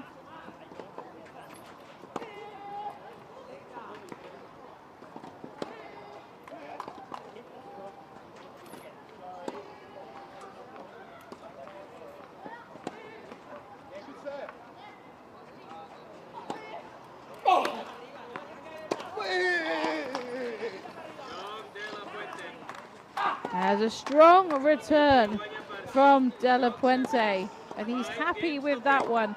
He did incredibly well there to defend 4 set points. Frustrating for Mickey, but it's De La Puente that came out on top of that game, and he has narrowed the gap once again. It is now 5-3 in favor of Mickey. We're back on the serve of De La Puente, so pressure here. A key moment in the match, but he has saved multiple opportunities of losing that first set. Can he save more? Pull this set back in his favor. Mickey again with that formidable return of serve. He is not missing those today.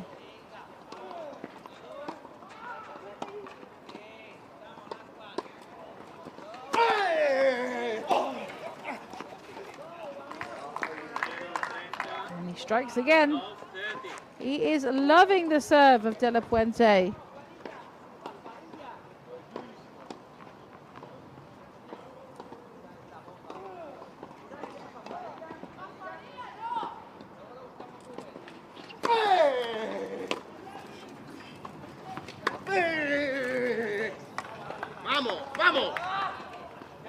And that's the game style we're more used to seeing from De La Puente, setting up the point a bit stronger on his serve this time. It was more out of reach for Mickey than we have seen so far. But it put Mickey in a really difficult position, allowing him to rip the ball into that space.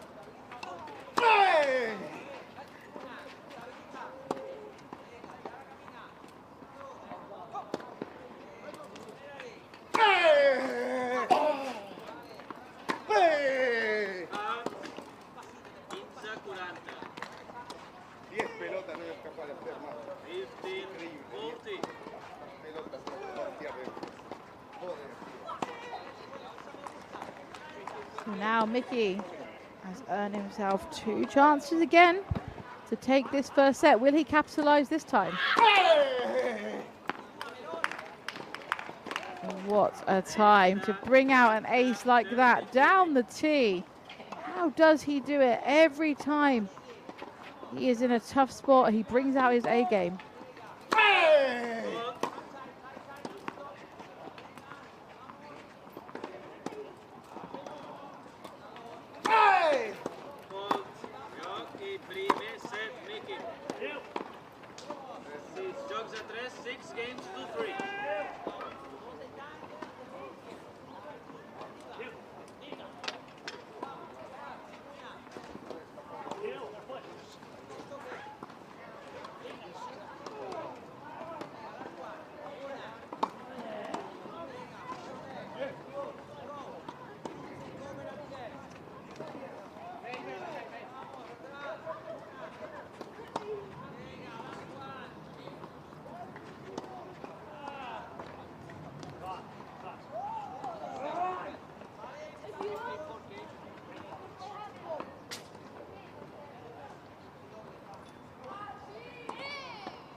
So I wonder where it's going to take us now after 36 minutes of play. Takuya Miki, world number 10, has taken the first set 6-3 after 36 minutes of play against the world number 4, Martin de la Puente. And those heads-to-heads currently weigh heavy in the favor of Miki. But de la Puente has won the previous, most recent matches when these two have come head-to-head. But Miki has brought an incredible level of tennis to the court today. We have seen a bit of inconsistency from this man, Martin de la Puente, but respect must be given to this man on your screen, Miki. Because not only has he had some phenomenal service games, but his return of serves have really put him in a strong position in this match. So it's Miki to get us underway, and he's serving to begin the second set.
Oh, it was a close miss for Miki there.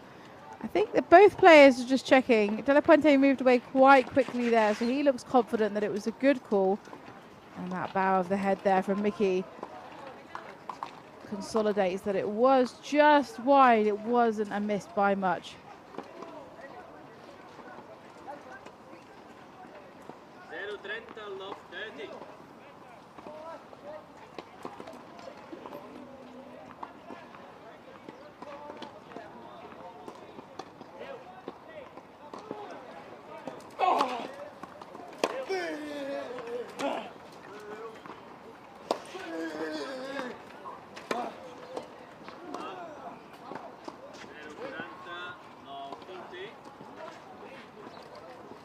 De la Puente racing ahead in this game. Could we be seeing an early break of serve?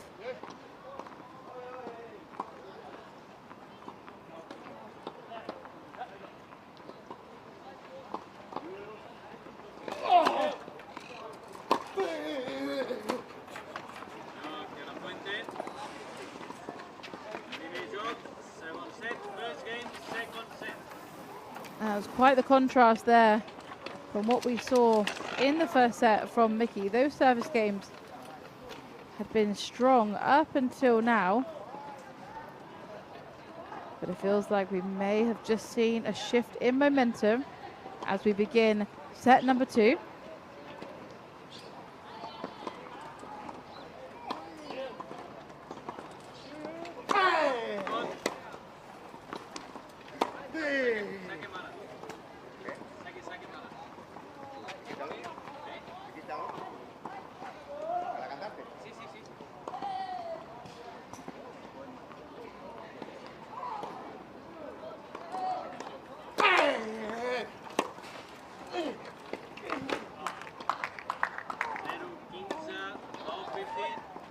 Those returner serves that we have seen so often throughout this match from Miki, lapping up the serve of De La Puente.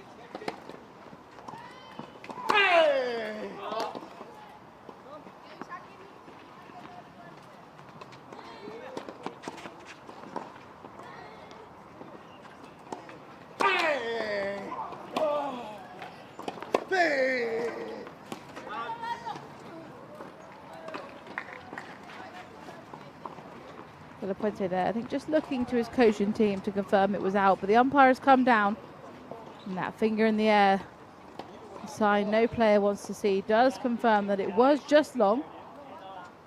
And the love 30.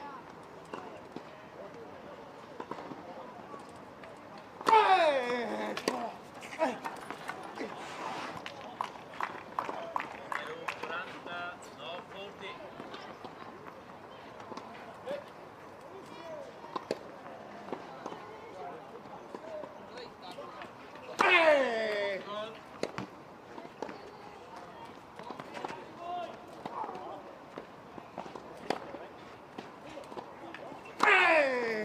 Goal.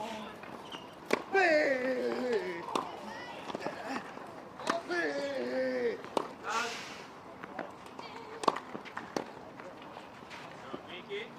There's no And one that more. was a speedy game, which very quickly evens off that scoreline. Mickey again producing phenomenal returns of serve. He'll be happy with that one. And it was a quick retaliation to his early break of serve. So he now will be looking to hold.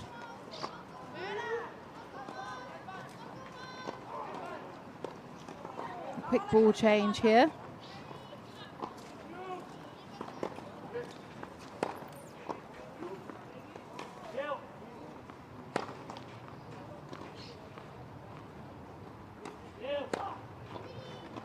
Goal.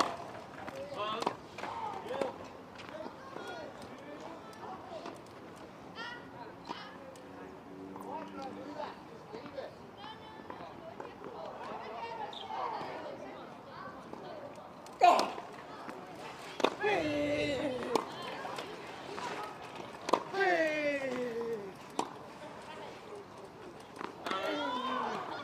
15, love 15. Zero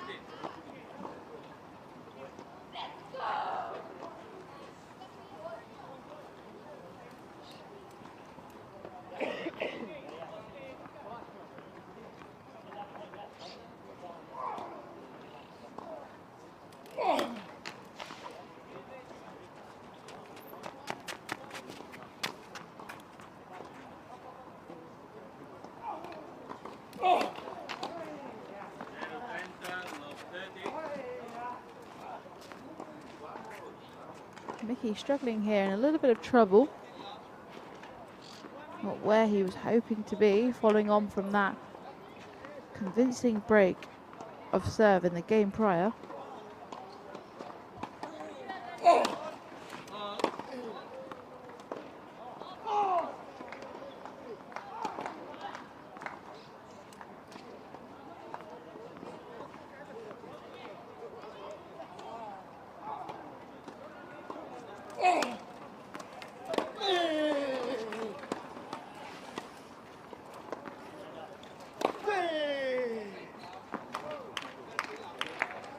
Wow, and that's very decisive from De La Puente. Perfect accuracy. Hit with such conviction and confidence. World number 4 here with 3 opportunities to break the serve of Mickey once again. Goal.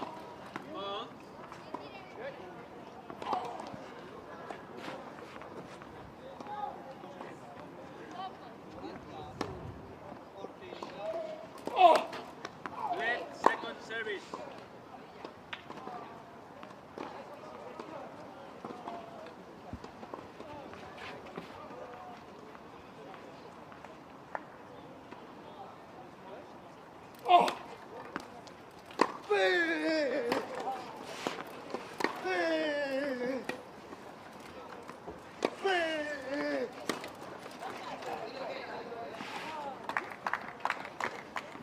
Inza 40, 15, 40. Now the first game point defended.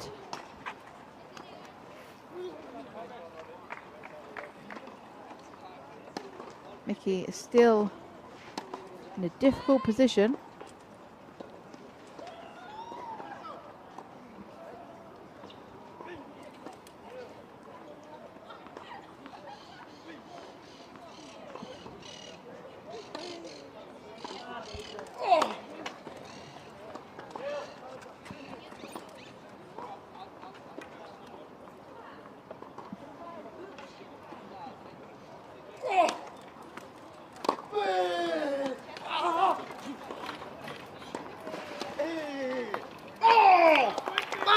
Incredible speed and perseverance from De La Puente. It wasn't enough on this occasion. We've seen Mickey execute those effectively throughout the match so far, but this time that was not enough. De La Puente's speed and accuracy came into play. And he passed Mickey, which means we have another break of serve in this second set with just 3 games in.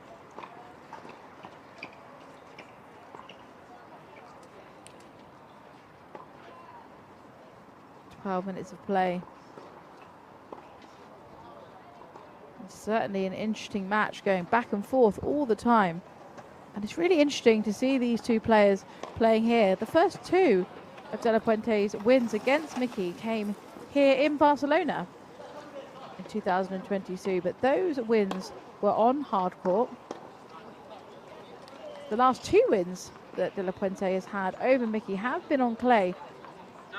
So both players have beaten each other on different surfaces.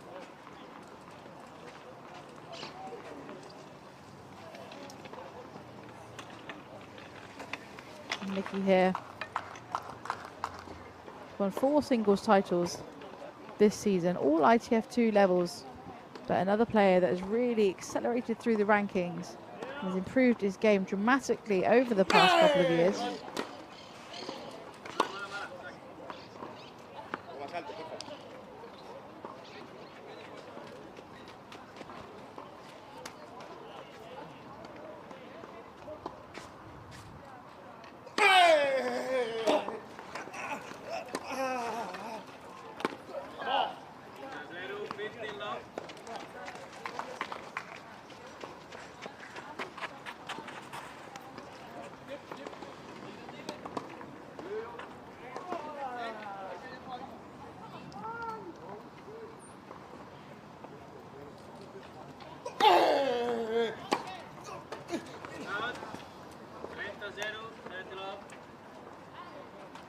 He's overcooked that return. Usually one of his strongest areas. Not on this occasion.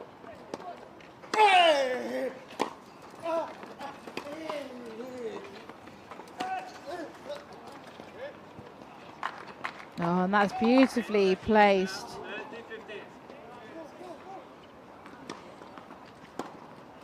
Dug that out really well. It was an inside-out forehand, so a little bit tricky to get that direction, but disguised really well.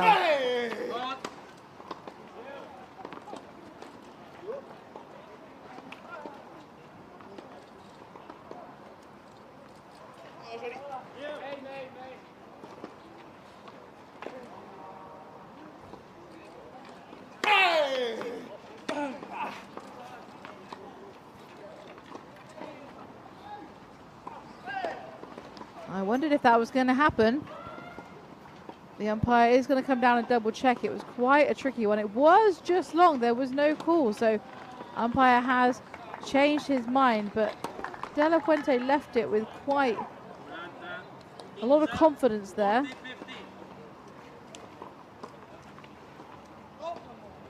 So 40-15 on De La Puente's serve.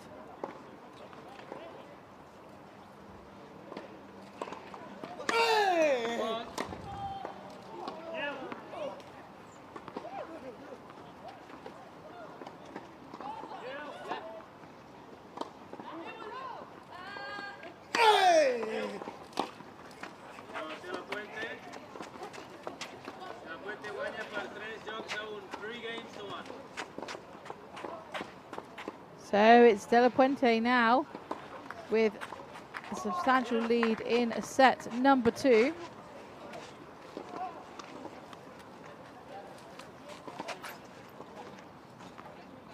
A bit of pressure here for Takuya Miki.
Superb shot. Inside walls, 15 off. Good patience demonstrated by Mickey, waiting for the right ball. And here it was. The angle already created by De La Puente, just allowing Mickey to rip that ball past his opponent. 15 all.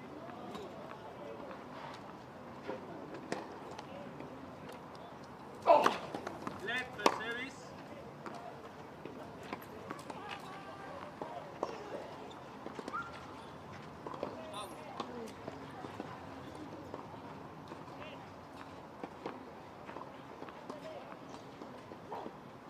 And 15,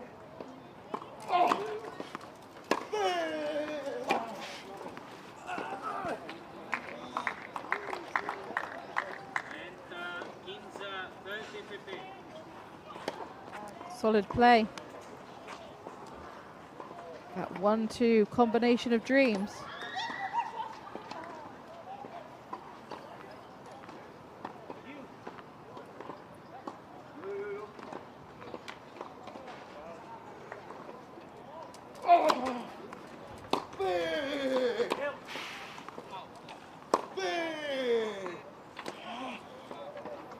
¡Vamos! 30 walls, 30 off.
Difficult one for Mickey to manage. It was so deep, taking it on the drop. It wasn't on the rise, it wasn't at the top of the bounce, so really tough to create a space and an angle or even make it returnable, which means he now faces a break point on his serve.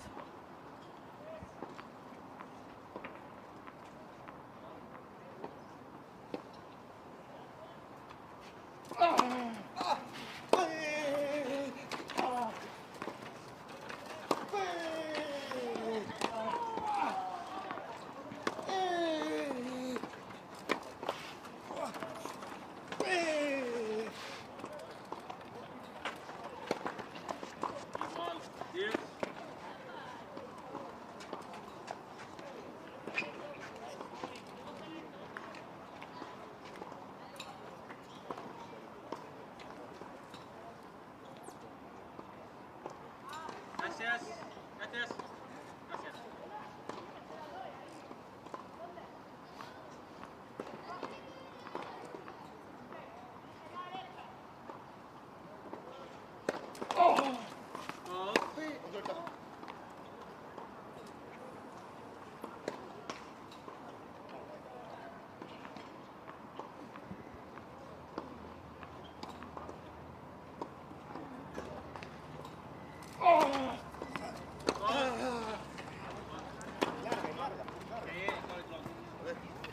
And it was a call of out from the umpire, backed up by De La Puente, but the umpire does want to come down and double check. Always best to be sure.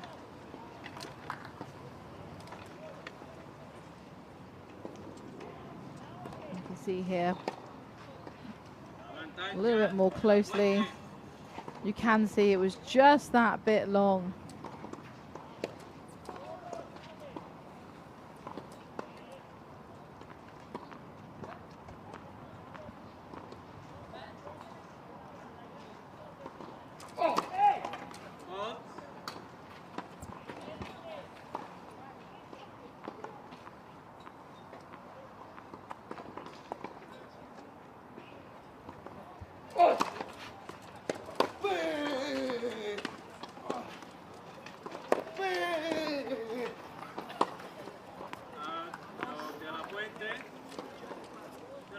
And it's De La 4 Puente games to 1. who took charge there.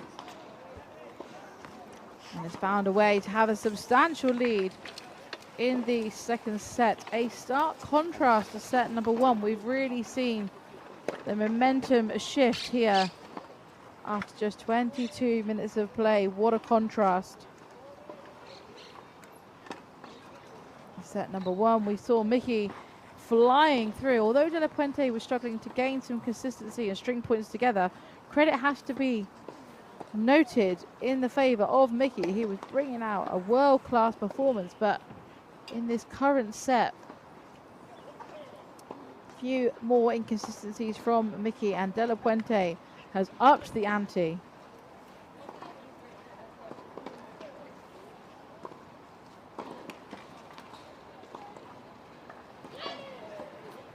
And Mickey, not originally due to play in the singles masters event this year. He was already qualified for doubles masters, so he's going to be here regardless.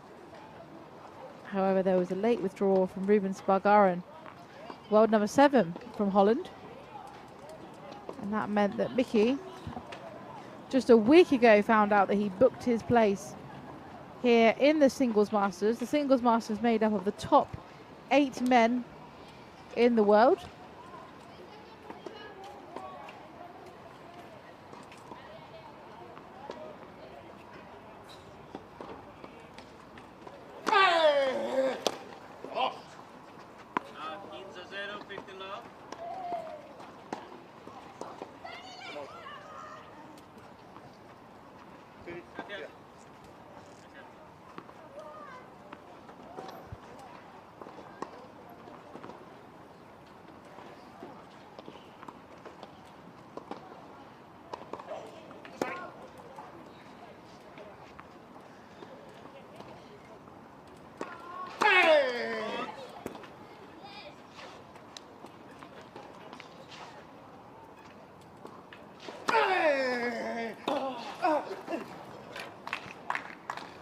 And there's that magical return that we have seen so often from Takuya Miki throughout this match. We know that if De La Puente's serve goes anywhere into his comfort zone, that's the result that's going to happen.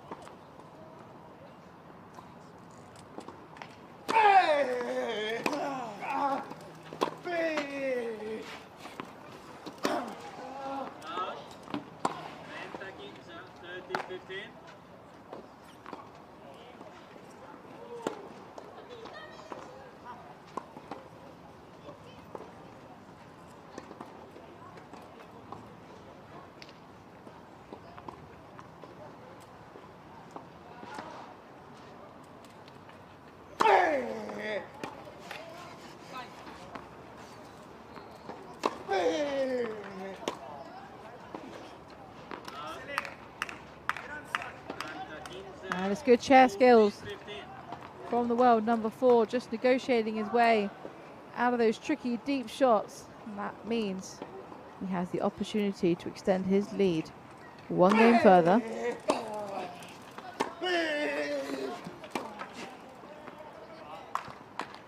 Phenomenal ball there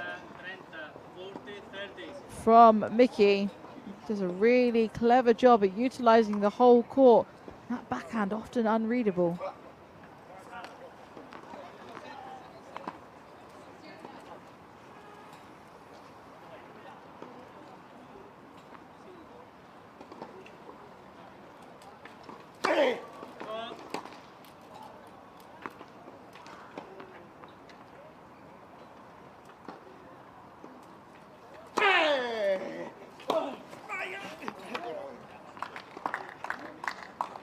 And there's that return. The Mickey special. I think when he looks back at this with his coaching team, that will certainly be an area of praise. He's been dominant on that return.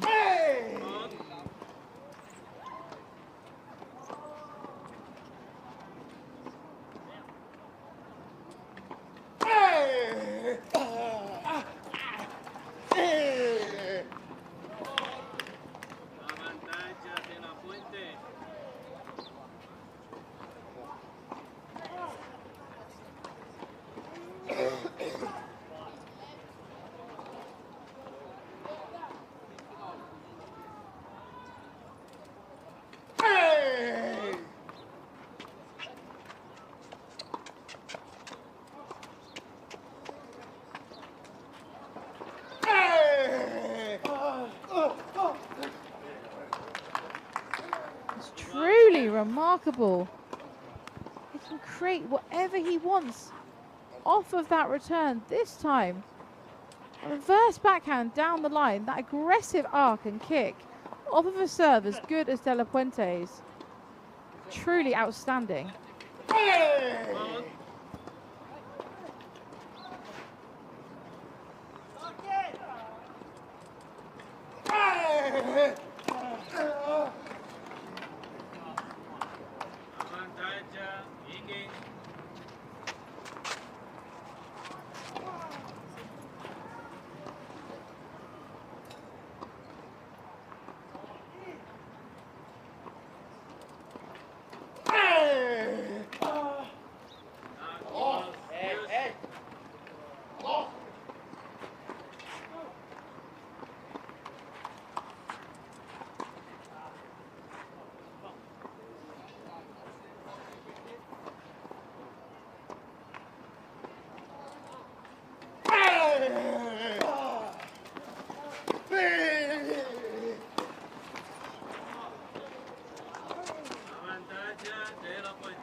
So advantage once again in the favour of De La Puente. Will this be the opportunity he capitalises on?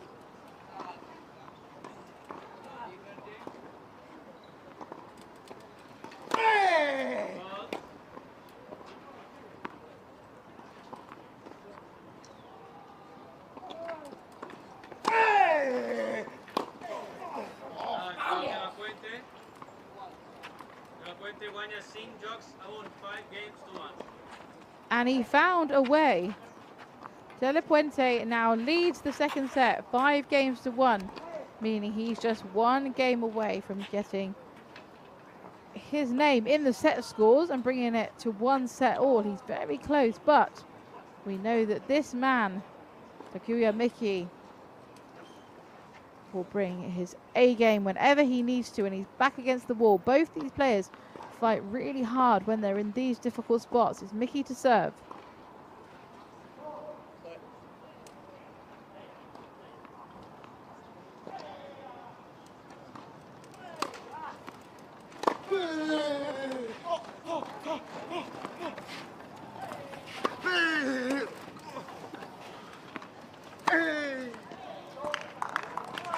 A stunning overhead. A little bit tricky. It sat a bit low for De La Puente. However, he had plenty of options. And he then found a way to take this overhead down the line. He moves 1 step closer.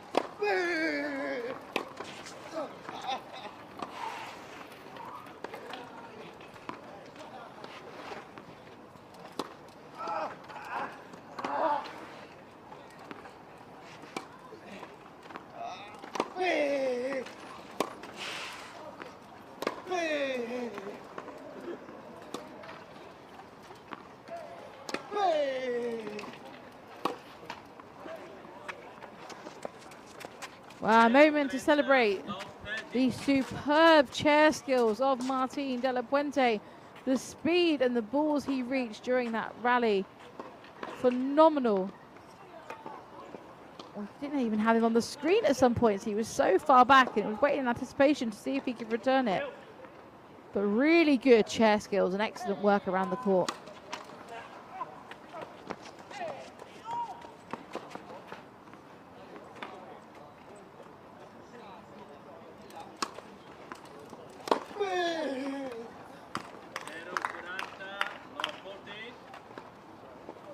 So here's the moment he's been waiting for.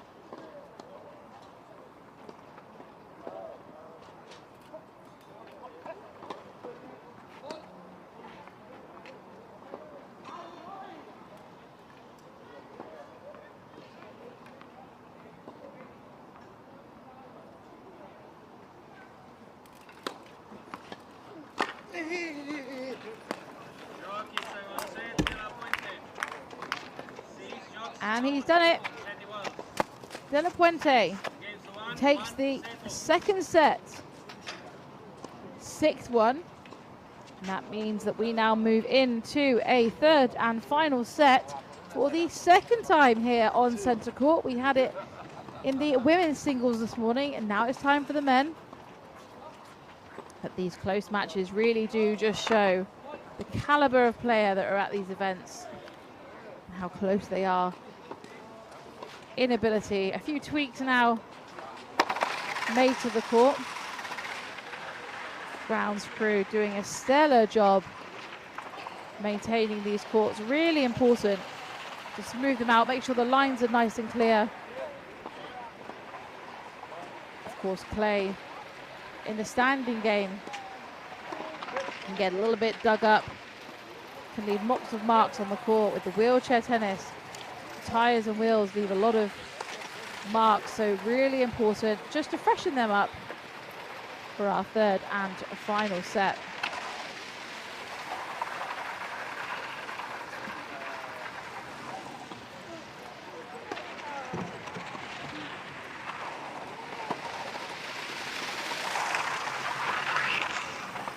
So Martin de la Puente, phenomenal athlete, now in a better position in this match than he was just half an hour ago. We're at 1 set all. He's looking this year to also maintain his victory from last year. He won the doubles masters alongside Gustavo Fernandez of Argentina back in 2022. They're looking to do the same again this year. They want to stay in that top position, but last year that win for Martin de la Puente meant that he ended the year as world #1 in doubles, and that's always the aim for tennis players. These World End Championships are usually the last opportunity to win some big points and ensure they end the year at the highest ranking possible. And of course, those rankings are always celebrated. For de la Puente, world #1 last year in doubles. He'll be looking to achieve that again, but for now it's singles, which is his focus.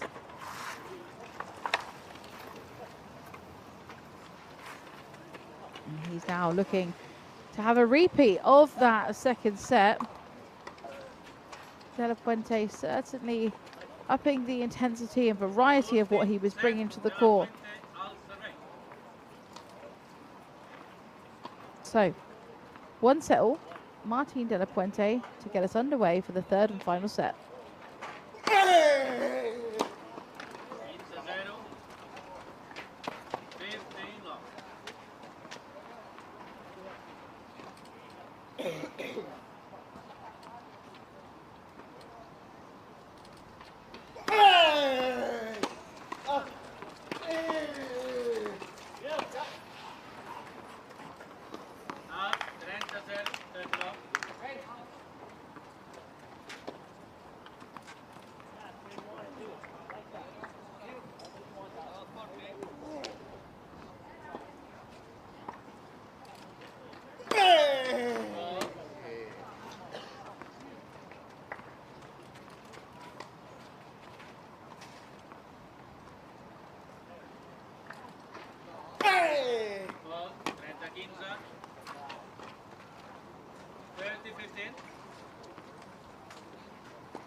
Frustrating miss there for Mickey.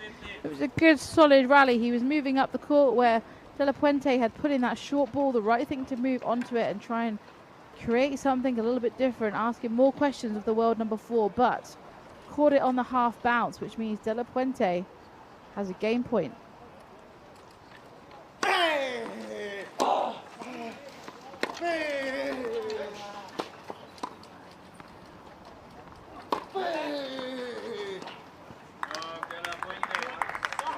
Wow, an incredible end to that rally with that ripped backhand cross court, and what a different picture we have now in comparison to where we were just an hour ago. Deep into that first set, Martin De La Puente has found a way to maintain a little bit more consistency. He's stringing points together. That were the struggles for him in the first set, but set number 3 he's come out on fine form. Dare I say it, we have a little bit of sunshine with us now as well, so something else for the players to negotiate. We know we had a breeze throughout, gusty winds. Now perhaps a slightly different vision in terms of the sun, but we will take sun over rain. Takuya Miki to serve for the second game of set number 3.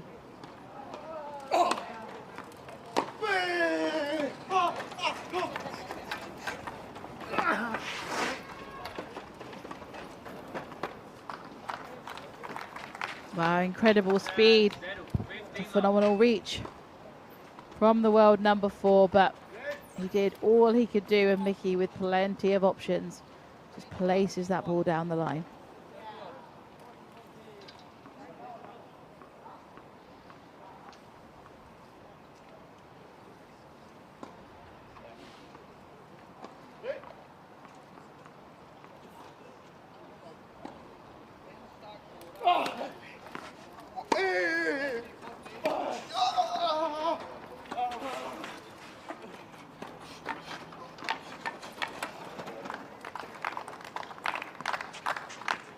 Miki again with that incredible touch and feel on the ball. I've said it before, I'll say it again. You know it's good if De La Puente cannot get that ball, because he is so fast and agile around the court. But that touch and spin from Miki, too good for any player to handle.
Wow, it's a phenomenal return, something we're used to seeing from Miki more often in this match, but this time it's De La Puente with that aggressive and ripped ball cross court off the return.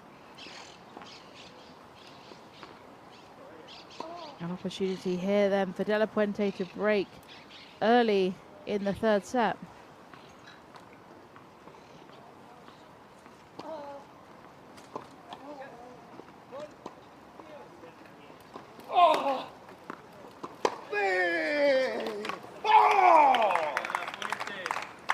There it is again. Puente Guaña 2 shots a 0, 2 games to De La love. Fuente lapping up those return of serves.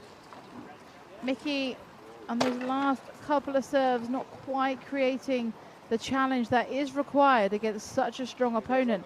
Earlier in the match, he managed to create a little bit more space, making it a bit more challenging, not into De La Fuente's hitting zone. But these last two balls, last two serves were just spinning in the comfort zone of De La Fuente, and it looks like we're just taking a little break. I'm hoping it's a short one. I'm assuming it's for rain. And the weather here today, it's been up and down throughout. We saw, I'm going to call it 1.5 rain delays earlier. We had one where the players left court for a substantial amount of time, then another moment where they sat under the umbrellas like this and it was gone in a few minutes. So I'm hoping it'll be more like that.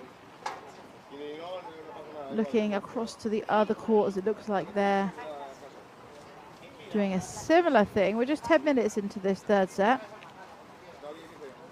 De La Fuente certainly on fine form.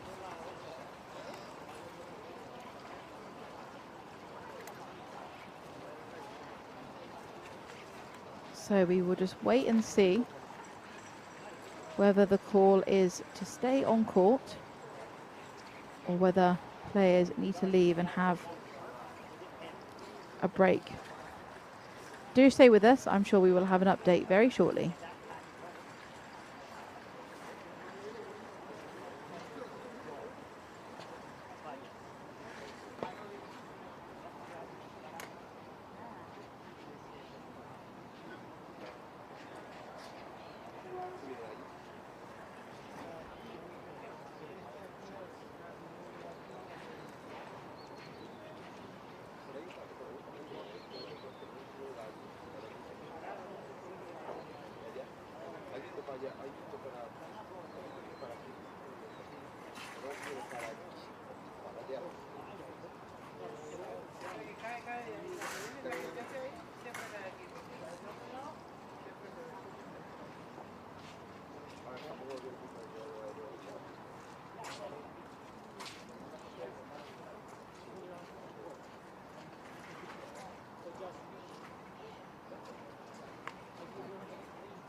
So it looks like it was a short shower, which I'm very happy to say.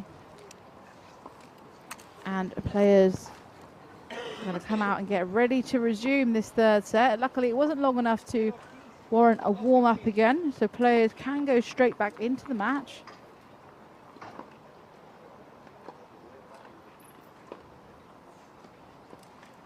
Hopefully, we won't see too much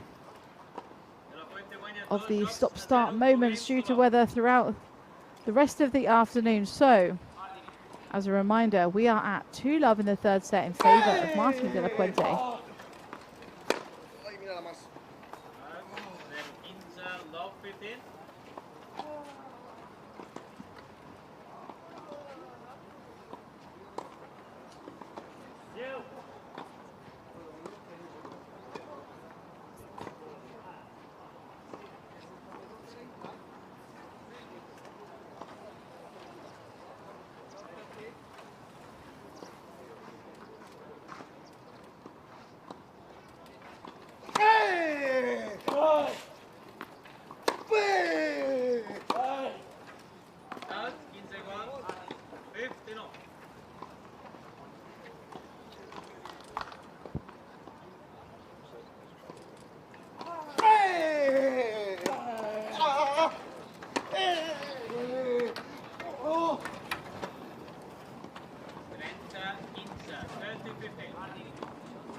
So De La Puente moving closer and closer to keep growing his lead.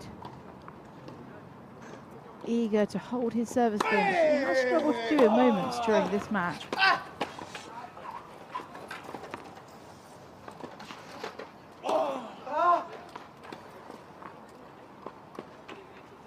And that looked like it could have been slightly wide from this angle. There wasn't a call from the umpire. Martin De La Puente just going to check. It's so difficult to tell, and they always look different from every angle. However, the umpire has stuck to his original call, so it's 30 all.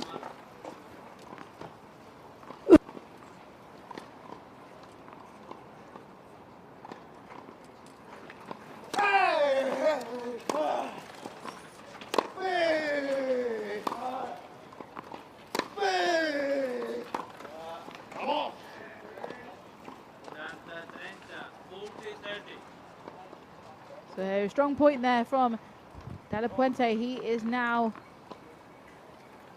in a controlling position on his serve. 1 point. And he will grow his lead substantially.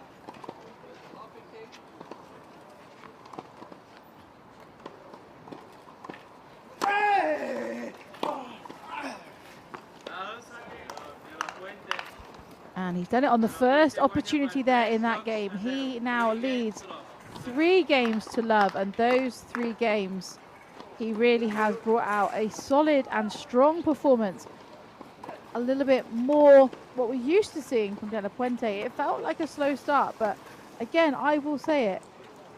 Takuya Miki deserves absolute credit because it was a truly outstanding first set for him.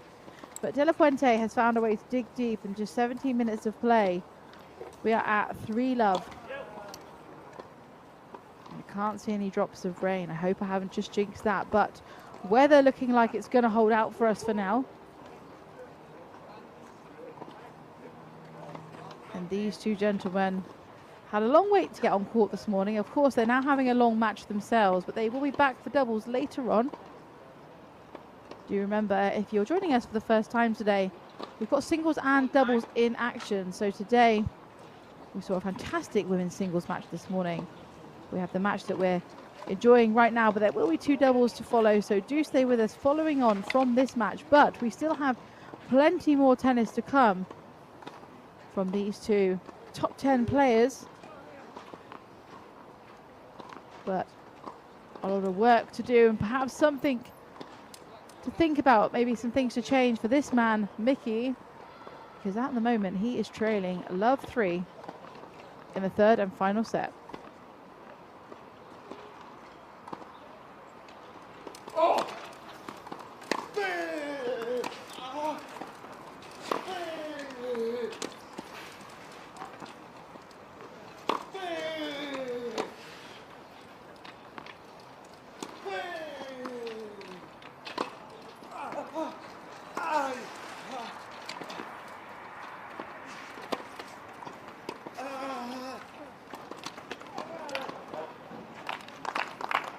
Yeah, that's excellent tennis.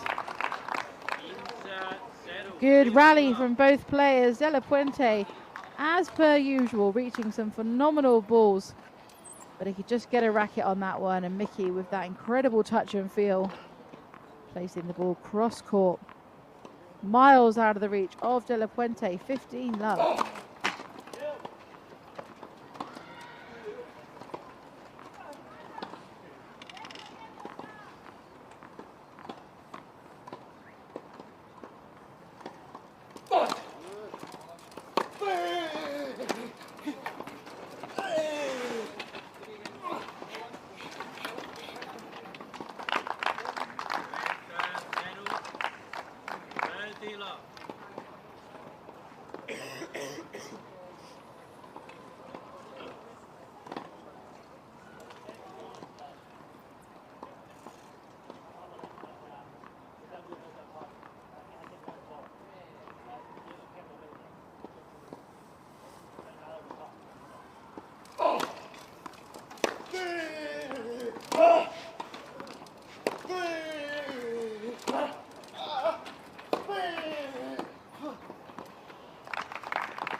It feels like a flashback. 40 love. This is what we were seeing over and over again in that first set.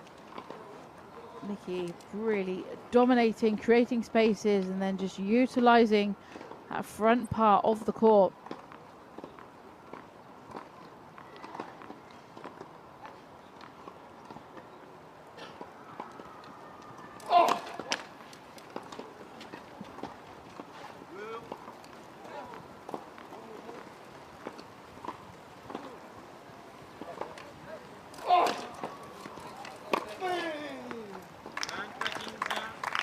It's a difficult return to argue with, but again, the danger if you don't do enough on your serve, that is the response you're going to get from the world number 4.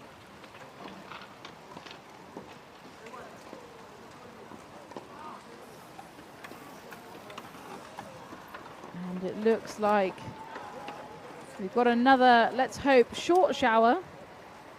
Yet again, you've got to feel for these players. This happened several times today.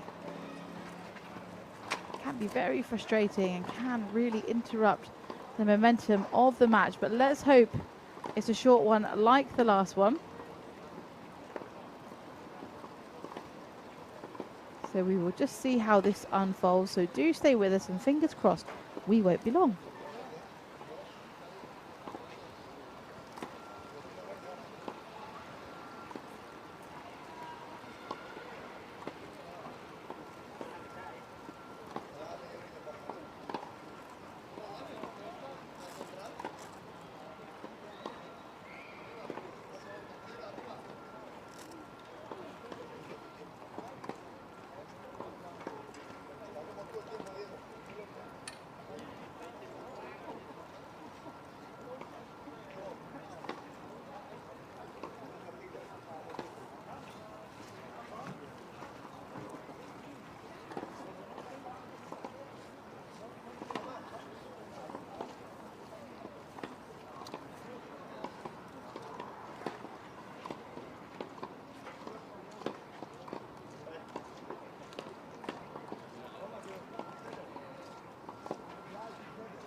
So it looks like the players have agreed that it's okay to play. The rain has stopped for now.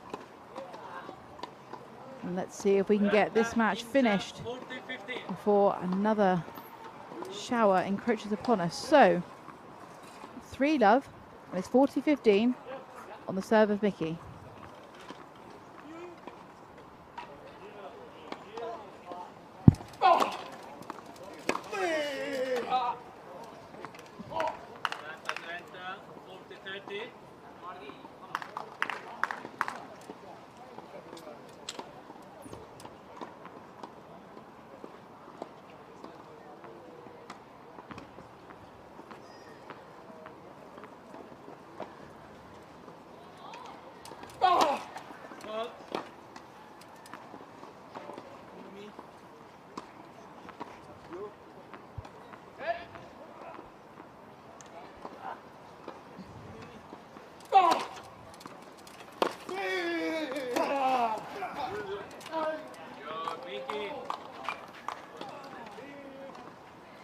There's a strong winner from the racket of Takuya Mickey.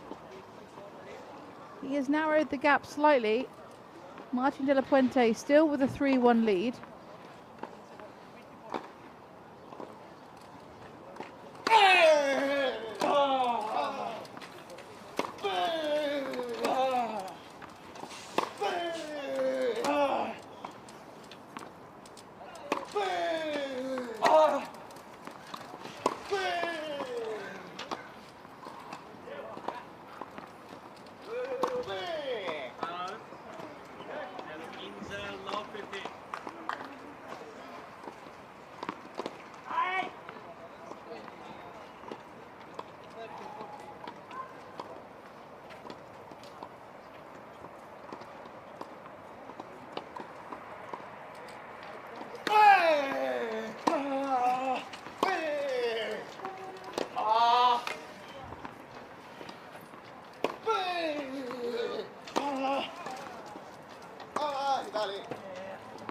Out.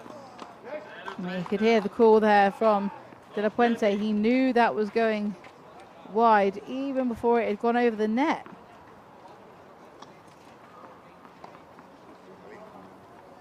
And this was the one that just pushed wide. Out.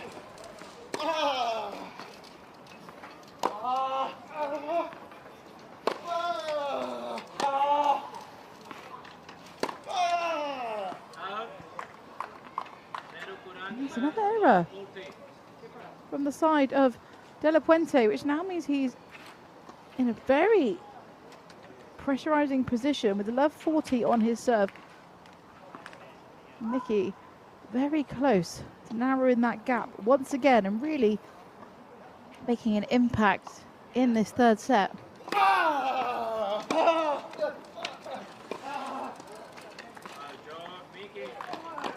And he's done it.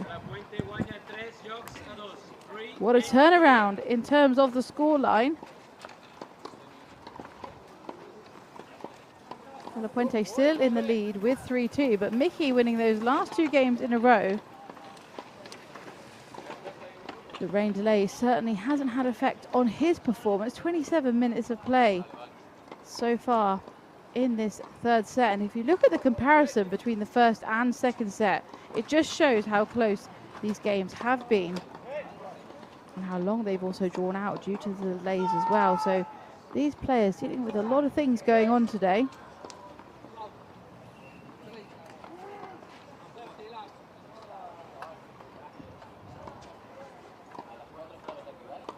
Martin De La Puente not opting to use his full time at change event, often comes out early. But he's already at his end, ready and raring to go. He's eager to keep this match going.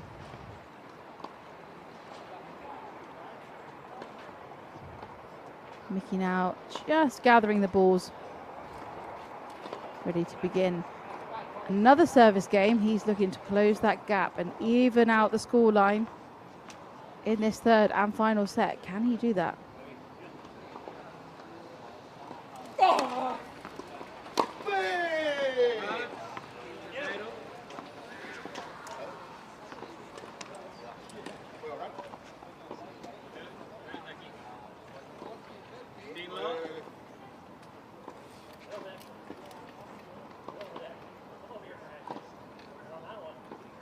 Mickey just confirming that the call was correct there. We see it in slow motion replay. We can see it was just wide.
So it's a close one, this game. Both players fully aware of what a significant point in the match this really is.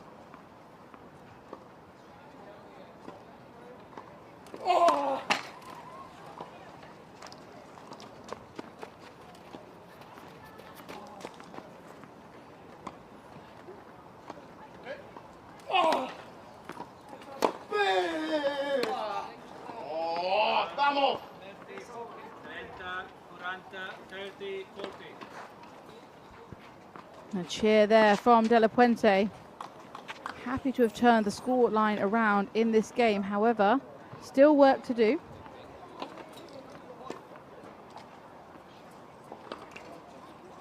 Fault.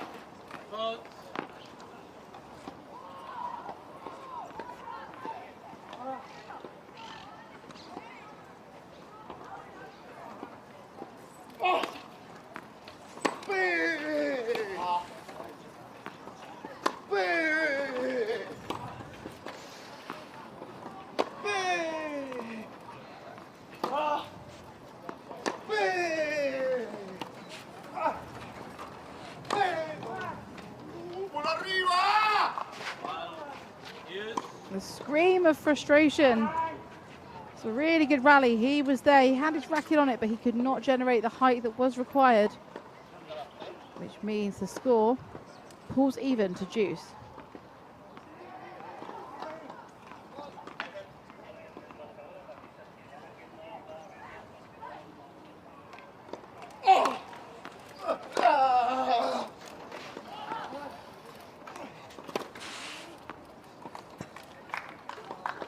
Avantage, Mickey.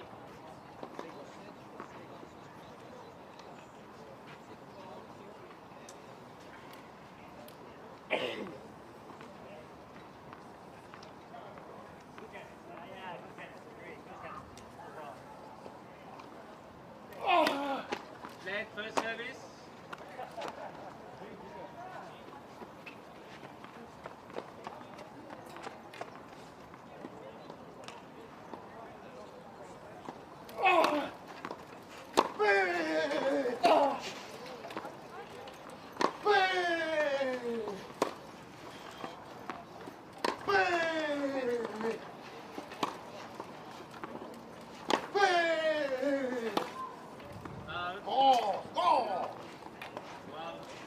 It's a miss just wide on that backhand down the line, which means we return to Juice.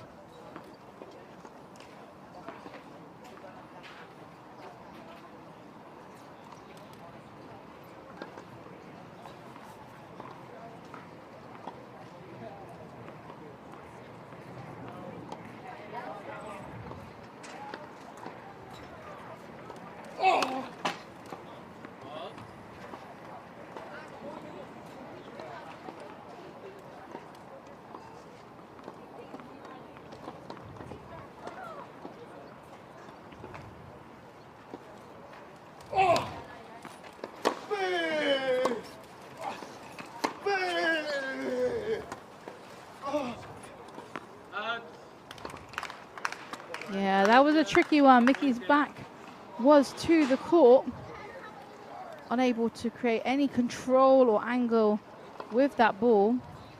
So De La Puente here with the opportunity once again.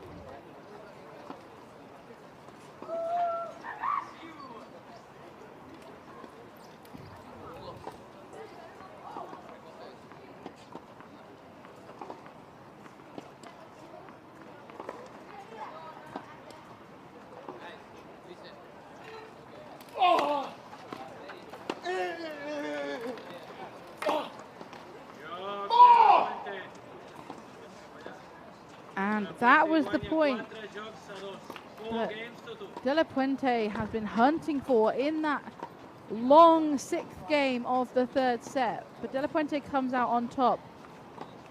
He is now in the lead with a 2-game lead. This man here trailing 2-4, having had a phenomenal first set. Second set really dominated by De La Puente, but this one it feels like there's all to play for.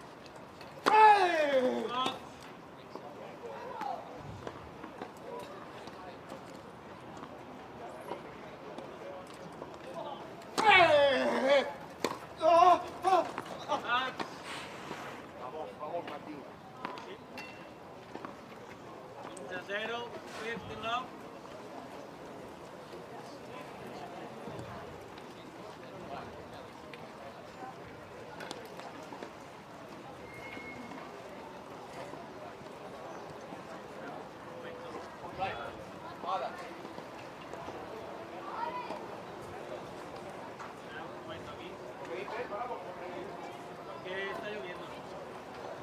So just a little bit of conversation here between the umpire and the players. We've got some raindrops falling. Just negotiating what to do next. Looks like both players have agreed just to wait. Again, I'm going to say it, hopefully a few minutes. The umpire just having a conversation with Mickey. We will just see how this unfolds, and hopefully we won't be long.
Que no llueve.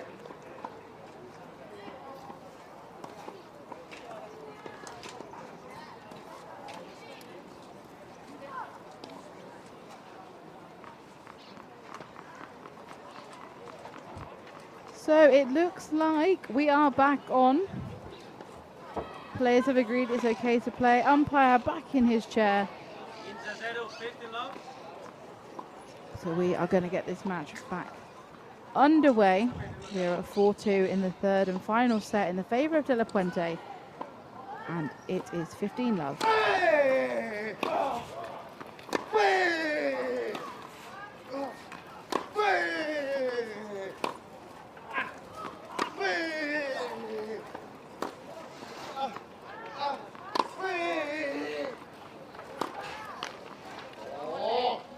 Inter 0, 30 love.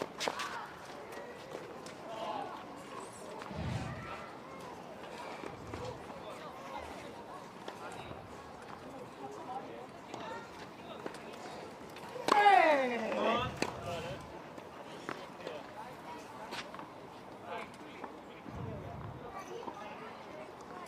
Oh, sorry.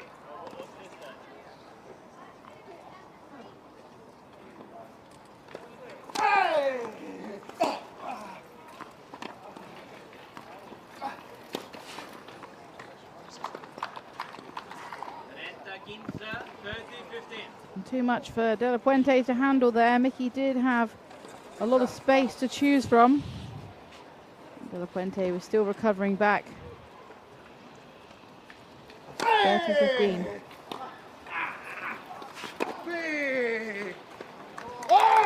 And that is a beautifully executed forehand. Such confidence, conviction.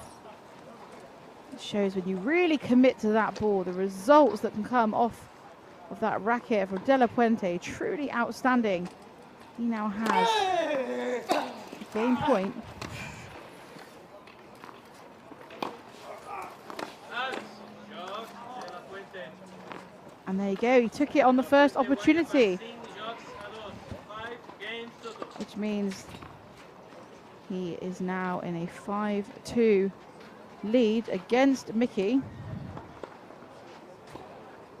He's just one game away from taking this match that's had multiple interruptions, mainly due to the weather. Both players, I'm sure, eager to get this match completed. But of course, it's not a done deal yet. We know that Mickey is able to fight when he is down. De La Puente now, pressure on his shoulders.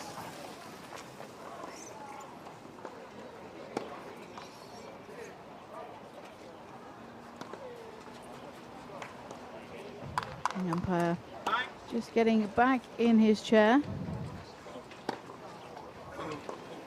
waiting for Mickey to join the court to continue with this exciting match. The second three-setter of the day on this court. Still 2 doubles matches to go. It's going to be a long day on centre court, but lots of exciting tennis to watch. So it's Mickey to serve. He's trailing 2-5.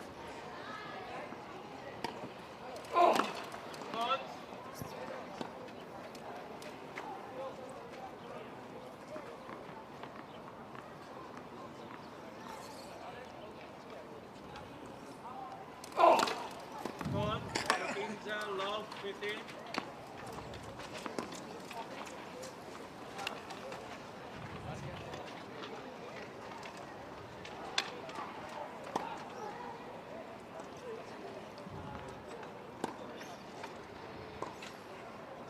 Looks like Mickey's just going to have a quick racket change by the looks of things.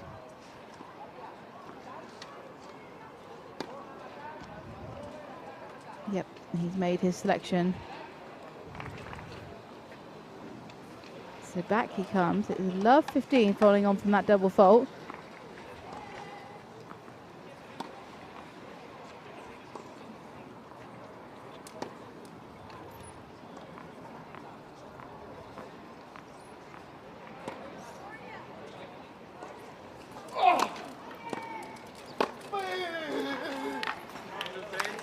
Wow, phenomenal return.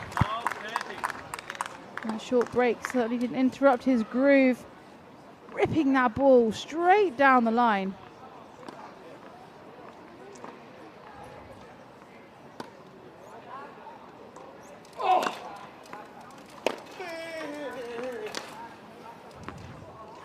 It's nearly a repeat of the prior point. However, it's Mickey's error which gives De La Puente the first of 3 match points.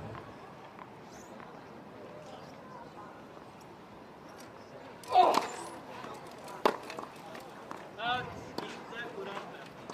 it's so close, nearly 3 similar points on the trot there, but just edging it slightly long. He still has 2 opportunities.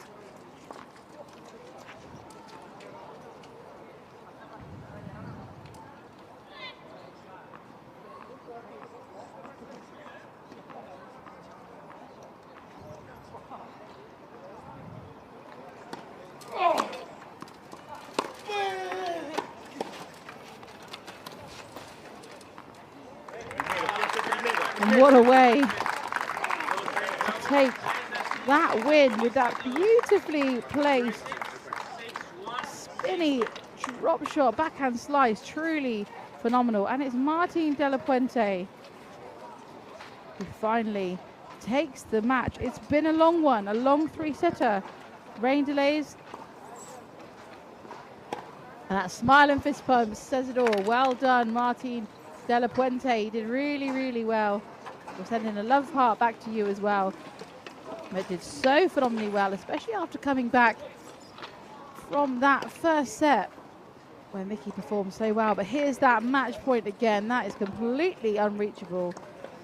A joyous way to finish the match. So he'll be happy with that. Hopefully these two have got enough rest now before they are back on court for doubles a little bit later. But it's Martin De La Puente who takes the win today, 3-6, 6-1, 6-2. Do stay with us because we have doubles action for you coming straight up after this.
Ahí está el tío. ¿Vas tú?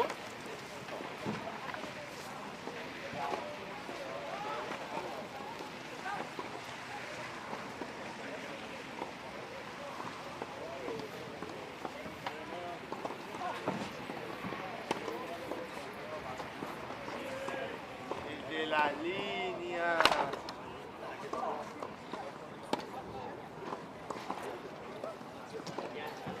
Diego, regala un Te doy poco, abrazo, ¿no? que a lo mejor me dicen que... Regala un poco, ¿no? ¿Eh? Diego, Ajá. regala un poco, ¿no? Está 4 botas. Zacari. Luego hablamos, vete. Luego hablamos, vete. Luego hablamos. Tú vete, tranquilo.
Sí.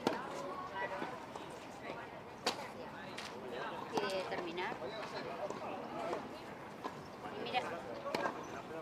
Y mira cómo está el cielo. Mira. Pero viene de allí.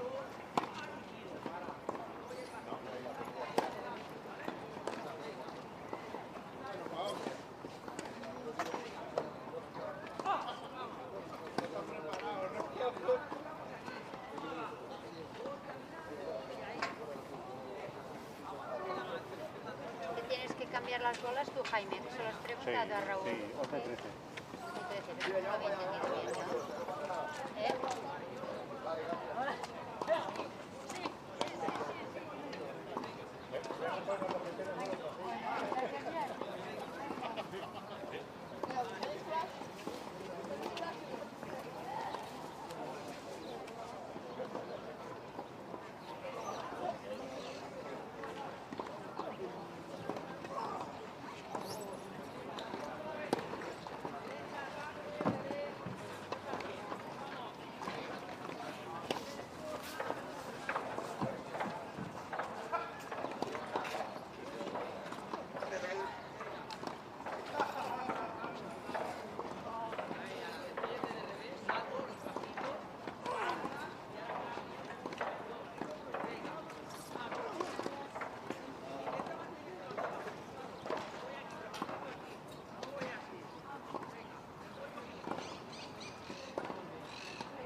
Hello everybody, welcome back to Centre Court, where the singles are done eventually, and we're on to the doubles. It's an all Dutch affair.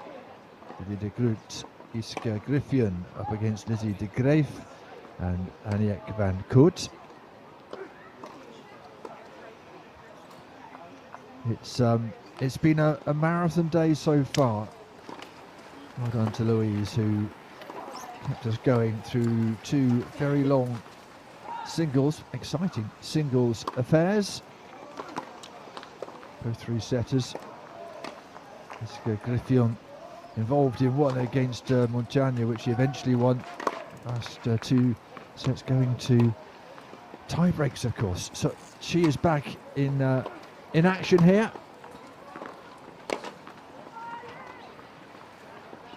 De Groot and Griffin. Here is De Groot.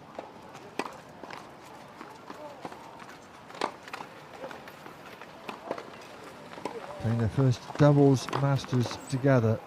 But have won doubles masters titles together on multiple occasions, but with other players. So Van Koot having been a doubles masters champion with both De Groot and Griffin. So these players, they will know each other.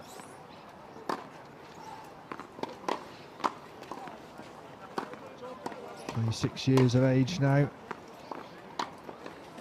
In the singles semi-final as well.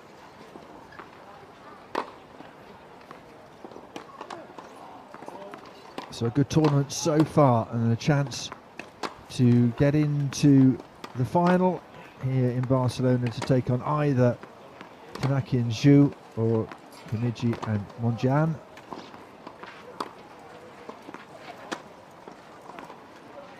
Iska Griffin, 4 times Grand Slam singles champion and a 9 times Grand Slam doubles champion. And she won her first Grand Slam doubles title together with De Groot at Wimbledon this year. Not a bad time to open your account with a new partner. And as we say, we saw her in the singles earlier on.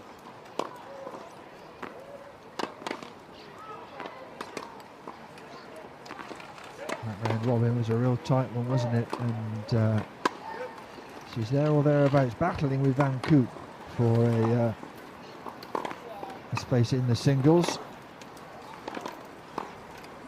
Lizzie de Greef.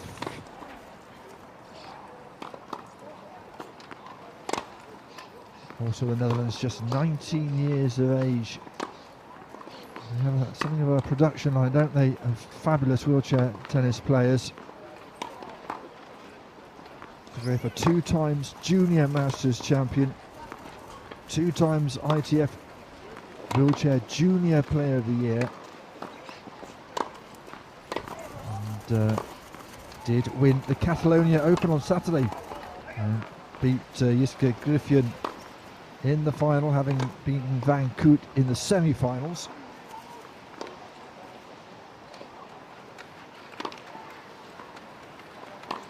Nick Van Koot, a more experienced partner to the teenager at 33 years of age.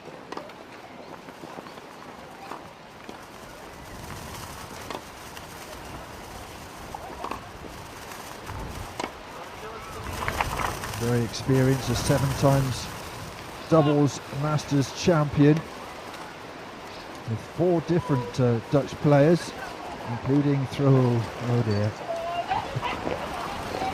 that is some storm. I can't see, we're going to, oh dear, the umbrella's gone. Even if it's not raining, you can't see how they're going to safely play tennis here for the time being. It's been one of those days, hasn't it? Oh, goodness me, oh, there goes the umpire's chair. I think it's best actually for these players just to stay in the centre of the court until everything is secured, and then it might be safe. Oh, watch out for the chair. Well done to the umpire. And I think he's absolutely right saying get to the centre of the court.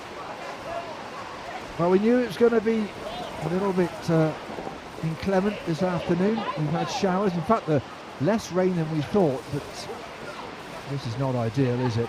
And those palm trees and the trees behind that being bent in the wind. Lights are on. It's been a stop-start sort of day, hasn't it? We kind of got the warm-up done and dusted. And it's one of those moments where almost, you know, when you're camping and it's a strong wind and you have to hold the tent down, someone's just standing on the umbrella at the moment. Meanwhile, Doug Luke is going to practice a serve amongst all this chaos. Perhaps the toss more. I think the ball's just going to be blown out the way, but you know, you love a try, don't you?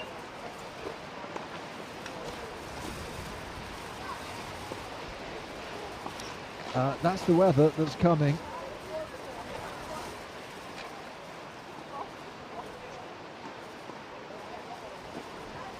Breezy.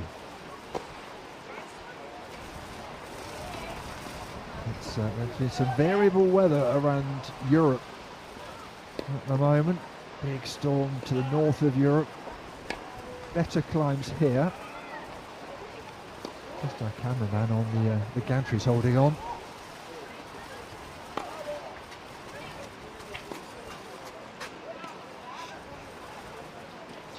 Well done, the umpire and the officials who held on tight and made sure the players, number one, was safe.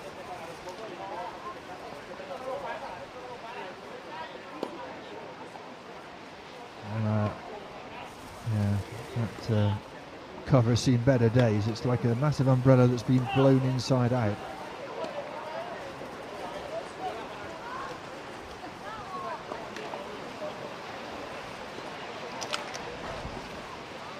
It's not the best weather, is it, for tennis? Let's be honest.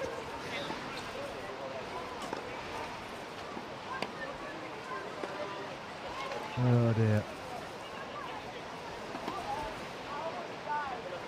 Well, we had all sorts of rain delays in the first two matches on centre court. I hope they've got a spare one of those umbrellas.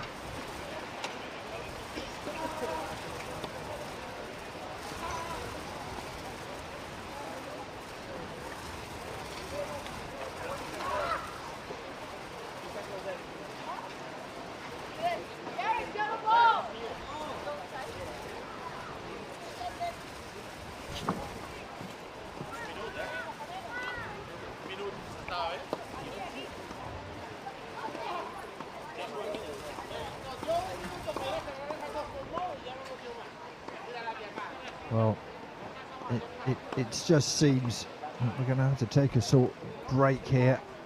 I don't think it's raining, that's the good news, but the players are heading off and we will take a short break, but don't worry, you won't miss any action. Soon as they've repaired the umbrella and it's safe to play, we'll be straight back.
ya está así. Este también podría decir algo, ¿no? Tiene unos... Perdón, Podría decirnos, oye, chicos, vámonos. Pero descansamos. Let's go rest in Basia.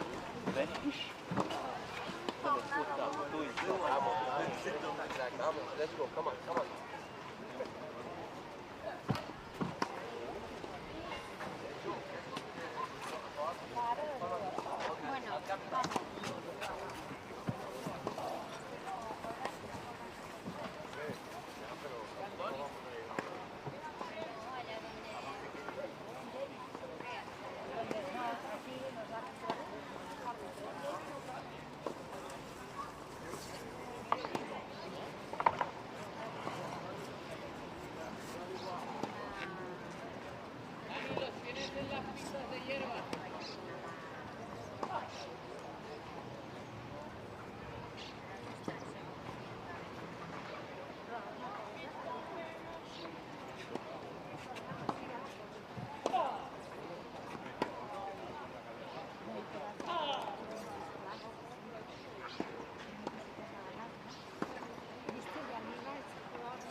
Venga, venga, venga.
Pongo esta lona y la saco.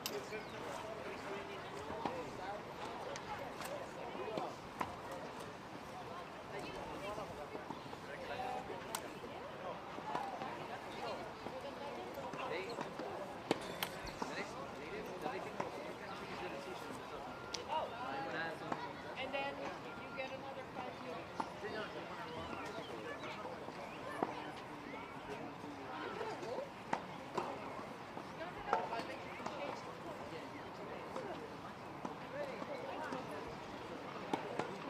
Yeah.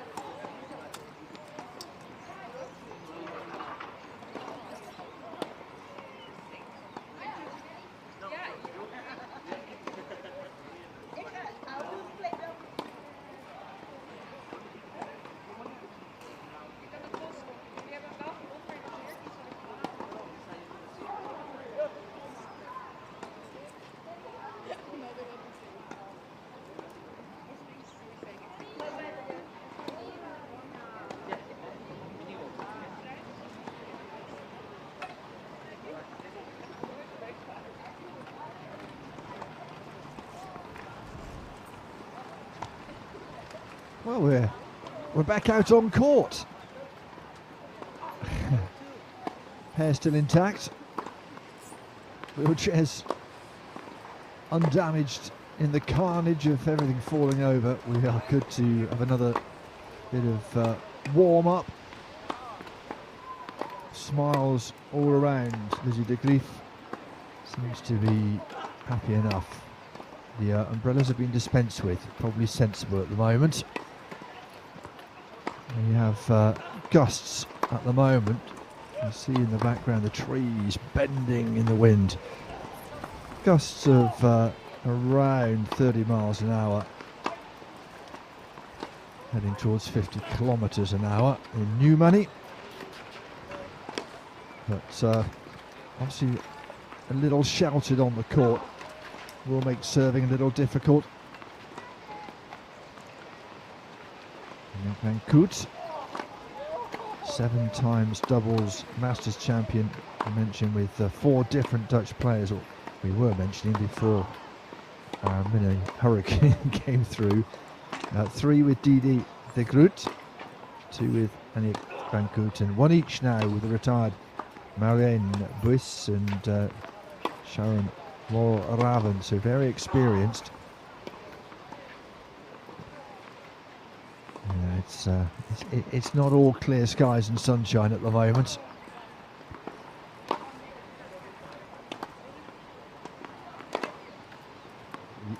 We'll keep our fingers crossed, and we'll keep you up to date with what is happening in terms of if there will be a second match on centre court. There is a possibility that the next match between De La Puente and Fernandez and Mickey and Oda may be switched to another court, because that's the only one that is still scheduled, and we have 3 in progress on the centre court, court 10 and court 6. So we will see. Lights are on, we're almost ready. These players will need to warm up again after the most freak gusts of wind that came flying through. I wonder what was going on next door at the airport. Not the sort of conditions you want to be taking off in, is it, I imagine? So no matches between these 2 sets of players, De Groot, Griffin, and De Graaf and Van Koot. De Groot currently doubles world rank number 1, Griffin currently doubles world rank number 4. This woman, the youngster, ranked 19, but she's alongside NEC Van Koot, who is ranked number 5 in the world.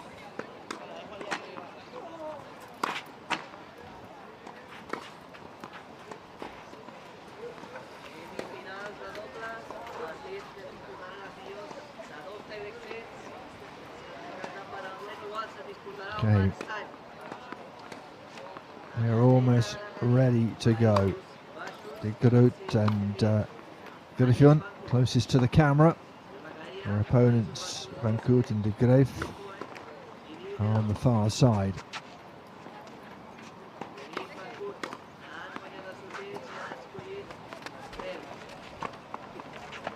We will keep an eye on the weather. Certainly the lights are on. Shadows are formed. That's not from the sun, that is from the lights, the floodlights around here.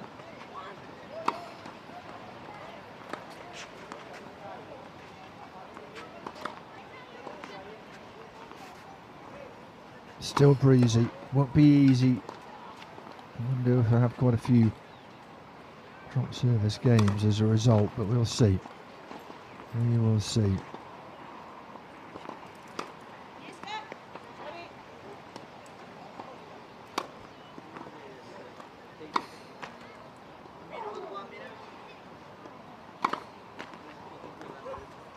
NEC Van Koot,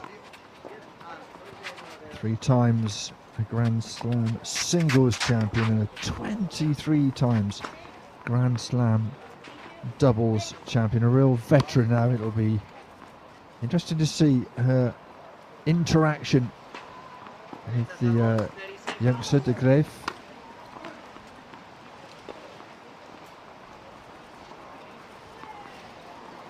Miska Griffin, we saw her in action. She will, I'm sure, sleep well tonight after that 3-setter in the singles earlier on. In the round robin, this the semi-final of the doubles, of course.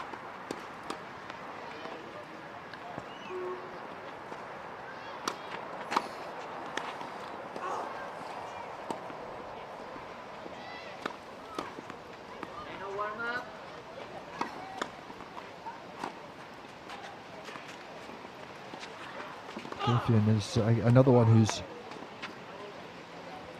sample of success with different partners, 7 times doubles Masters champion. twice with Van Koot, now her opponent, of course, and 5 times with Esther Vergeer.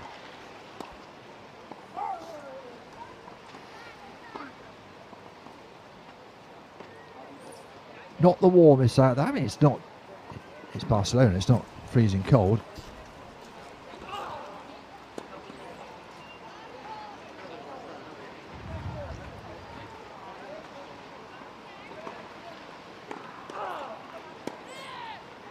Well, finally, about to get underway. Not the easiest of conditions. But same for both sets of players.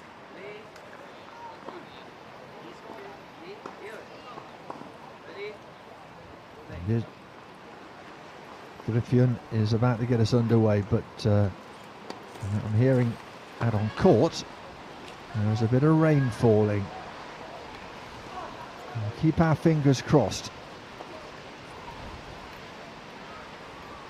And ball toss is going to be a really difficult thing. The serve is not going to be easy.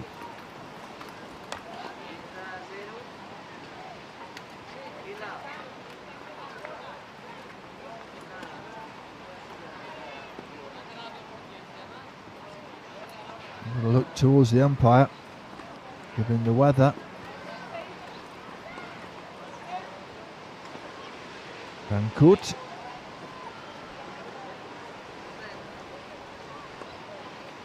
Is just making sure everything is right court side. Okay, she's back.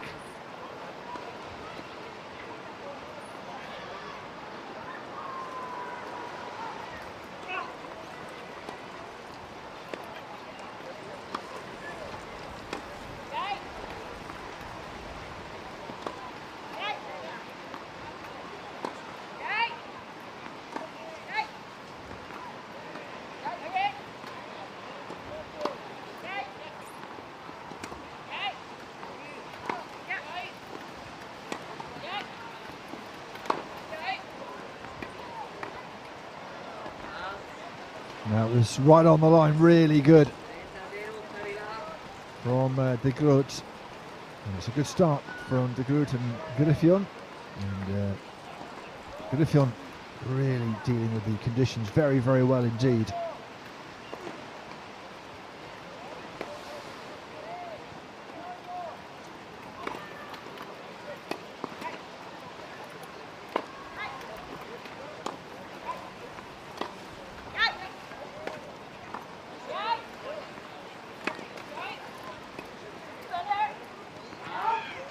Just a little tucked up on the backhand. Van Koot pushes it wide, and 3 chances to wrap up the first game of this match.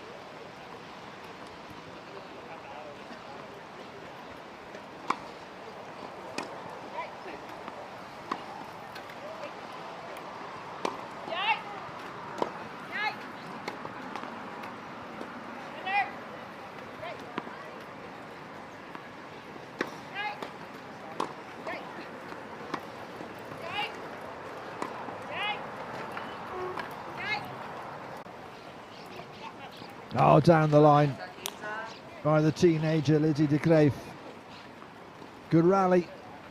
Both sets of players looking for the weakness. And it was de Greef. Backhand down the line, whipped it past the outstretched arm of de Groot. Still de Groot and her partner in control.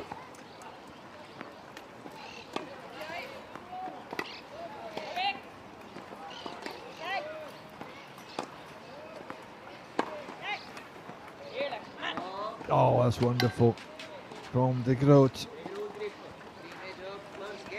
She is such a class player, isn't she?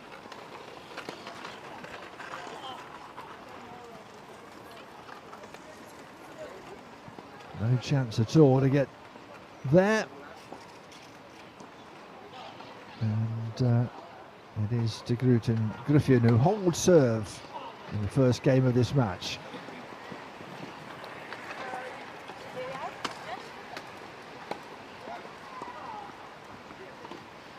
The number one, of course, has been for quite some time. It is raining now, you can see steroids, and they're hanging on there, they're going to keep going.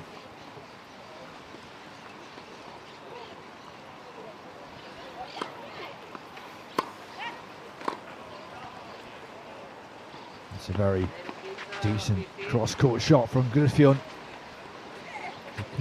Van Koot rather couldn't really control it, right down by the chair.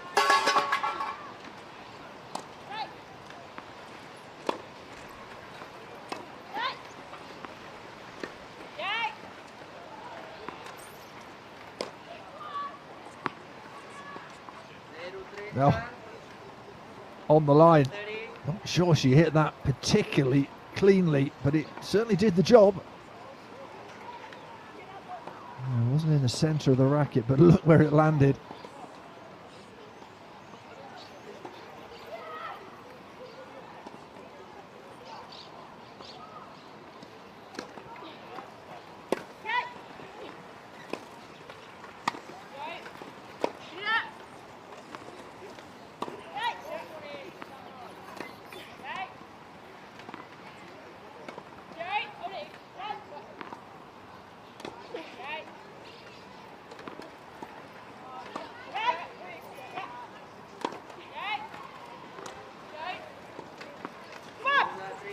Just trying to change the angle. De Groot not working this time for her.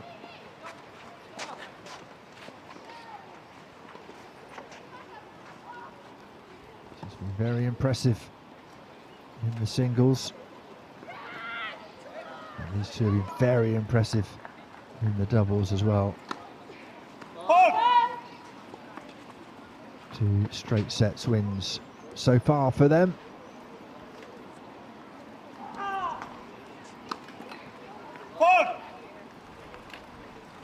Dropped 2, hang on, added up 7 games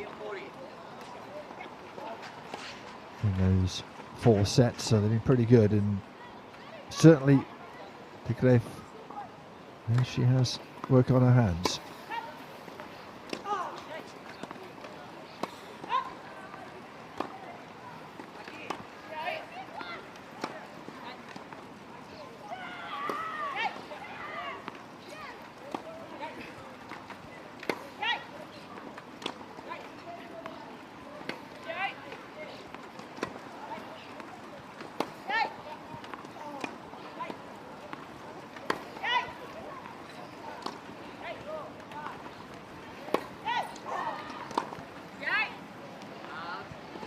No, it was good, pushing De Graaf wide and then down the middle. Couldn't quite get the contact she wanted. And first break goes the way of De Groot and Griffin. They lead by 2 games to love.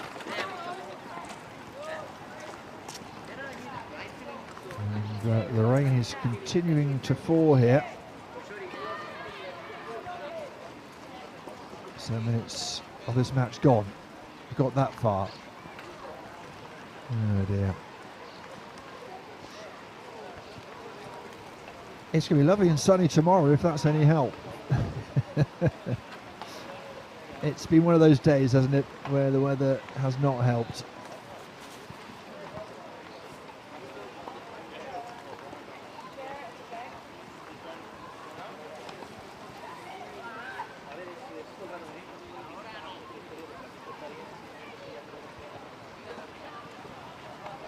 The players are heading off into somewhere where it's dry and a little less windy. We'll take a pause, but don't worry. As soon as the action gets underway, we will be back.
Tania ahí.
Meeting point, chicos. Venga, el meeting point. Ahí, al lado de la alcantarilla. Ana, tú puedes ir a volar.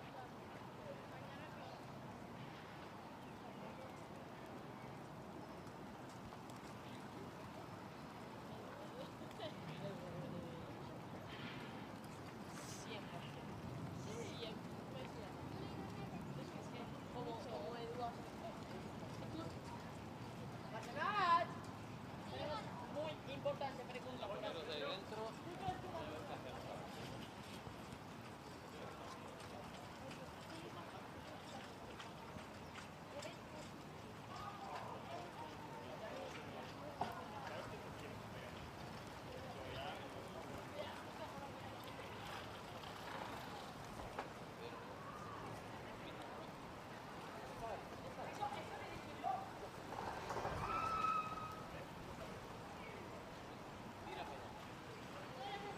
Mira para allá, tío.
hemos parado, nosotros no hemos salido de la pista. Y caían 4 gotas nomás.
válvula, le di estera y ya está.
Night has fallen.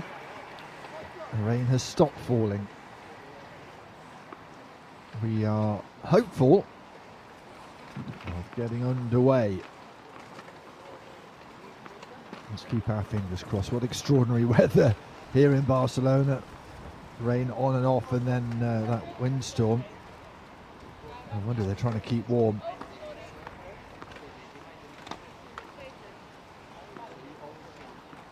Really difficult for these four players.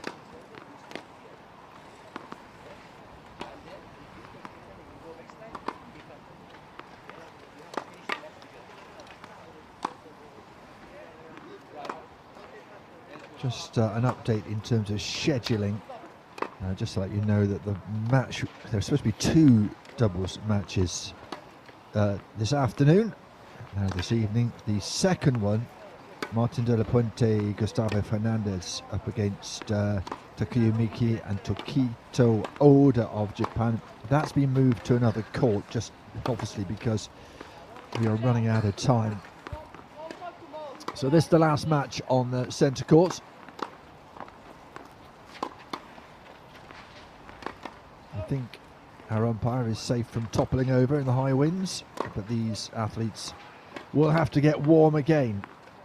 After a long break, it's not been easy. We did get 2 games in. Advantage Didi de Groot and Jiska Griffion. They have broken their opponents and are about to serve to make it 3-0 in the first set.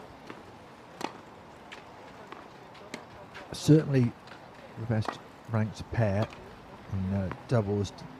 We did a good number 1, Jiska Griffion number 4, and then this woman here, Aniek van Koot, is number 5, and the youngster, the teenager, the number 19 is number 9. The 19-year-old is number 19, Lizzie de Graaf.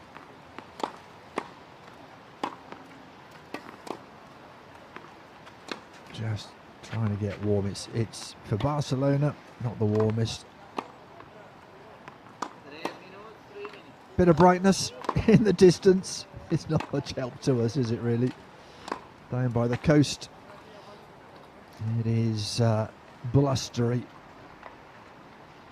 with showers. The forecast was that it was going to be just drying up a little bit as we went into the evening. Just checking that out now. Yeah, 30% chance of showers, so we'll keep our fingers crossed that statistically we get away with it. We should do. 70% chance of it not raining.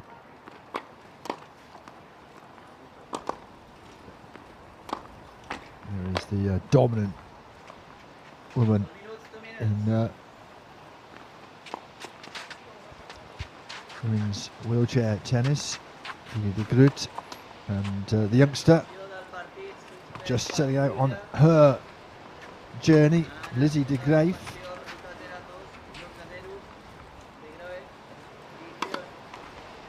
Almost ready to go.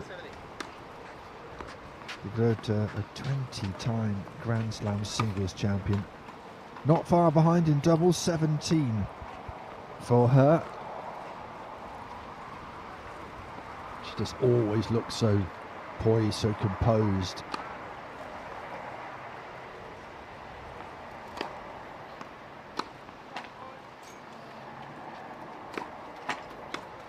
The umbrellas are firmly down and out the way. That really bizarre 5 minutes of high winds that blew through, wrecked one of the shades. Had the umpire holding on to his chair.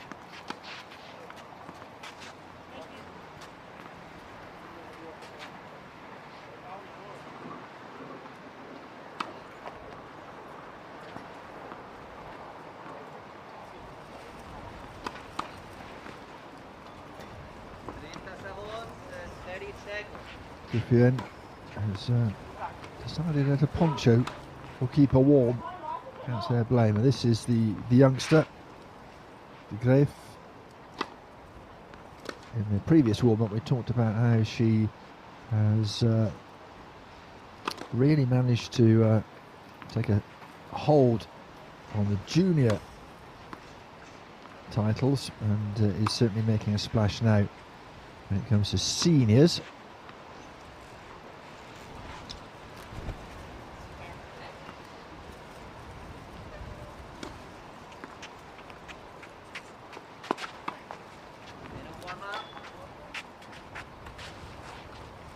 De Graef and Van Koot, of course, in Group B before this semi-final, and did lose against Yui Kimiji and Kosatsu Mondiane, but they did chalk up a win against Dana Matheson and Lucy Schuker, the United States and Great Britain respectively. It's good to see some activity around the courts. And, congratulations and our thanks to everyone here at the Emilio Sanchez Academy who have made sure the courts are in tip-top condition despite the conditions we've had today. Catalan Tennis Federation, our hosts. And Spain, of course, the fifth country to host this tournament, after the Netherlands, Belgium, UK, the USA. And doubles first arrived at the Masters in 2000. Very much established now. Right, we're underway in this first set. De Groot and Griffin are a break up, and well, it's still windy out there. De Groot.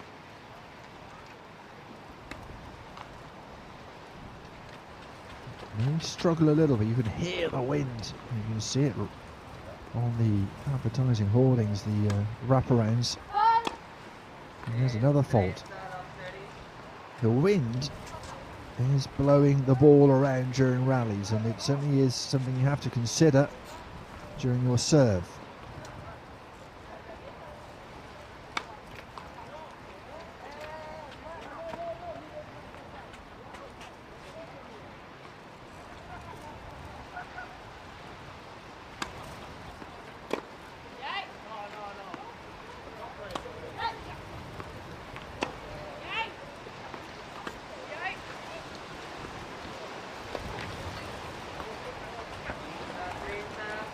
Just about landed on the line, and we're getting another one of those really strong gusts of wind coming through again.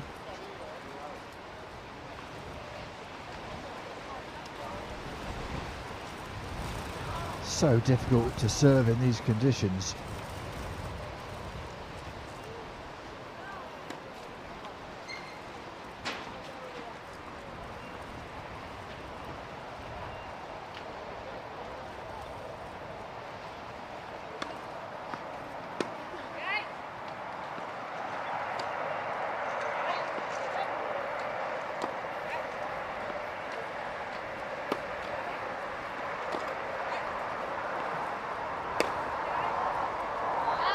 Lord, hit the frame of the racket, I think.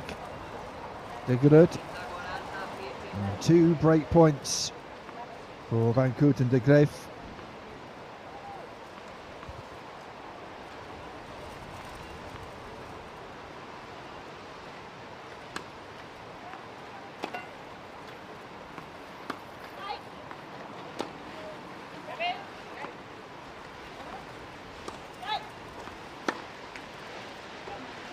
Into the net he goes from Lizzie De Graef. The 19-year-old couldn't quite make that one count. Still a break point.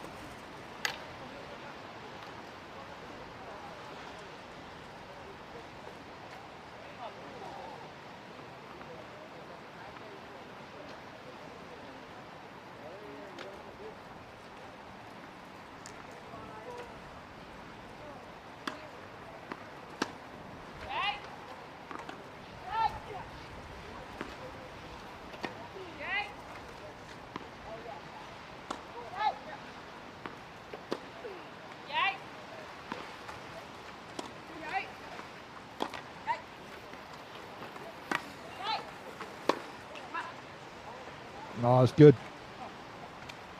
from Griffin. Just been with the poncho now and is warming up nicely. They've saved 2 break points.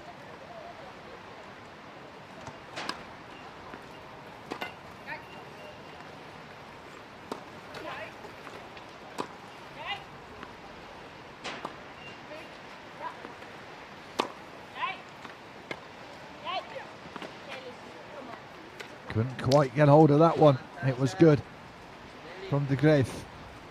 Good placement, good power, and they have another break point.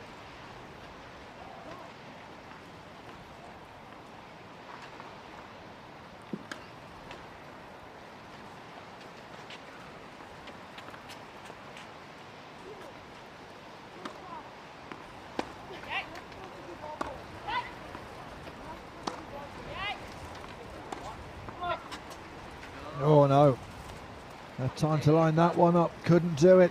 Too many double faults in the service game. Oh, did it, de Groot.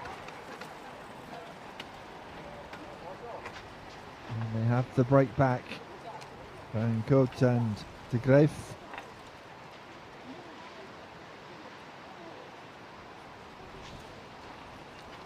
Still de Groot and Griffin leading this first set by 2 games to 1.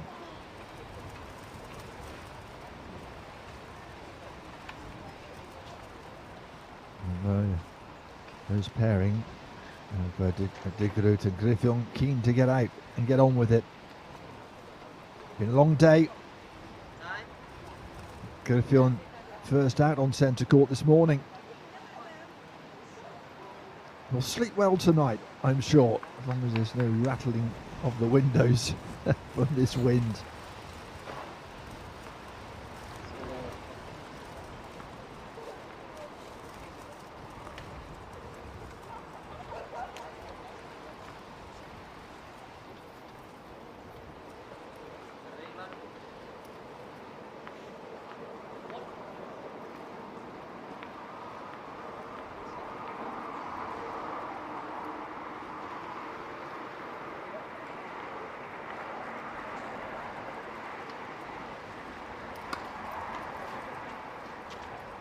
Van Coates, he's serving from the far end. And starts with a double fault. And we've seen a lot of them. It is not easy out there in the conditions that we do have.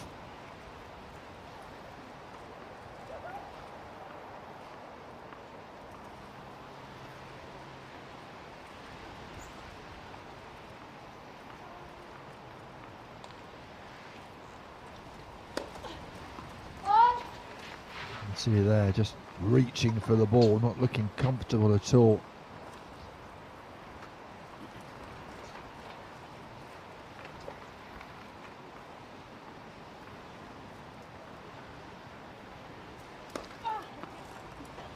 No.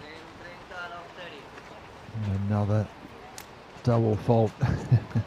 That little look to the skies. What can you do, is the expression.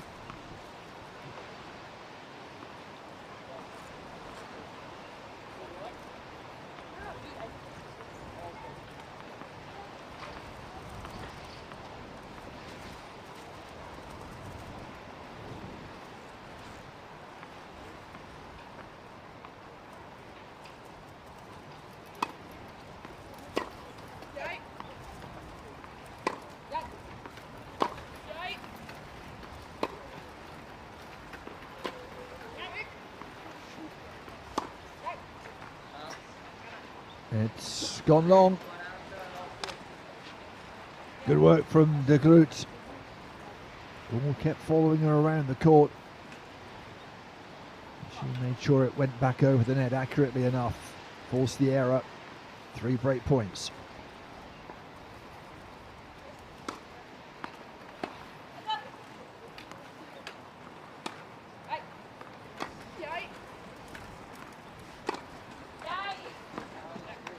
Oh yeah, wonderful from Van Coat. Straight down the middle. Sure, there was space. A lot of power as well.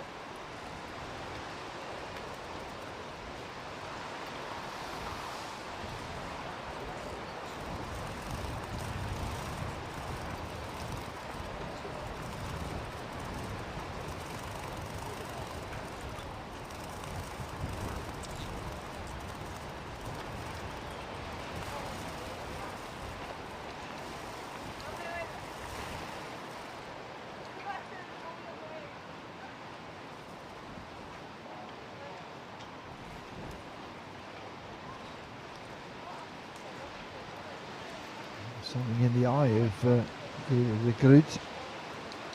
Yeah.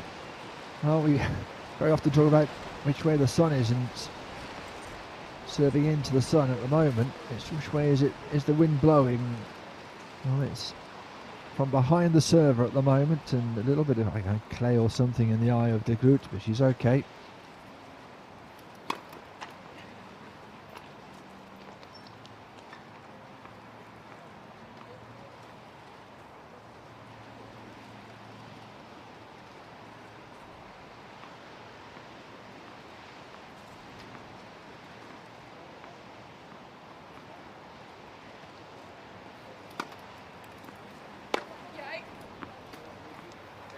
Got the serve in, really important one, deep, saves another break point.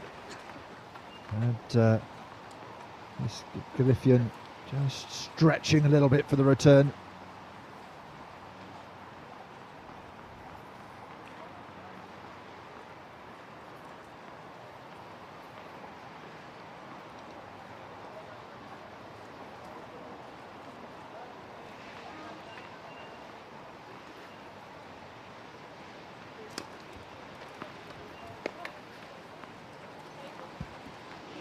Another really good serve. Well, this is a good comeback by Nick Van Koot.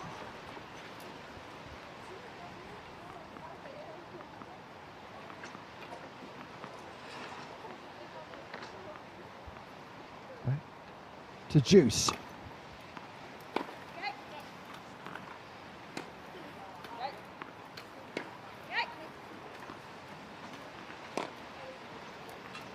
Oh dear. Didn't get that forehand at all right. De Griff. And another break point for De Groot and Griffion.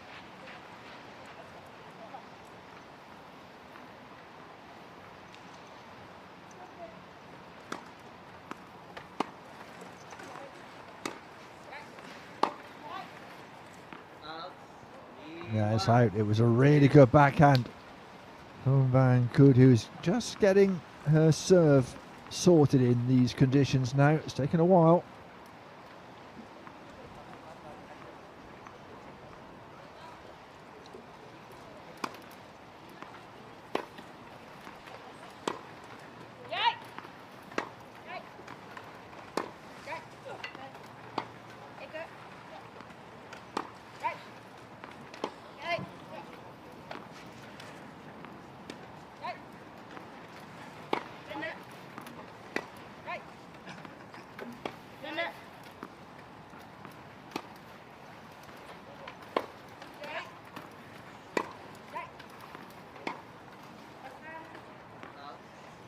Nice long again. Griffion frustrated with herself, and good rally. Good result for Van Koot and de Griff. We'll have a chance to hold here.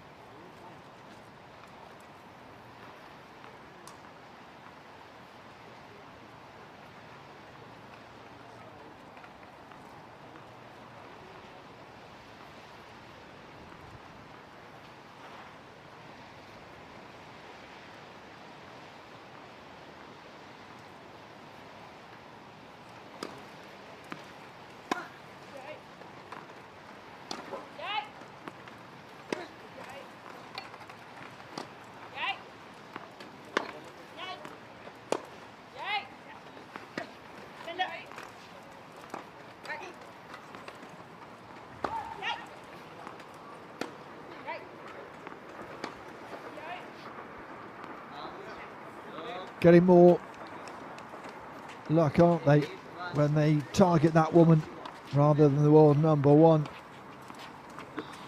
Difficult to try and get that ball back in blustery conditions.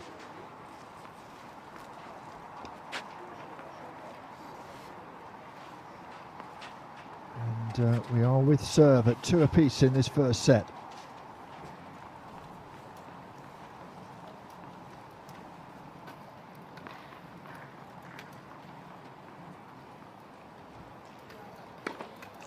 Foot.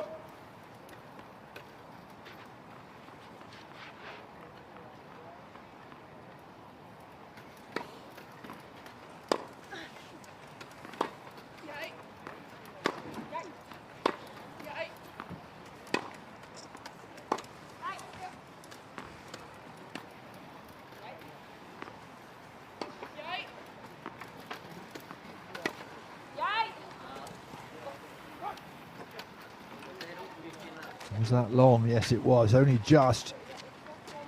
This pair really aggressive, and good getting in closer to the net, putting pressure on the pair on the other side of the net.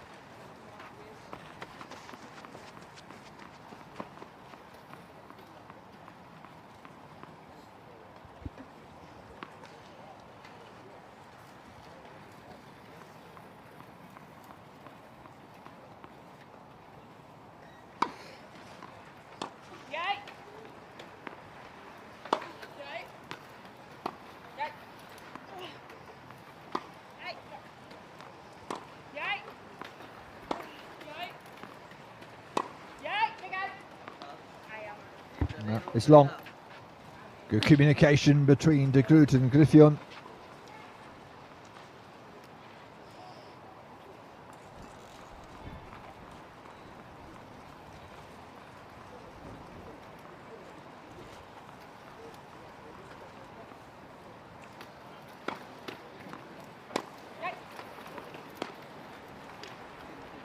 That's a great return.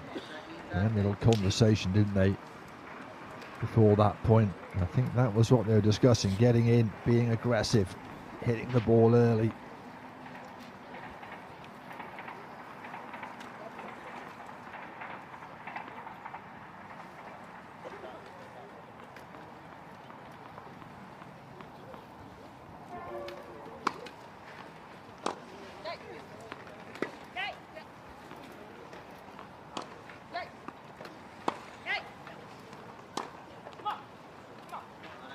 That's better from Griffiths, putting the miles in on the baseline, getting the result that she wanted.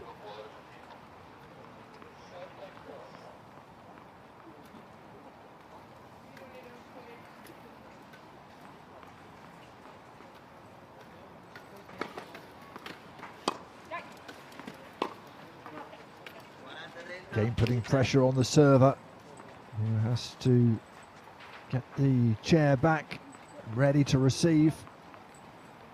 A really difficult thing, and they are targeting Griffiths on her serve.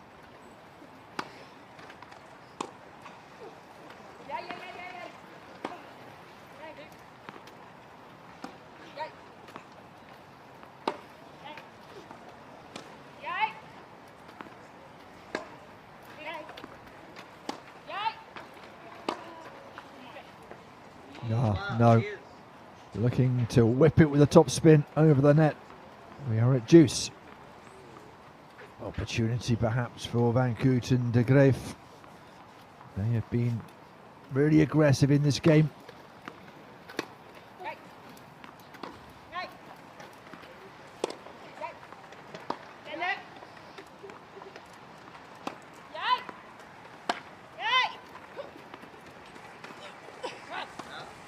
It was a vicious bit of side spin, partly because she was really struggling to get there. De Groot shows just why she is the world number one in both singles and doubles. Look, it's like an off-break in cricket, or leg break in cricket.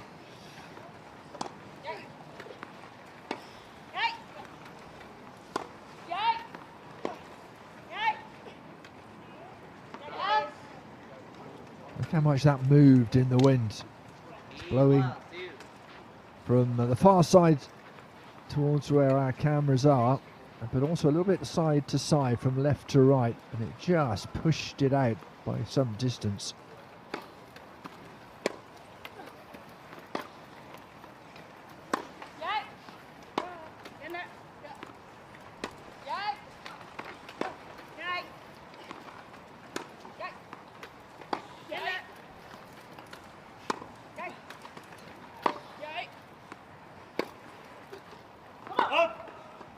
Now push long by Van Koot.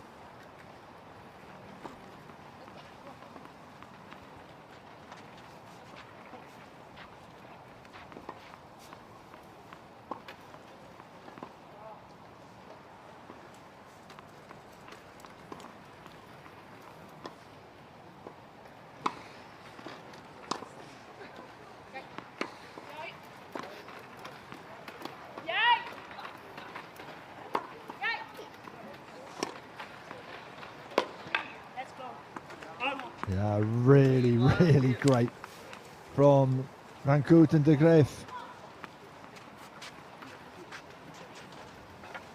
Pushing their opponents around the court and then down the middle. No one there to return it.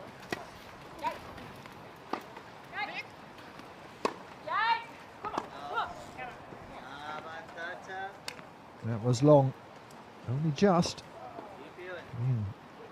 Might be the wind just pushing it a little bit. It's another chance to hold serve.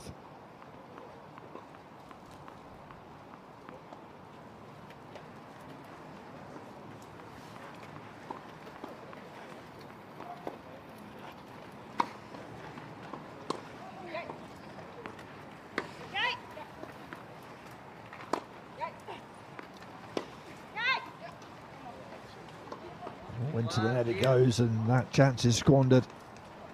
This is a long old game, an important one as well.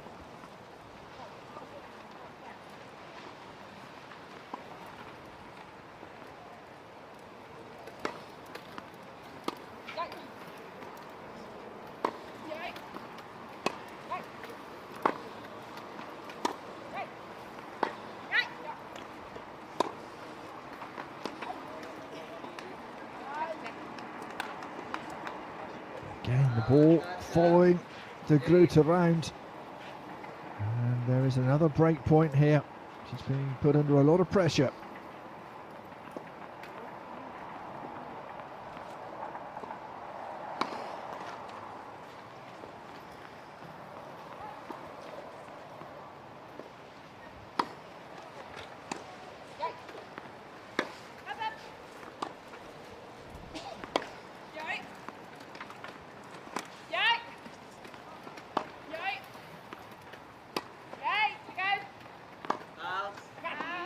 Just over the line, and they save the break point.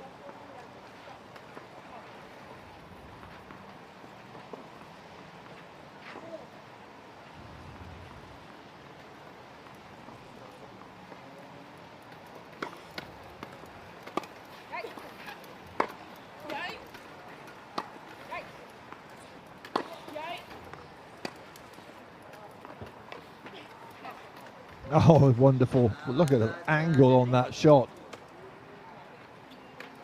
Good. Canny player. More experience of the two on that far side of the net. It really did bounce, didn't it?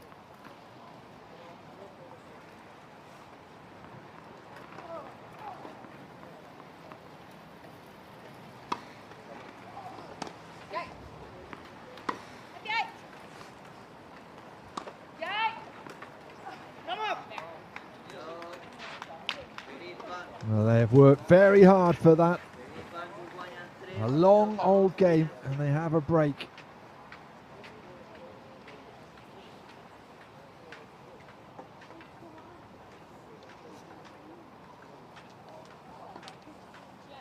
This time going down the line. And de Groot, nothing she could do.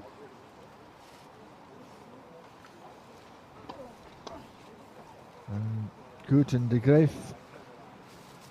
Just their second tournament together. Teamed up for the first time at last week's Catalonia Open. They lost their first match, a quarter-final in a deciding match tie-break. And they're doing okay here. They are a break up after being a break down.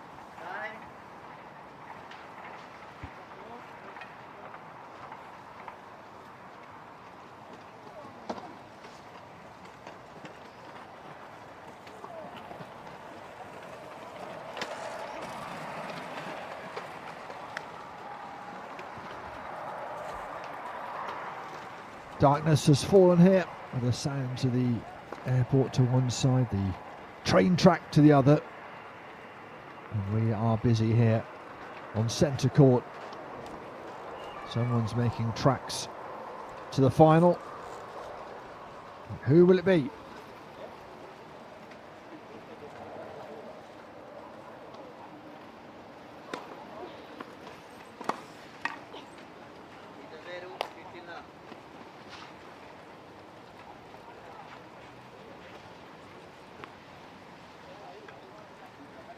It's the teenager, the least experienced of all four out here, who is serving. A lot of pressure on her.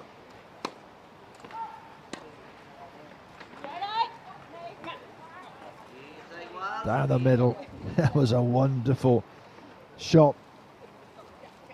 It saw these two converging but not connecting.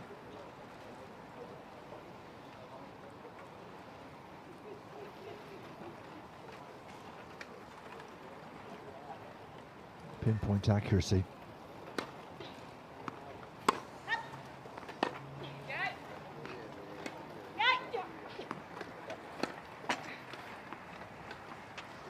The net cord not kind to de Graaf.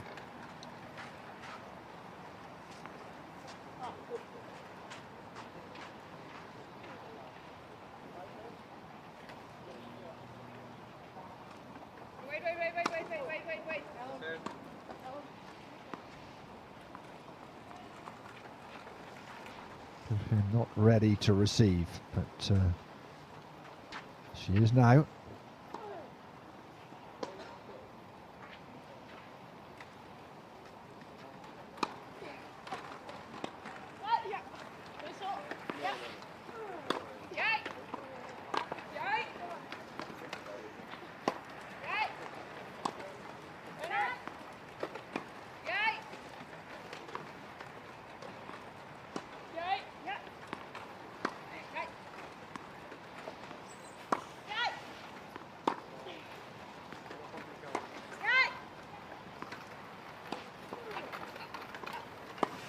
That's a great two shots.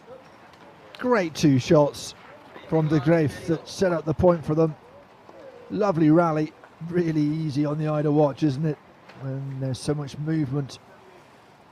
So many angles being tried.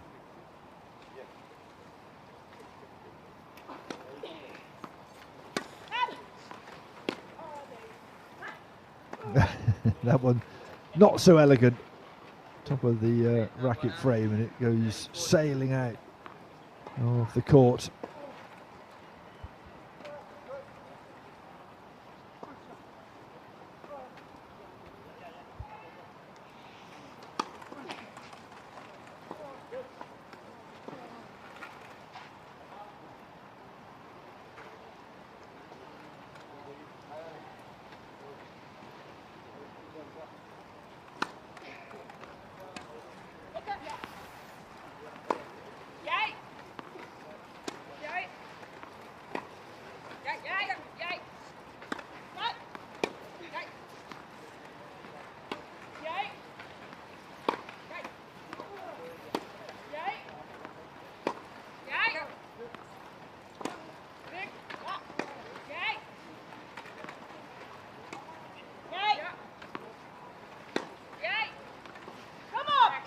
Oh yeah, yeah, that's marvellous stuff from the youngster. Saw it in the previous point before the last one. She's certainly got the angles And she's got the accuracy as well, right on the line.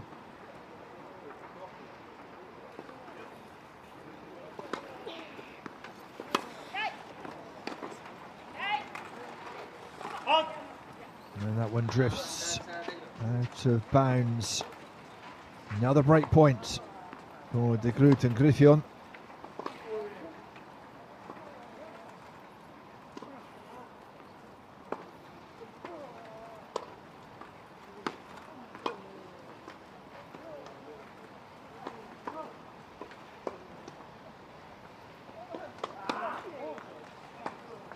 Oh dear.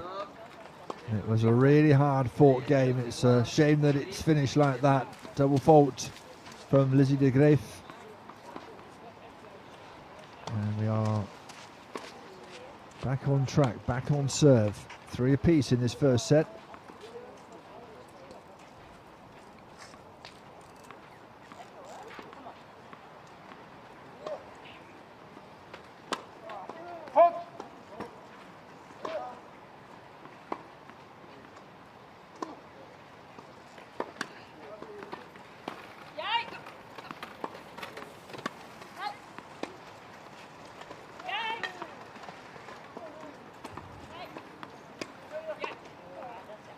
Not this time. Tied herself in knots, Lizzie de Graaf, trying to get that ball back. Did well the first time, but the next shot wasn't quite where it needed to be.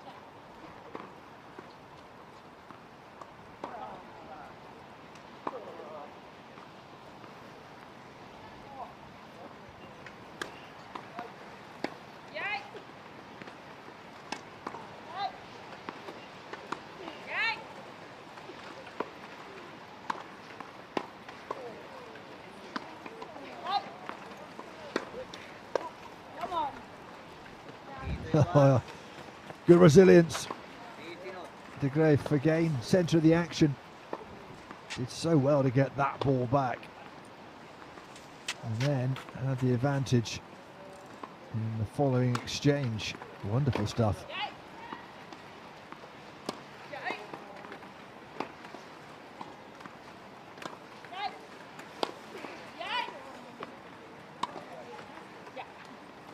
Good angle. Cleverly done by Dina de Groot.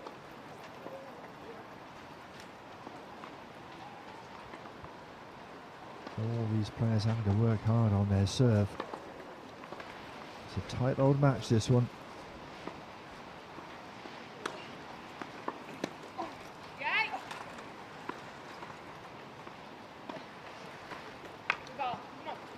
Had all the time in the world to pick a spot. And a chance now to wrap up a service game.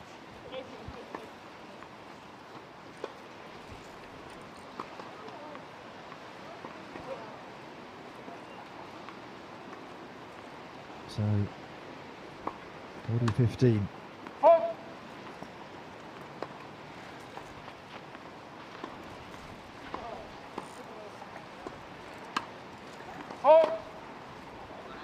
Oh dear.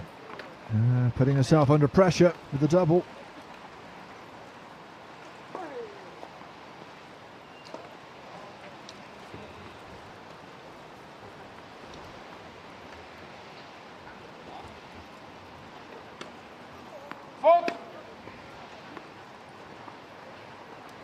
Even more pressure now.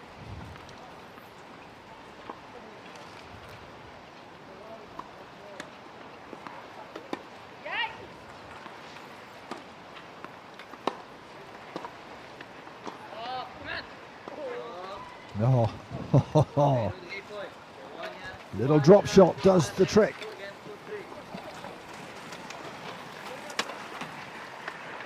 Power first, and then a bit of delicacy. Came out at a rate of knots, but look at the racket control. Getting the slice on and just dinking it over the net.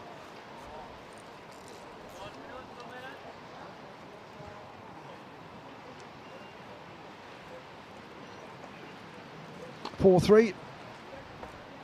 Not entirely all in 113 minutes. We've had a delay for high winds. We've had a delay for rain. We're keeping our fingers crossed we can get over the line tonight in the doubles. We've got semi-final singles tomorrow on centre court, 10 o'clock local time. Again, hope you can join us for that.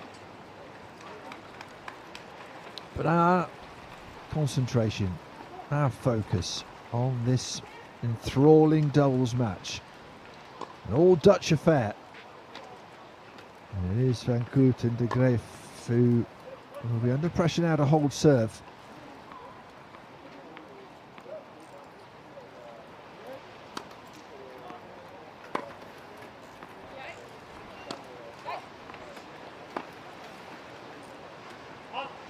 Just gets a bit tucked up to Beg your pardon, Griffin. Trying to play it on the backhand, wasn't a lot of space.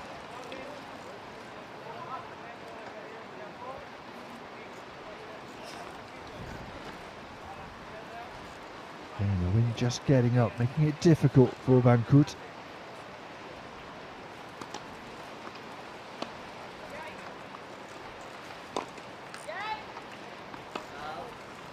And it's long by quite some distance. Actually, had all the time in the world to pick a spot, but I do think the ball has just been pushed a little bit in this strong wind from that far side.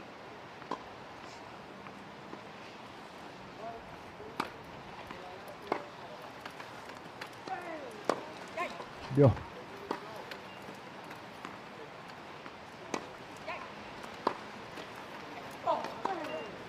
That's a shame for Griffin, because that was a wonderfully deep shot, the one before. And Koot looking to get herself to 40-15.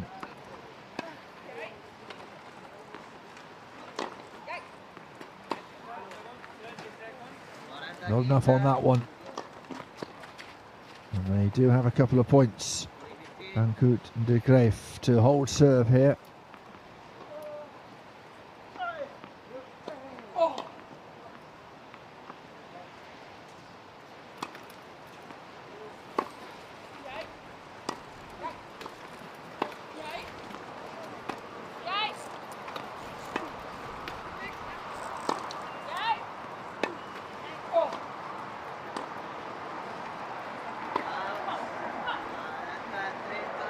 Again, just gets pushed long, and here is the break.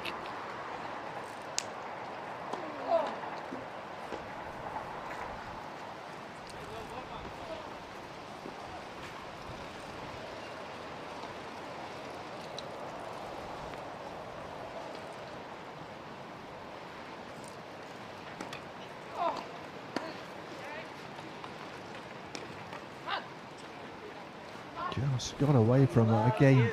Not easy conditions out there. Ball can in this wind just swirl a little bit out of your reach. Juice then. Another long game in this first set.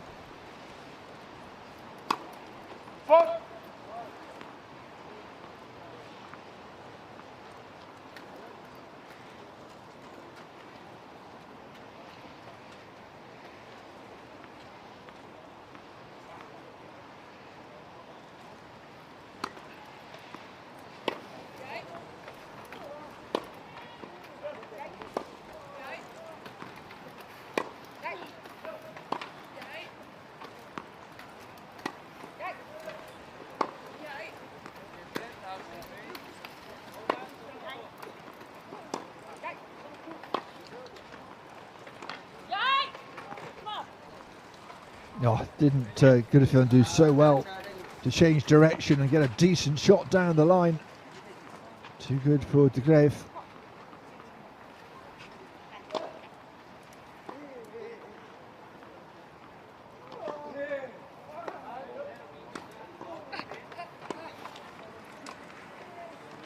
Wonderful serve.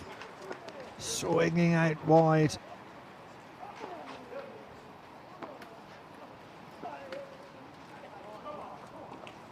The side spin on that as well.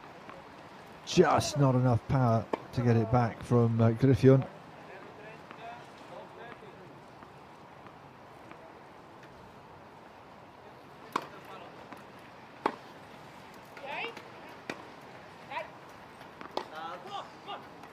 It's long. It's gone long. Another chance to break then. Oh, De Groot and Griffin, massive point here.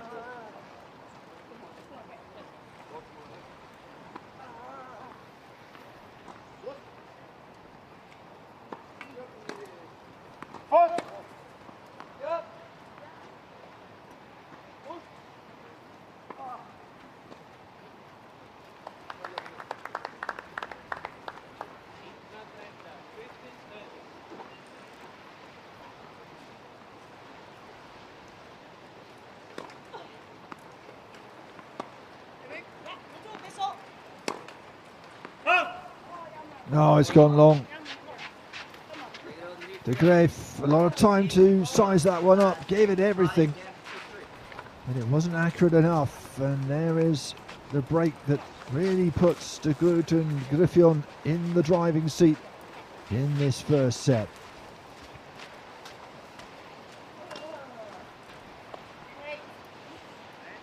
5-3 they lead. Griffin looking to close out this first set.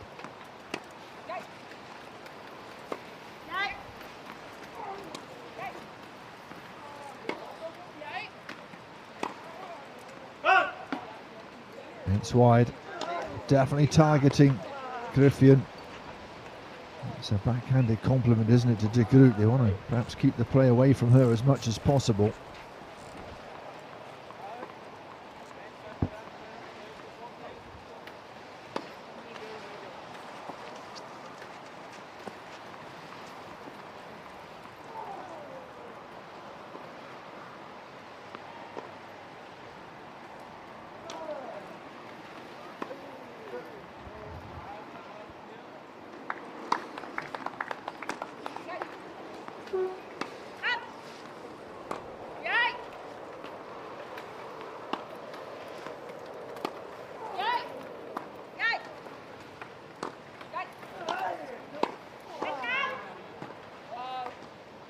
It's wild from Griffin.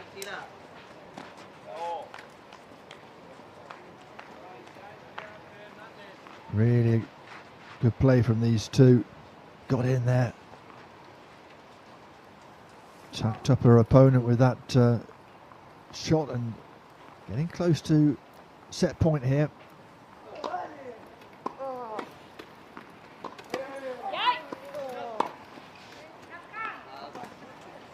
That one is long.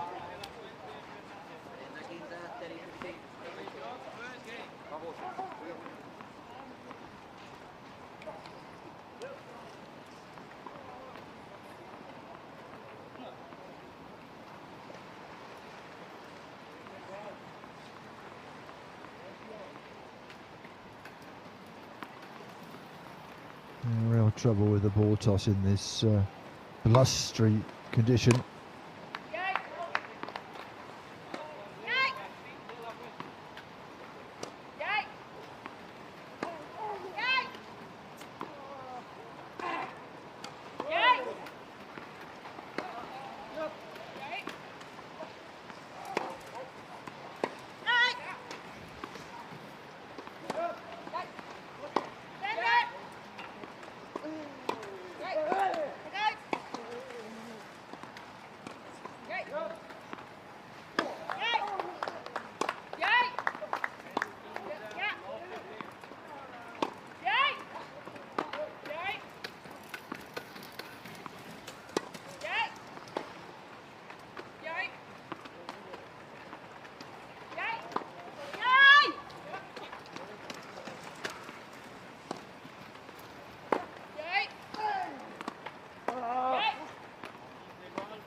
Well, they did ever so well. De Groot and Griffin were hanging on.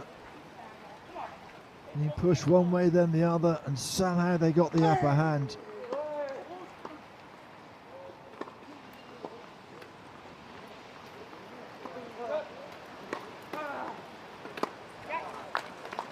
Set point then.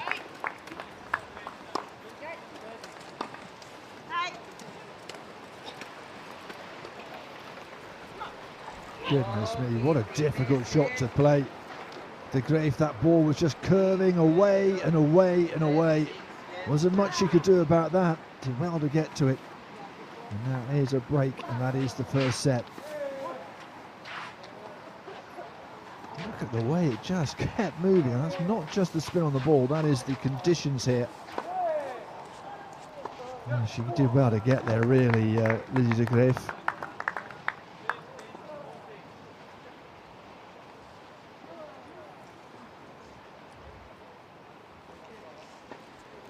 First set wrapped up then, 6 games to 3. Took us over 2 hours to get there. That's not the play, of course, that is the interruptions we've had with the weather.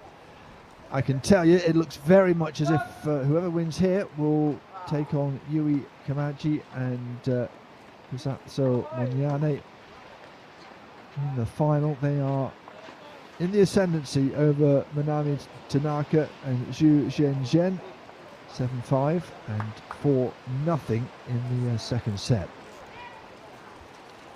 A couple of men's round robin matches as well. Joachim Gerard, Michael Scheffers are 4-4 in the first set against Casey Ratzlav and Daniel Rodriguez. And I'm sure you can hear him. Martin De La Puente is on court 7 alongside Gustavo Fernandez. And they are 1 game to love up in the first set against Takuya Miki and Tokito Oda. Here, a bit of work to do for Lizzie de Graaf and Aniek van Koot. They are down a set in this semi-final.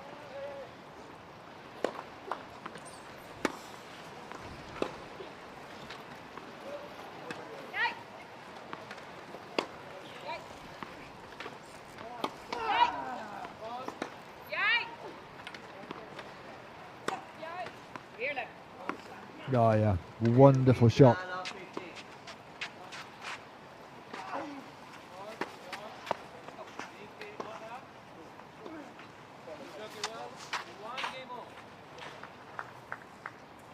Really ripped that one.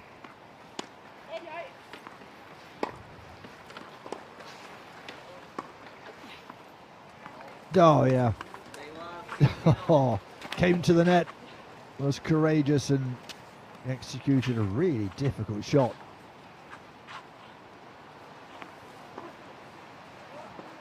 Forehand, wonderfully placed.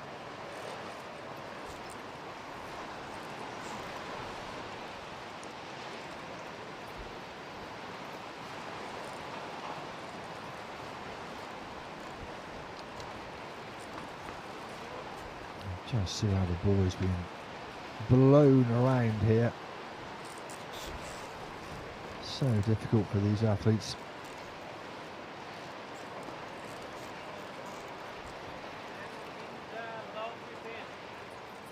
Difficult for the receiver, having to wheel around and get ready again.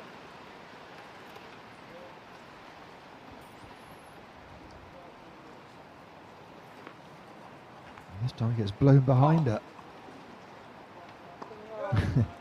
What can you do? Giving it a go, trying to get that serve in.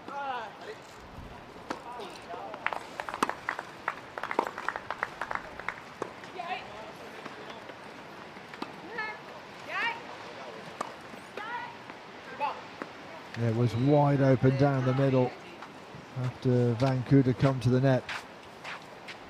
De Graaf could see that.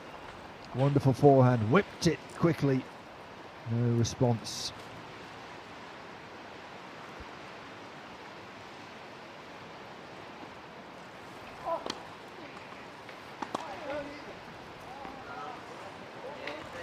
Push long. Push long.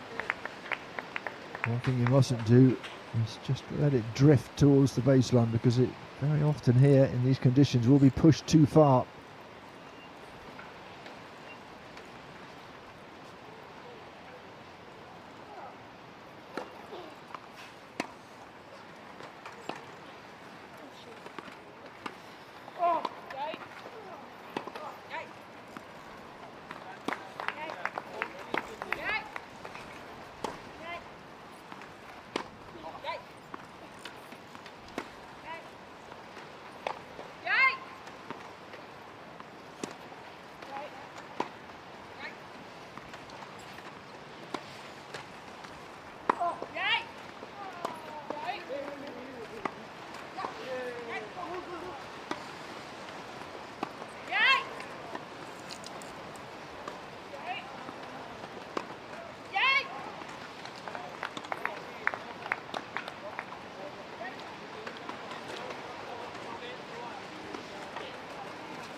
Look how that ball just 40, was 30 blown puntos. away from Griffin.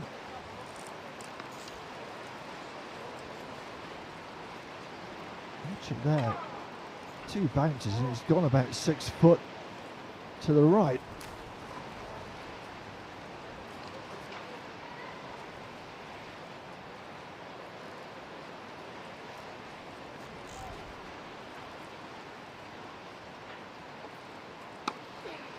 Fault!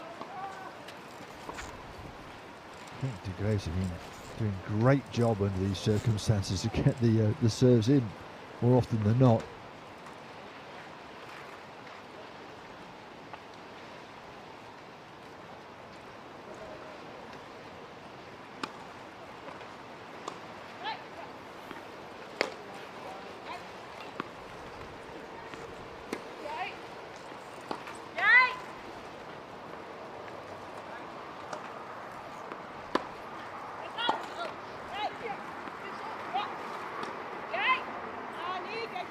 Nah, couldn't quite get there, couldn't quite get the power. Shame, because it was a good shot early on. The previous one straight into the wheels of her opponent, but De Groot and Griffin at the moment doing good work.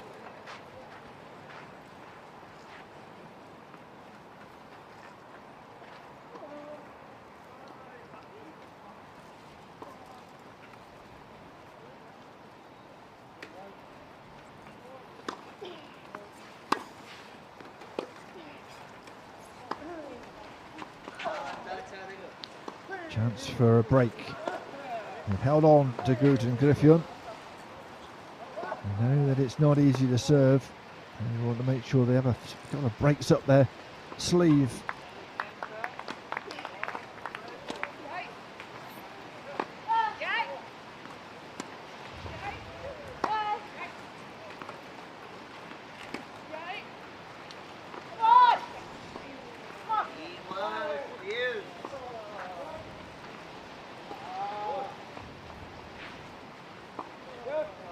Back to juice we go.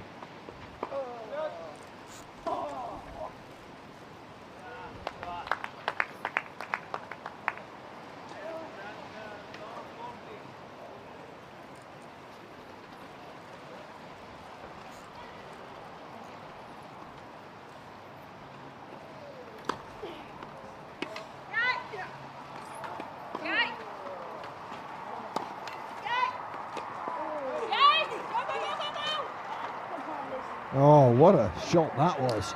Goodness me. I think the wind kind of helped it, but it just died when it went over the net with that backspin as well.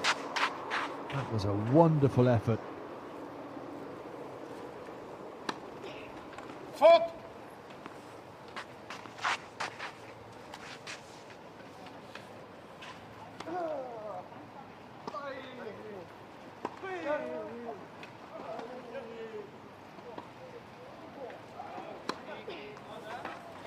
Oh no. Well, she's been coping so well in the conditions on her serve. So it's a double fault.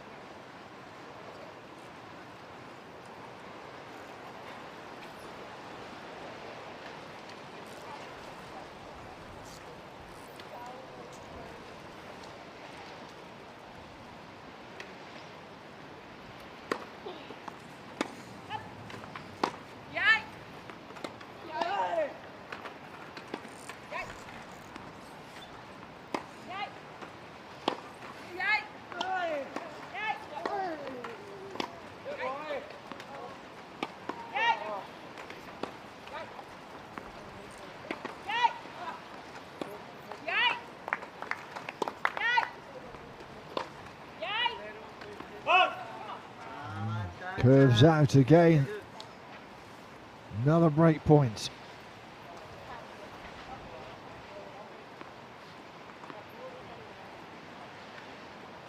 Trying to go down the line. And again, just billowing out alongside of the tram line.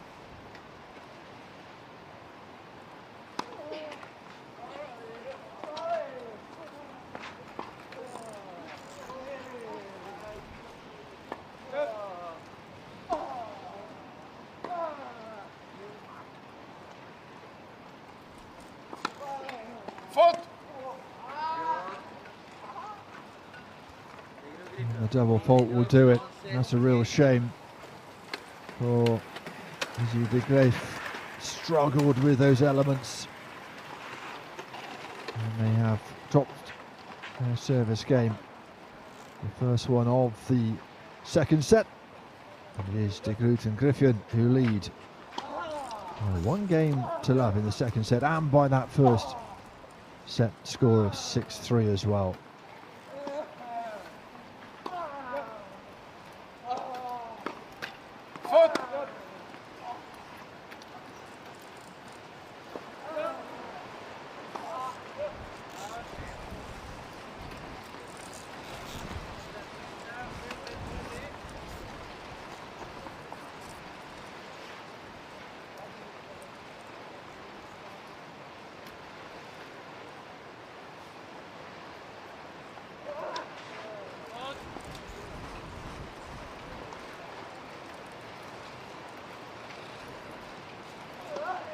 Wind has just picked up again.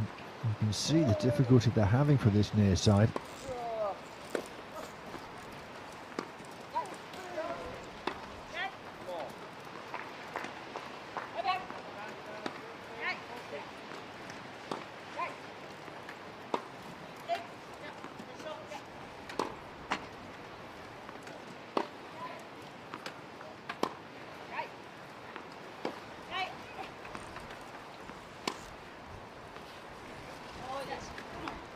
Oh, that's a great angle from de Graef.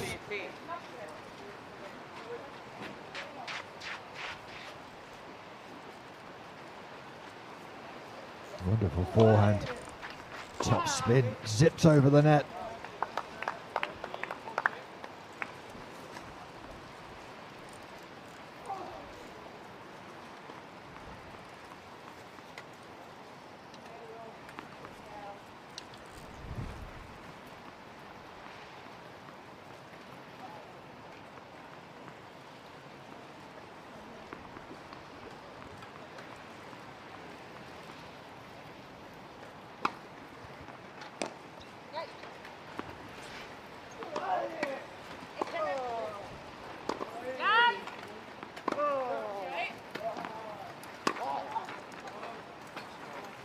That was wide open with Griffin at the net. Thinking about trying to make her way back to the baseline. Decided to stay up, got punished.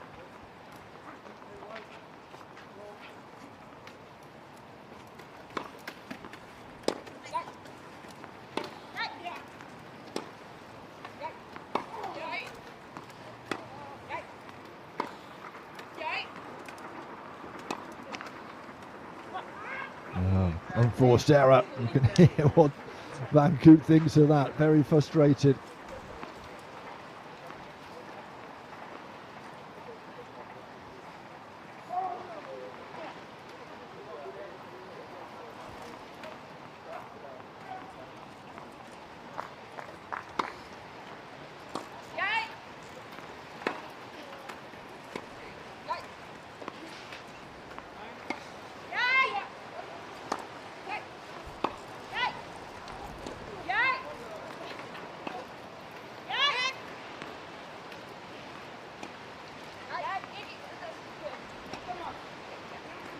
Oh, straight down the middle, in between the two players.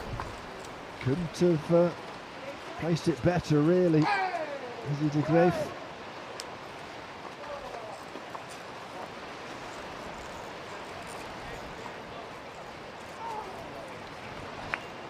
Two break points.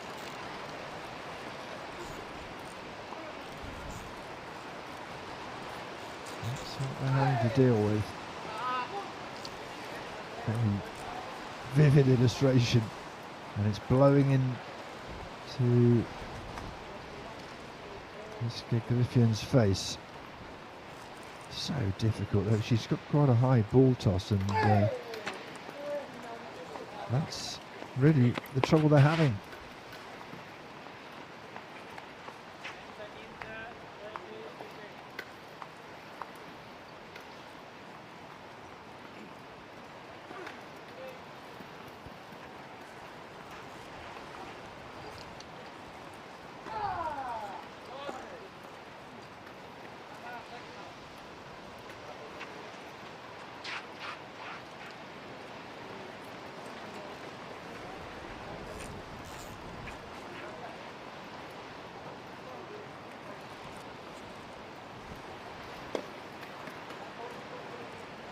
Just tried, didn't she, to make the most of the ball was moving away from her. It is a double fault, and it is a drop of serve and a break back for Good. We're one apiece in the second set. Just to confirm, it is Yui Kamaji with Fatso Mongiani who have made it through to the final. Those are the athletes, the players who are waiting for one of these two pairings.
It's just gone long. Again, not easy for the other end. Shots you think are going to just land on the line or inside, get pushed in this wind a bit further. The weather forecast for tomorrow is for sun, by the way, so we're all very relieved about that.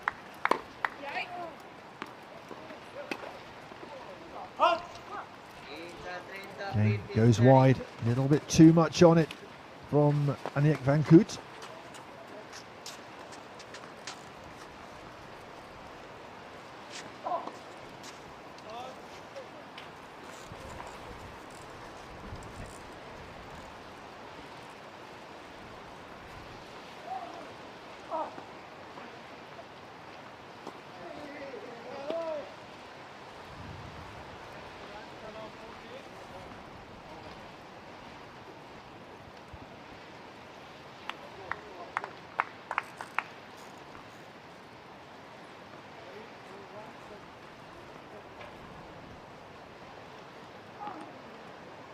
So you just see the wind blowing it from left to right.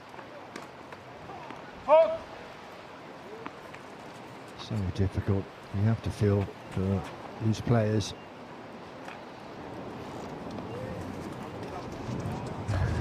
Little smile from Van Koot. And she loses another one.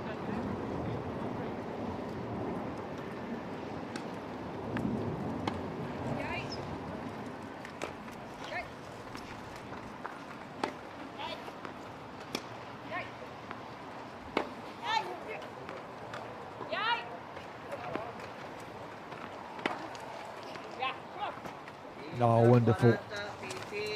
Great forehand from Didier de Groot. See that ball just swirling a little bit, but she had enough time to adjust and place it perfectly. 2 break points.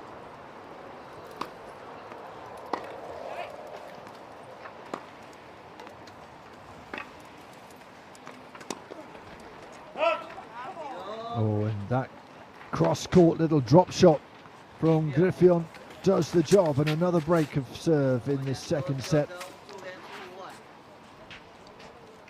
Good, less than happy with her shot there, I think. Just had to stretch a little bit and pushed it wide.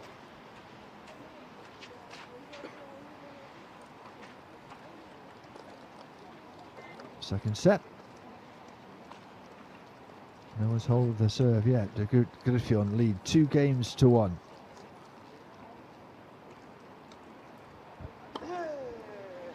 Griffin, another we talked about. Van Koot and De Graaf playing just their second tournament. Well, De Groot and Griffin only played together in a World Team Cup competition for the Netherlands until June this year, and it was quite a good partnership in that. 6 doubles matches won in the World Team Cup between 2015 and this year.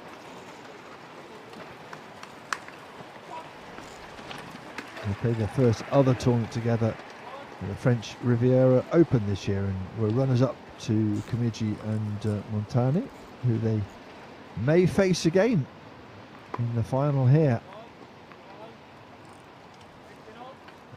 Comigi and Montani are the second seeds for this year's doubles.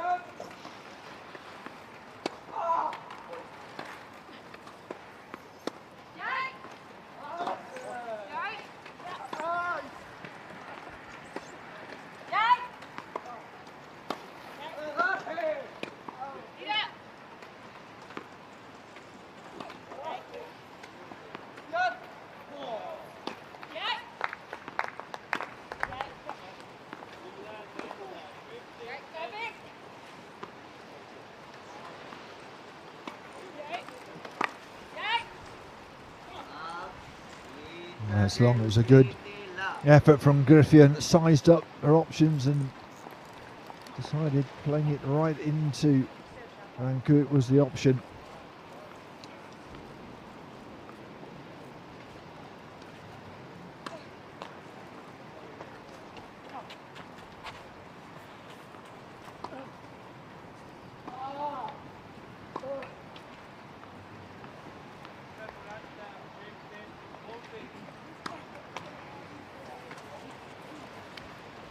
Another double fault in this match.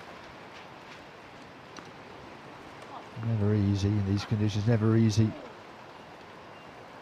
See a few more of them in wheelchair tennis than in Olympic tennis, because obviously you're a bit lower to the net.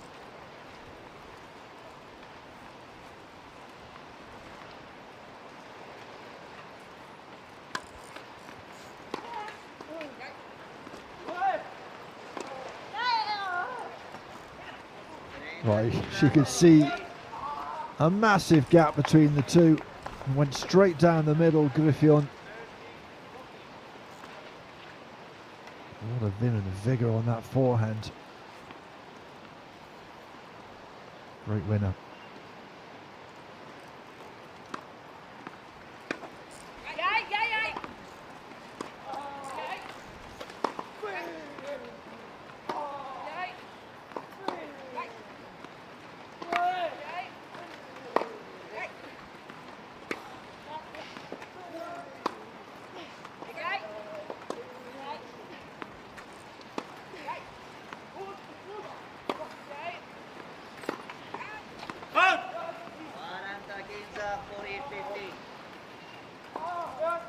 Out and a chance to hold serve, a precious chance in this second set.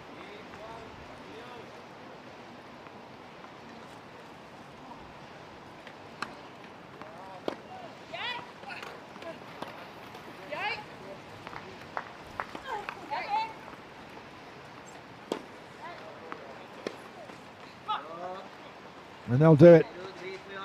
It was a stretch too far for Lizzie de Graaf into the net, her shot, and de Groot and Griffin just starting to assert their authority here. And cross court, little tucked up de Graaf.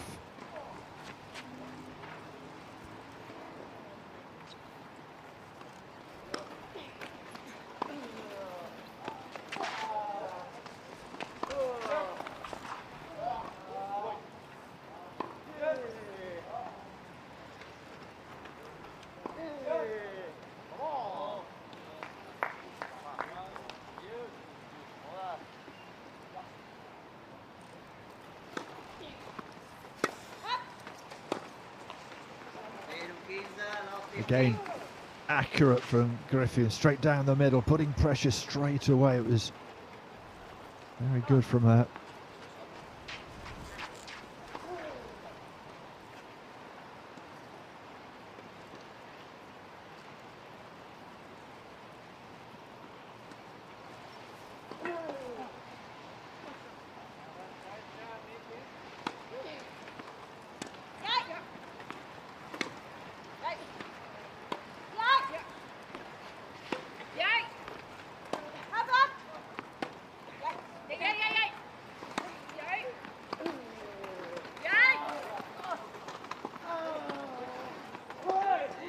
Oh, wonderfully placed by De Groot. I was wondering whether she might try the drop shot, but no. Power over placement. She placed it pretty well as well. Just inside the line. No chance for Van Cooter de Greef.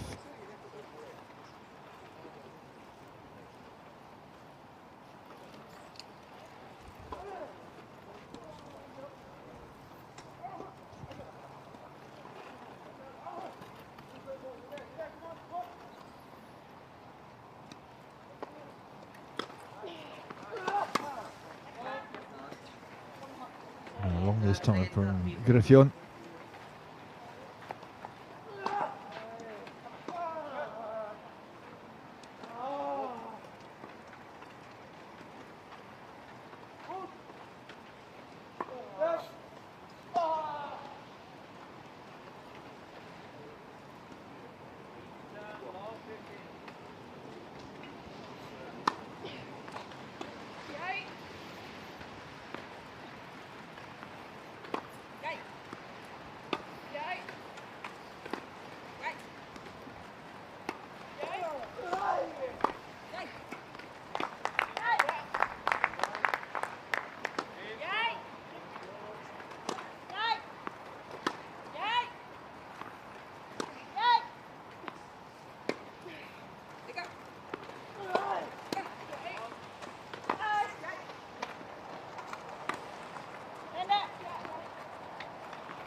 Looked out. You can see the mark there.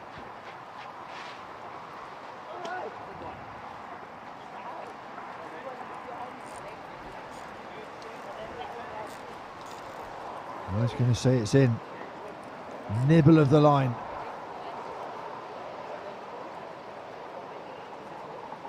Let's have a look, see if we can work this one out. There it looked.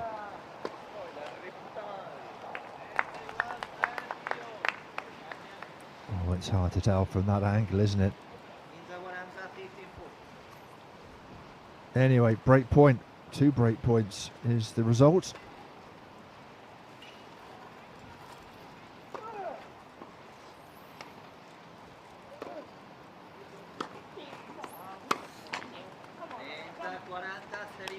Griffin is very unhappy with herself. Came in early, took it early, and found the net.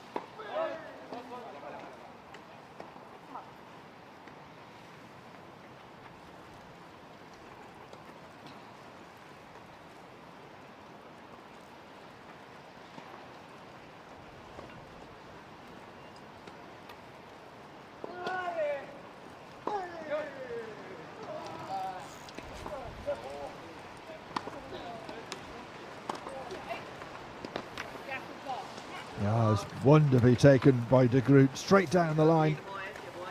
Too good for Van Coot, could only deflect it away. A lot of power on the shot. Look at that forehand. And that is the break. Another break that they were looking for. 2 in a row for De Groot and Griffin. And they certainly are in control. Half an hour this second set gone.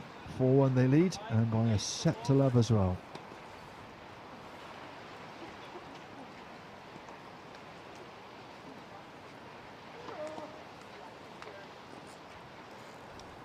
Griffin and De Groot won 3 doubles titles over the summer, all in Great Britain. Two are on grass at Eastbourne, and the precursor to Wimbledon, one at Wimbledon, and the British Open. Saw them take a very good haul in the UK.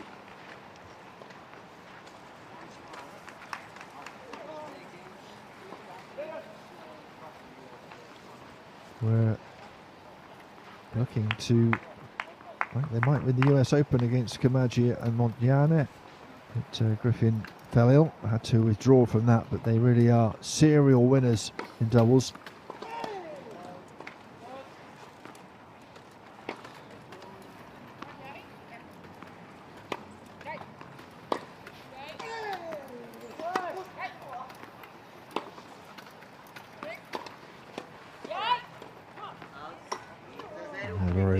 Very long from De Graaf.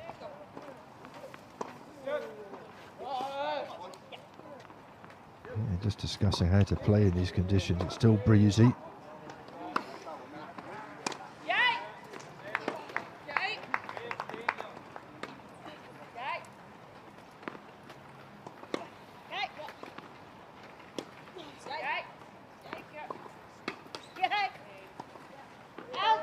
It's going to drift away.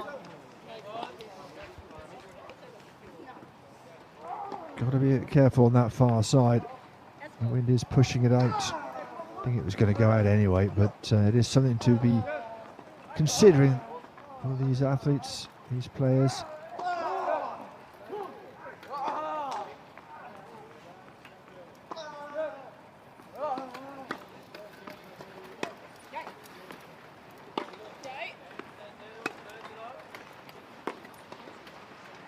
That's a wonderful angle from Van Koot.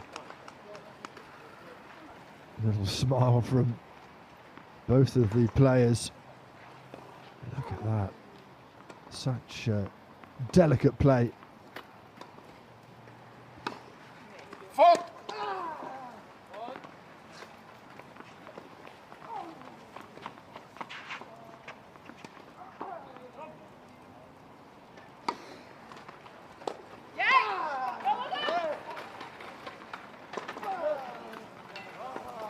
It turned into a really good return of serve. I don't think it was intentional, just anywhere will do. Get it back over the net with a stretch. Look how it turned out. Bit of backspin, wonderful drop shot.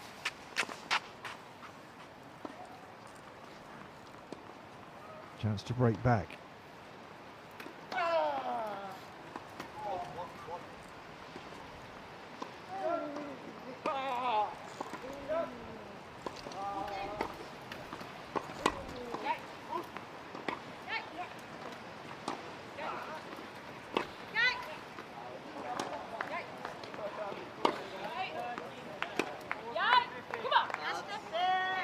It's long. There's the first break point saved. Still a bit of work to do for De Groot and Griffin.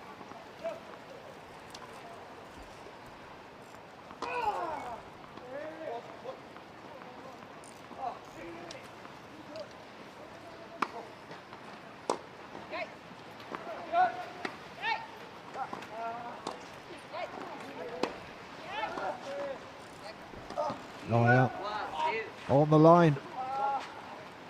Bring it back to Juice. Just watch it drift in the wind as well. The winner here. That's a wonderful shot.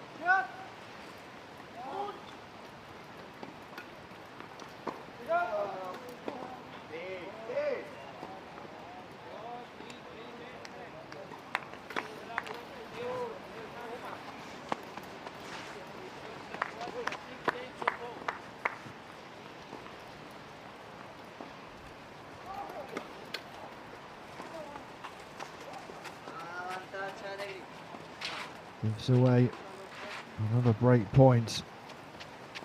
I think the players just have to accept there are going to be some double faults in these conditions.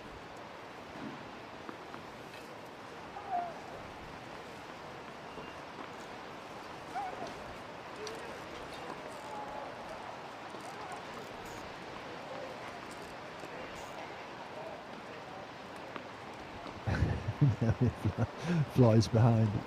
That's a bit too much of an overcorrection.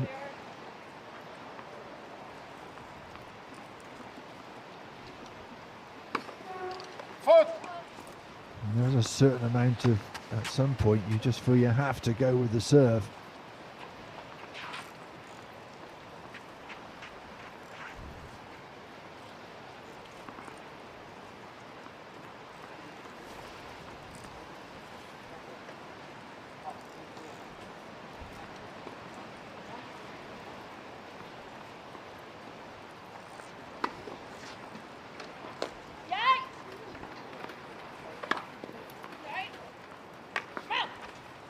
Yeah, it was a very good serve.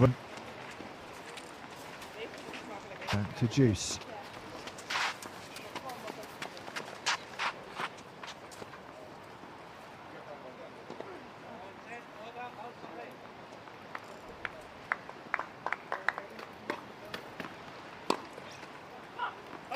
Oh, and they get their own chance to hold here. Slightly wild return from Van Koot.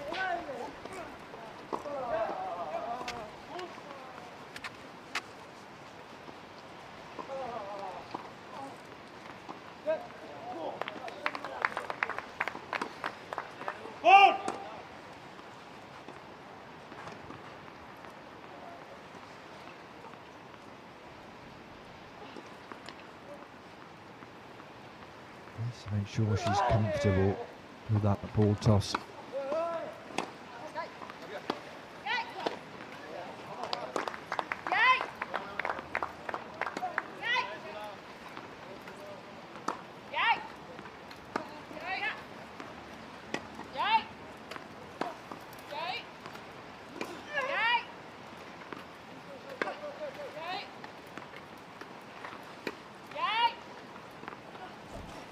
No, right into the wheels.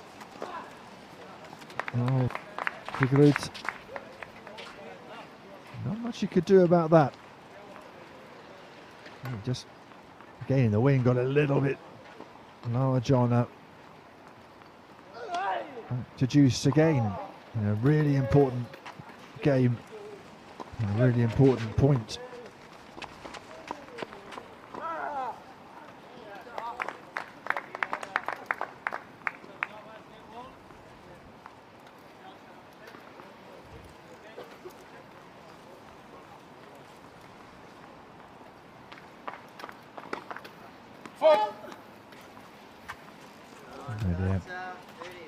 Overcompensating, perhaps going long.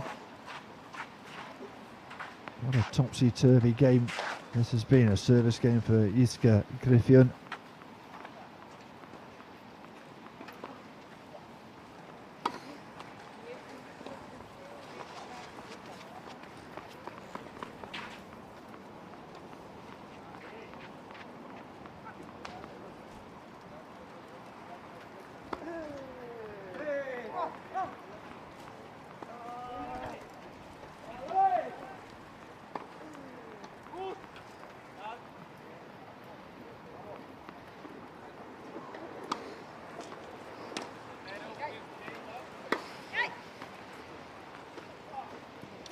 Oh, misses that one. An air shot. You don't see that very often.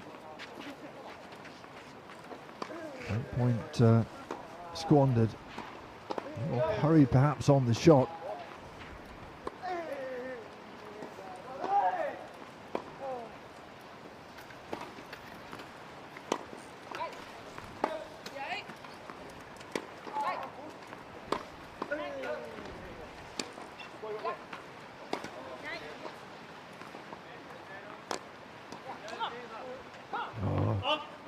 That's a little wild as well from the youngster, De Graaf.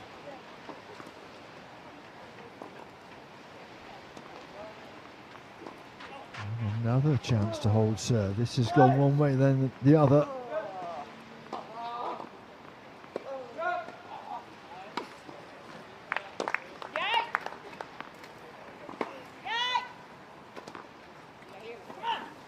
And over the reach of De Graaf.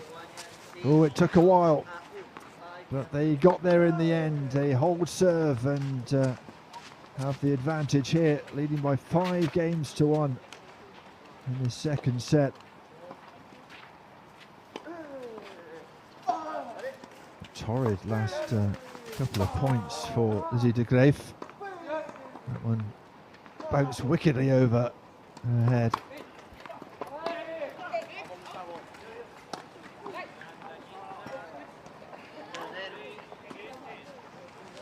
Right on the line.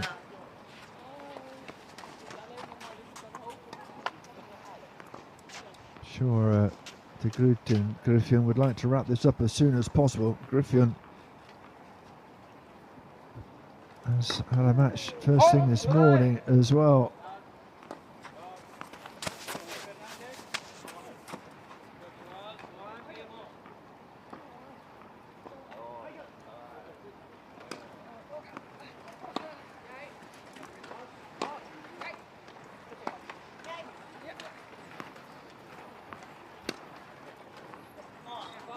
Nicely done.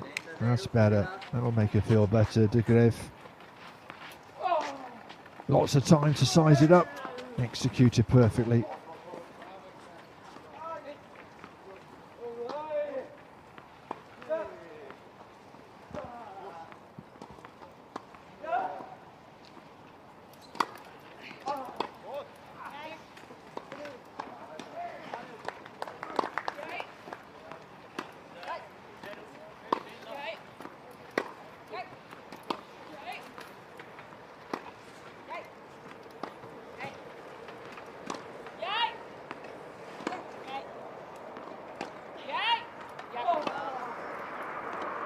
It's long.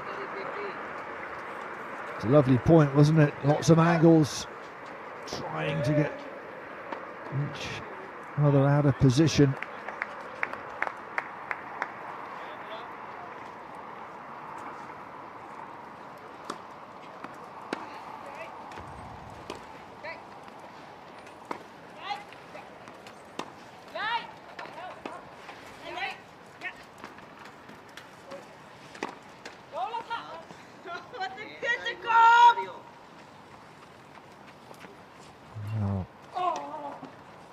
Pushes it wide again.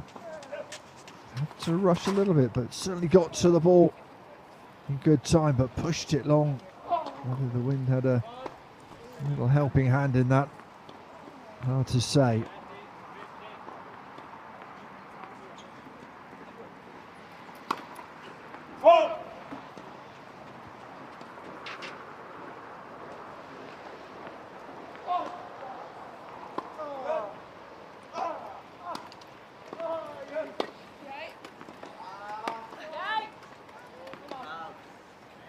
Oh, it's gone long.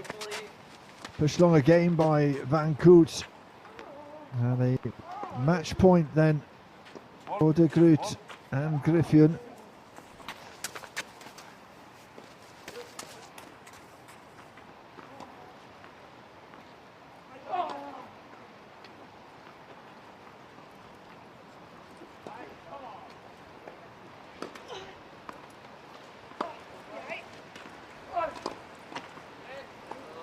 Oh, and into the net it goes.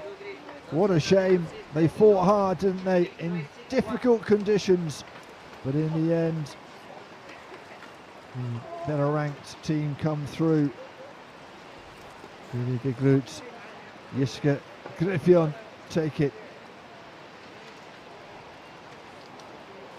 Managed to hold serve better in that second set, and that was the key to it.